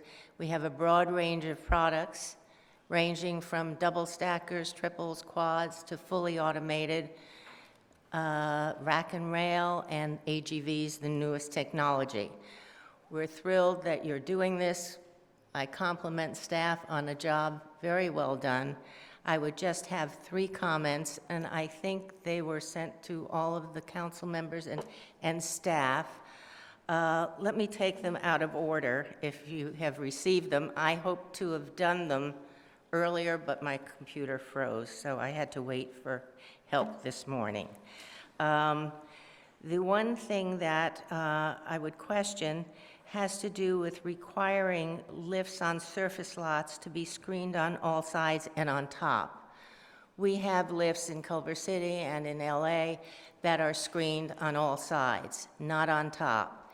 As a matter of fact, one of the exhibits in the packet shows one of our projects, which is in Culver City, which is screened on all sides but not on top. There have been questions raised about why or what, and at a chamber meeting, someone suggested that the rationale for requiring the top had to do with view or certain other elements. There's no reason for a top to be on an enclosed screen stacker. I have a clear picture of the photograph that was used and is very blurry. If you would like to see the clear photo of the one that has the enclosure and no top on it, no vehicle is visible above the screening. And the other elements are to do with parking behind a commercial building or a retail shop where there are 2 or 3 spaces where the owner may use a stacker to eliminate having to park there and losing spaces for clients or customers. Thank you. Yes, we have it in the memo that we were given. It's an item 3A memo that we were given. Okay, would Thank you like you. to see the clear photo and to see that it doesn't have a top and the vehicle is not shown? If you'd like to give them to the city clerk, we'll make sure to get them through her. Yeah. Thank you. Victor Olmachenko.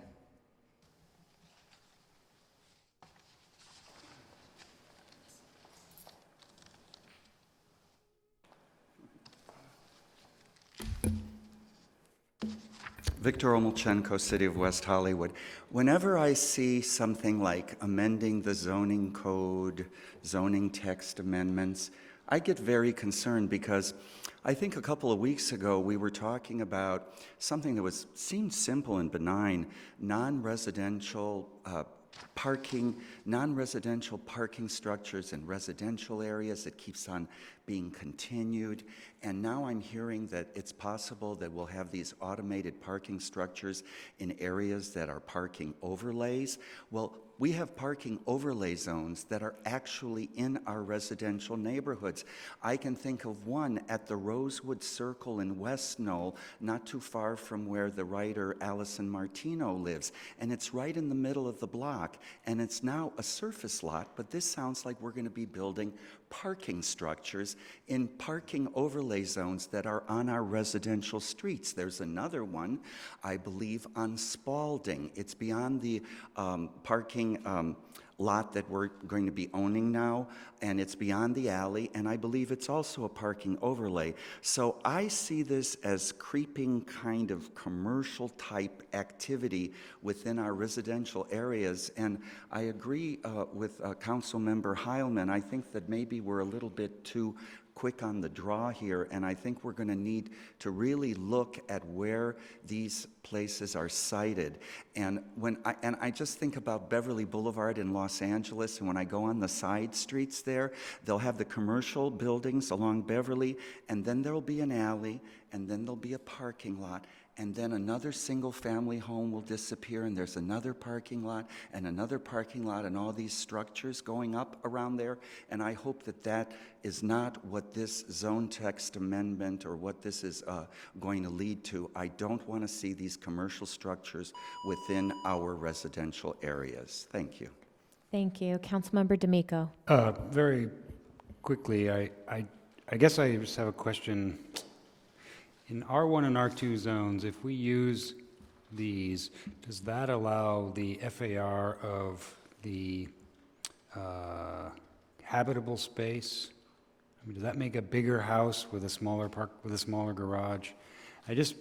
My concern is that we're, potentially reducing the size of the garage and making it taller, and then we're making the house bigger, which isn't necessarily a bad thing, but I think some of these questions, as Councilmember Heilman suggested, we can't keep our eye on everything. I can barely keep my eye on anything. So I would look to the planning department to say, newsflash, 5 West Hollywood West developments have come rushing in with our new standards, and now they can put in these garages, and this whole set of ideas that we put together is now making these buildings another 200 to 500 square feet larger. So I'm concerned about R1 and R2 districts in particular. The commercial and the question of putting a lid on a parking lot, I think you've come up with a very good ordinance, and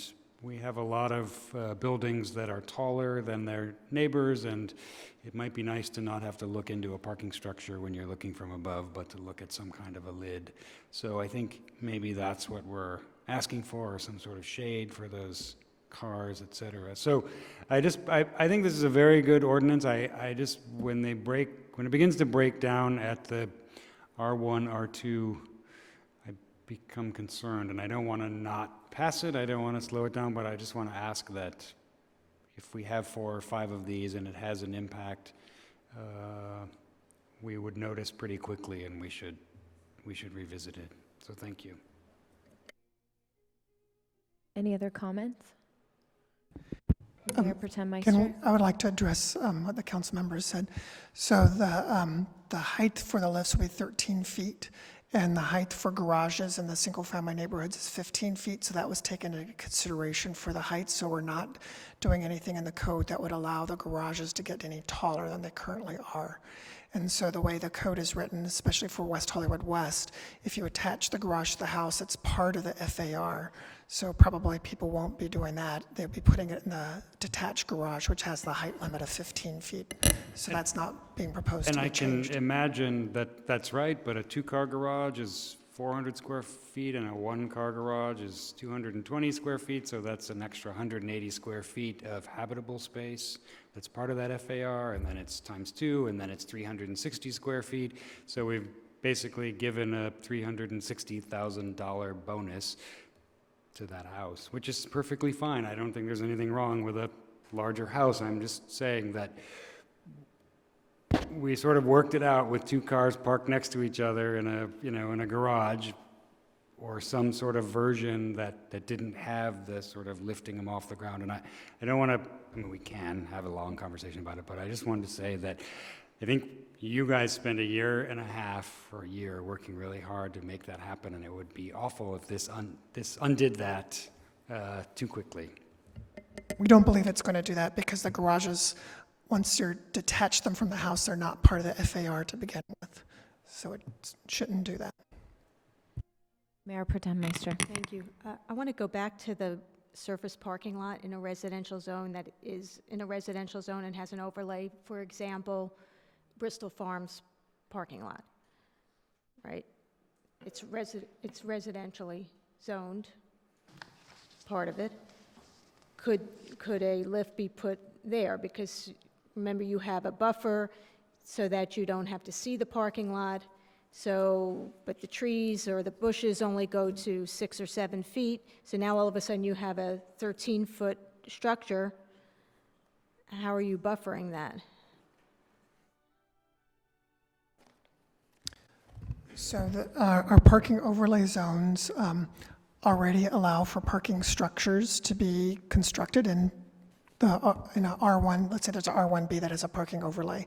So the zoning ordinance already allows you to actually build a parking structure on those zones. So we didn't do anything with this amendment to change the fact that you can construct a parking structure. We just allowed this version of a parking structure to be included in this zone. So we didn't really add that something new can be constructed, but it would still need to meet whatever setback requirements that are applicable in the R1B zoning district. And so it still needs to meet all those same residential parking standards. So the structure would still need to be set back from the side and set back from the rear property line, just as if it had been a house being built. So it'd have the same setback requirements. And when you talked about the design guidelines with, say, West Hollywood West, did you discuss this at all? Did this come up, the mechanical parking? No, this wasn't discussed during, it wasn't discussed having lifts. It was discussed having lifts going down into the ground and having basements during the West Hollywood West And was that approved? Yes, under certain circumstances. Councilmember Heilman. I support this item and I'm prepared to move it.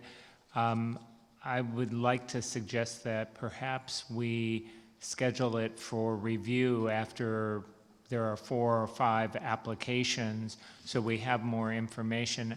I think it's probably, and maybe I'm being naive, but I think it's unlikely that most developers of a new single-family home would even know about this regulation or would even think about putting in a lift like this, because I would imagine most purchasers of a single-family home would not want this parking lift and the cost associated with it.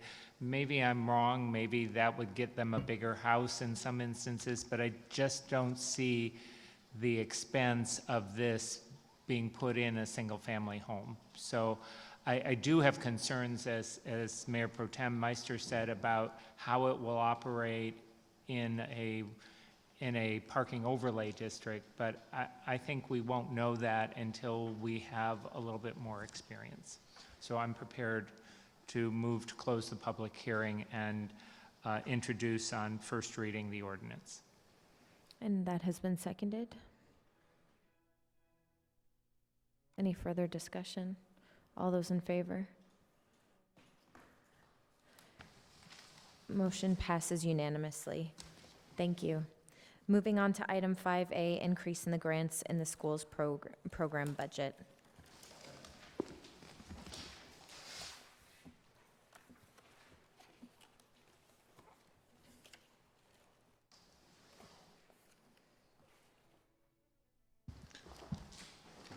I'm going to let David and Elizabeth, even though my name is on it, I think they asked me to add my name to it because a long time ago, along with former council member Land, we started the program of collaboration with our local schools. So I think they asked me to add my name out of courtesy. So good evening. I'm Elizabeth Savage, Director of Human Services and Rent Stabilization. And I'm David Juni, the manager of the Social Services Division. Good evening. So just a brief introduction. The Grants in the Schools program began in 1999, and it provides small grants to local public and private schools at every level, from preschool to high school, for educational materials, cultural arts programming, field trips, and technical supports. This past year, the council did approve a one-time augmentation of funding of $14,000 to bring the total to $24,000 for the year. And this funding allowed the city to fund such programs as Bancroft Middle School's robotics team, Fairfax High School's Institute for the Arts production of Tom Sawyer, West Hollywood Elementary School's Symphony Math program, and then the Diversity Library that was mentioned earlier this evening by Martha Ortega for the West Hollywood Preschool. So what we're asking is that this augmentation be ongoing and allow the city to raise the cap, which is currently $2,000 for a grant, and to allow the city to fund more projects and larger projects. All of the applicants are participants of the city's Children's Roundtable. This is a planning and coordination collaborative group that's staffed by the Social Services Division. As I mentioned, the current cap is $2,000. All of the recipients report back to the Roundtable in May on the implementation of the programming which was funded. The application process includes a description of the program that they are asking for funding, and also to provide the number of West Hollywood residents, in this instance students, who would benefit from the programming.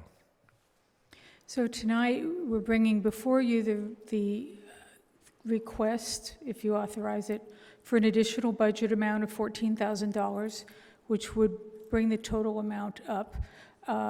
This program, that total amount is under the $25,000 authorized for staff to be able to implement programs, and this is a very nimble, right-sized way to augment the schools and arts and music and other kinds of technologies they wouldn't have in other ways.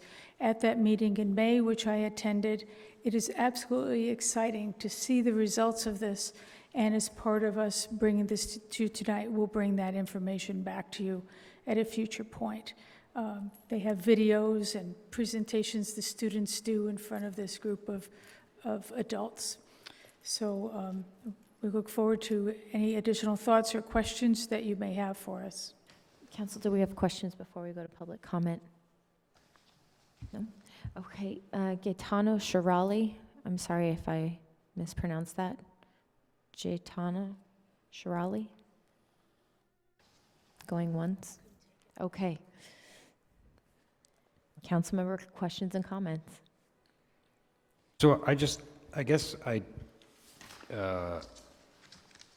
I mean, this is really great. It's fantastic, of course. And the $24,000 is, that's just because that's what's most expedient? I mean, do we have any sense that if it was $74,000, it would be used differently? I mean, I don't mean to minimize the nimbleness of what you're suggesting, but I also think, this is it's a clearly functioning, highly successful part of what's going on, and it seems like it was sort of buried, and then it was, given more dollars last year, and now we want to make it an actual thing. But I wonder if it's really substantial enough, and if it shouldn't be something that, not to complicate it, but be part of what the Human Services Commission does and gets to also, have some look at. So those are my questions. I guess I wasn't aware that the sort of nimbleness of it is an actual benefit and not just a coincidental, dollar amount of $24,000. It goes within the school cycle, so that's part of the factor of it. You could, the timing on this. And the amounts are meant to be small so that they don't have disbursement issues at their schools as well, especially larger places. We could certainly look at larger amounts, but right now this has been pretty exciting for the schools to have. We certainly always receive more requests than we're able to fund. We, as I mentioned, the current cap is $2,000, so many times that's just partial funding for the programs that they're applying for. So it'd be a little more opportunity to do a little bit more complete funding for a program. It is tied in with the traditional school year, so actually right now is the time when we would like to go and present that we have this amount of funding available, and we would kind of release the RFP and let them, apply for the funds. So we try to get it out right at the beginning of the school year, get it to them as quickly as possible so they have as much time for implementation. So I'll just add one more thing. Perhaps then as we look towards the new funding applications and grants for the Human Services Commission, if this is something that should increase in its presence and its commitment, then I think I would encourage you to do that, because I think this is exactly the kind of thing that I think is really fantastic, these sort of small grants that have a big impact. So I would encourage you to do that. I hate that it caused 11:45 for you to sit there for me to say that. I didn't sort of expect that. I thought it would be 9:40. But whatever, I just think, my sense would be that I want to vote for this, I want to do it, but I really would like to encourage us to look deeper into how effective this is and how we can make it more effective. If it works for you, we can take that look at this and bring it within the 2-year budget process coming in the spring.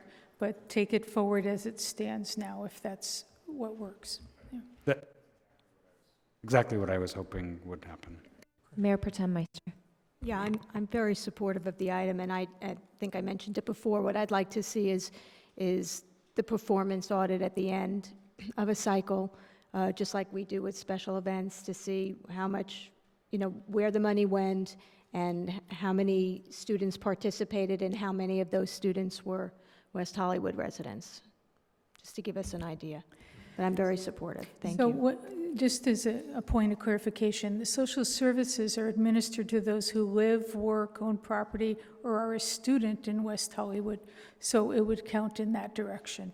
We may not, we could dig into getting resident versus non-resident information, but that would cause the schools additional papers that I don't think get a big benefit for us. But we can get the numbers impacted, absolutely. Yeah, and I think you did it by some formula. That's what shows on the application. There's a formula. Exactly, it's the zip code formula. Right. Yeah. So we have a motion and a second. Any further comments? All those in favor? Motion passes unanimously. Thank you. Moving on to item 5B, Commission Advisory Board and Eastside Working Group appointments. Councilmember D'Amico, would you like to make your appointments tonight? Mayor Horvath, we have one public speaker. Okay, just kidding. Nir Zilberman. Nobody thought I would stay here that late, huh? I'm actually going to talk about the advisory board and what you guys are choosing the people to represent us in the advisory board. I've been in the few advisory board meetings. Some of the people that you guys chose to be don't even live in the city of West Hollywood. I just want you to know that they are the voice of our city. They called the sheriff on me once, and I still go because I'm not going to give up. Nobody will stop me. If I'm going to be the only one, I will still be there.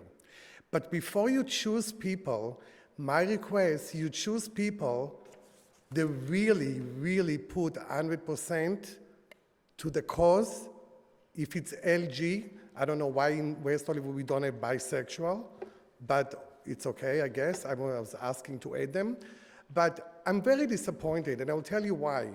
Because if you are our big voices, but they are the voices of the people that we see there. And when I go at 7 o'clock, I go an hour earlier. At 8:45, they're like this, waiting to go home because they have other stuff to do. It's embarrassment.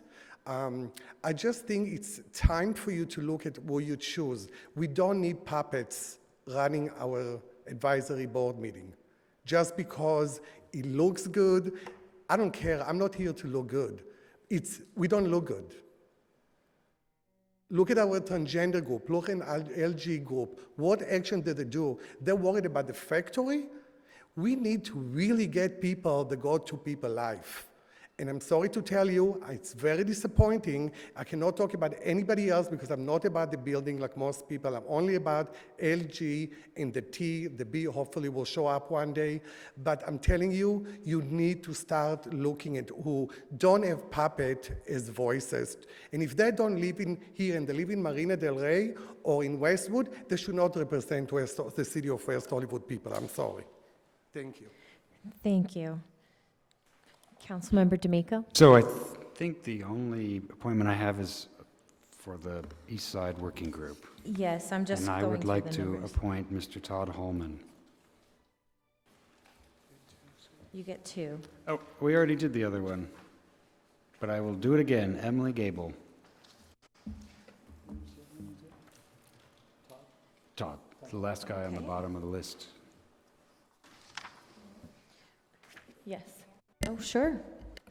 Okay, so I had actually appointed Steve Martin before, so as far as I know, he's still on it.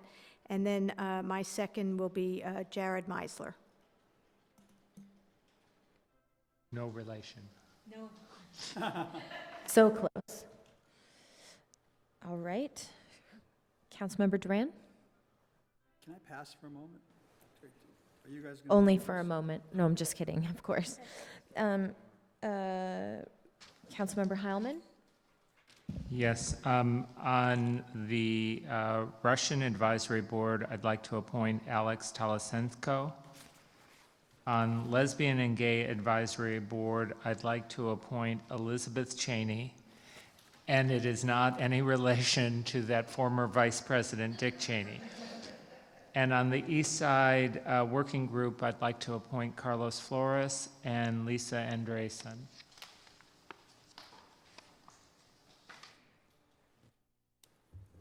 Okay. For the East Side Working Group, I'm going to appoint Danny Shaker and Rose DeSarno.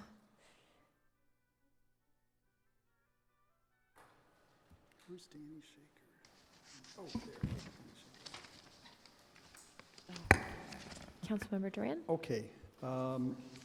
Yeah. I would like to appoint Neil Zaslavsky to the East Side Working Group and Jesse Slansky. Okay.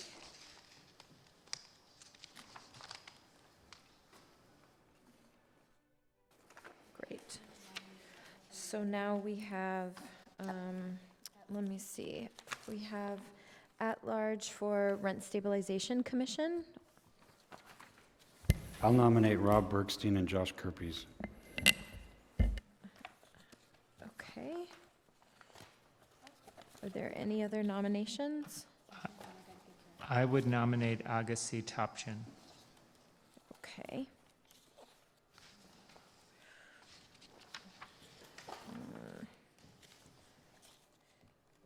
Any others?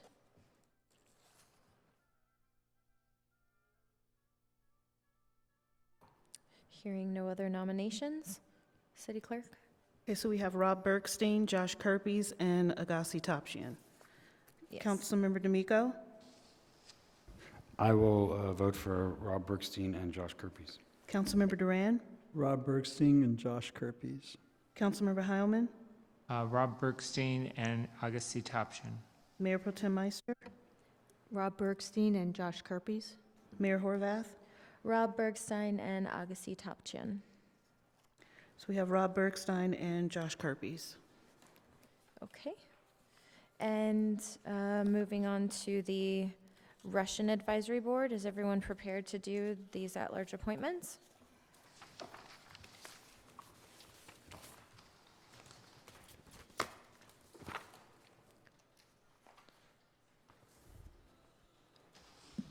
Are we ready? Sorry. I'm not entirely ready.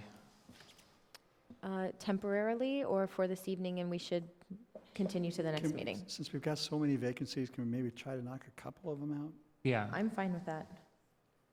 Can we maybe appoint 2 or 3 tonight? And, well, we have 4 at large, right? There are 4 that we have to appoint. 2 of the 4 will continue serving until I did until Alex. 4 definitive Yeah. decisions have been made. I'm happy to nominate Andre Pronin and Alla Feldman. And I'm prepared to nominate Diana Volman. And I'll nominate Loibov Levitan. Okay. I'd like to move the 4 at large. I vote for them too. I'd like to move them, the 4 of them by acclamation. Okay. I do want to note that Andre has moved out of the city, but he's really good. He's very good. He's really good, yeah. So we're all comfortable with that vote? Great. Moving on to East Side Working Group. Got some new The at-larges? applicants recently, and I haven't. Yes, like today, and I haven't interviewed. Well, 2 of them have been appointed. Okay. How many at-larges do we have? 4 total. Can we hold this? Absolutely. Okay. Yes, we can. If we're not prepared to move forward, we can absolutely hold it. Okay. Is there a question? Well, there's some whispering. Oh, it was loud, so. I thought it was going to be 2 appointees from each of us. Yes, no, it was 15. The vote, the motion that you all made was 15 total. Yes, 2 per. But 4 at large, but everyone is unappointed and now is being reappointed? Yes. So the 4 at large that we have don't have seats. No. Thank you. Those You're are welcome. vacancies. Yes. Those were the vacancies. Yes, those who were previously serving. You're an expert too, but- No. Very good. So we will hold the at-large appointments for the East Side Working Group till our next meeting. And Yvonne, can you give us an update with all of the people who have been appointed and all of the people who are still interested in appointment? Thank And I know staff was wanting to hold that meeting, schedule that meeting, so I assume they won't schedule it until it's fully constituted. Unless you know it's already been scheduled. I don't think it's been scheduled. Okay, very good. So moving on to item 5C, appointment of city council members to the Metro. We did, but it wasn't allowed because. It wasn't on the agenda. We discussed it, but we couldn't take official action because it wasn't on the agenda. So now that it is, we can appoint 2 council members officially. I know Councilmember Heilman and I created the advocacy group. I'm also interested, though. I Oh, wanted to just. Okay, I think John Heilman and I have the least number of have at it. positions. We each have 3. John, I counted up. John D'Amico's got 4, Lauren's got 5, and Mayor, you've got 8. Oh, please, I have plenty to do. I'm just going to do this either way, so if you actually want to do I it. do have an interest just because I'm still going to push for that theater until it kills me. Or the city manager, one of the 2. So we have Councilmember Duran Metro? and Councilmember Heilman Yes, appointed. Duran and Heilman. Is everyone okay with that? Are you okay with that, Mayor? Absolutely. I know that you will continue to be an advocate. Yeah, you can't get rid of me on transportation. Okay, so now we move to further public comment. Victor Olmachenko.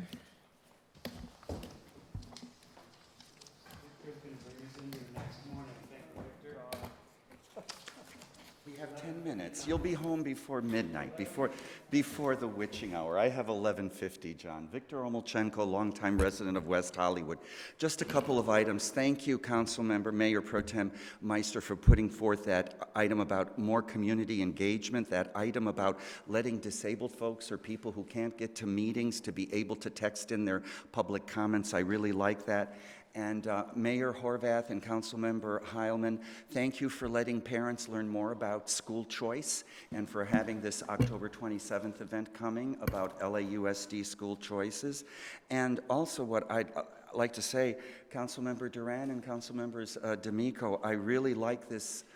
As a public facilities commissioner, speaking as an individual commissioner, the idea of creative utilization of our public spaces, such as the triangle at where Holloway and Sunset meet, and the idea of having perhaps a pocket park at certain hours during the week on Robertson, south of Santa Monica, really resonates with me. And I look forward, as a public facilities commissioner, to seeing more information come to us about this effort as a result of your items going to staff for some work. You know, I am disappointed in the vote to deny the appeal at 1028 to 1030 Kings Road, but you know, I think the process worked. I think we all listened to each other. I think so many of us are passionate, but I'm very, very concerned about the loss of rent-stabilized apartment buildings here in our city, and I know it's something we're going to have to come to grips with. I know there's the state laws that affect this, but I also think there's a couple of bennies that maybe we make it too easy on developers, and I really want to see more analysis before we give out all these modifications and concessions and variances. And so thank you for being here, and I'll just say it was an interesting evening, and thank you all for your diligent and hard work. Good night. Thank you. I forgot to mention during my comments, it came to my attention that Public Safety Commission, in their direction regarding the cameras, that they also wanted the council to take up the conversation of other security cameras beyond the license plate readers. And it was there, I was asked when council was going to be taking that up because they actually did vote on it. So if our city manager or somebody can speak with our public safety staff, whoever is the person, can help us understand if and when that's coming to council. It was my understanding that Public Safety Commission voted and recommended for us to have a discussion about cameras in general. With that, are there any further comments or questions? Meeting is adjourned.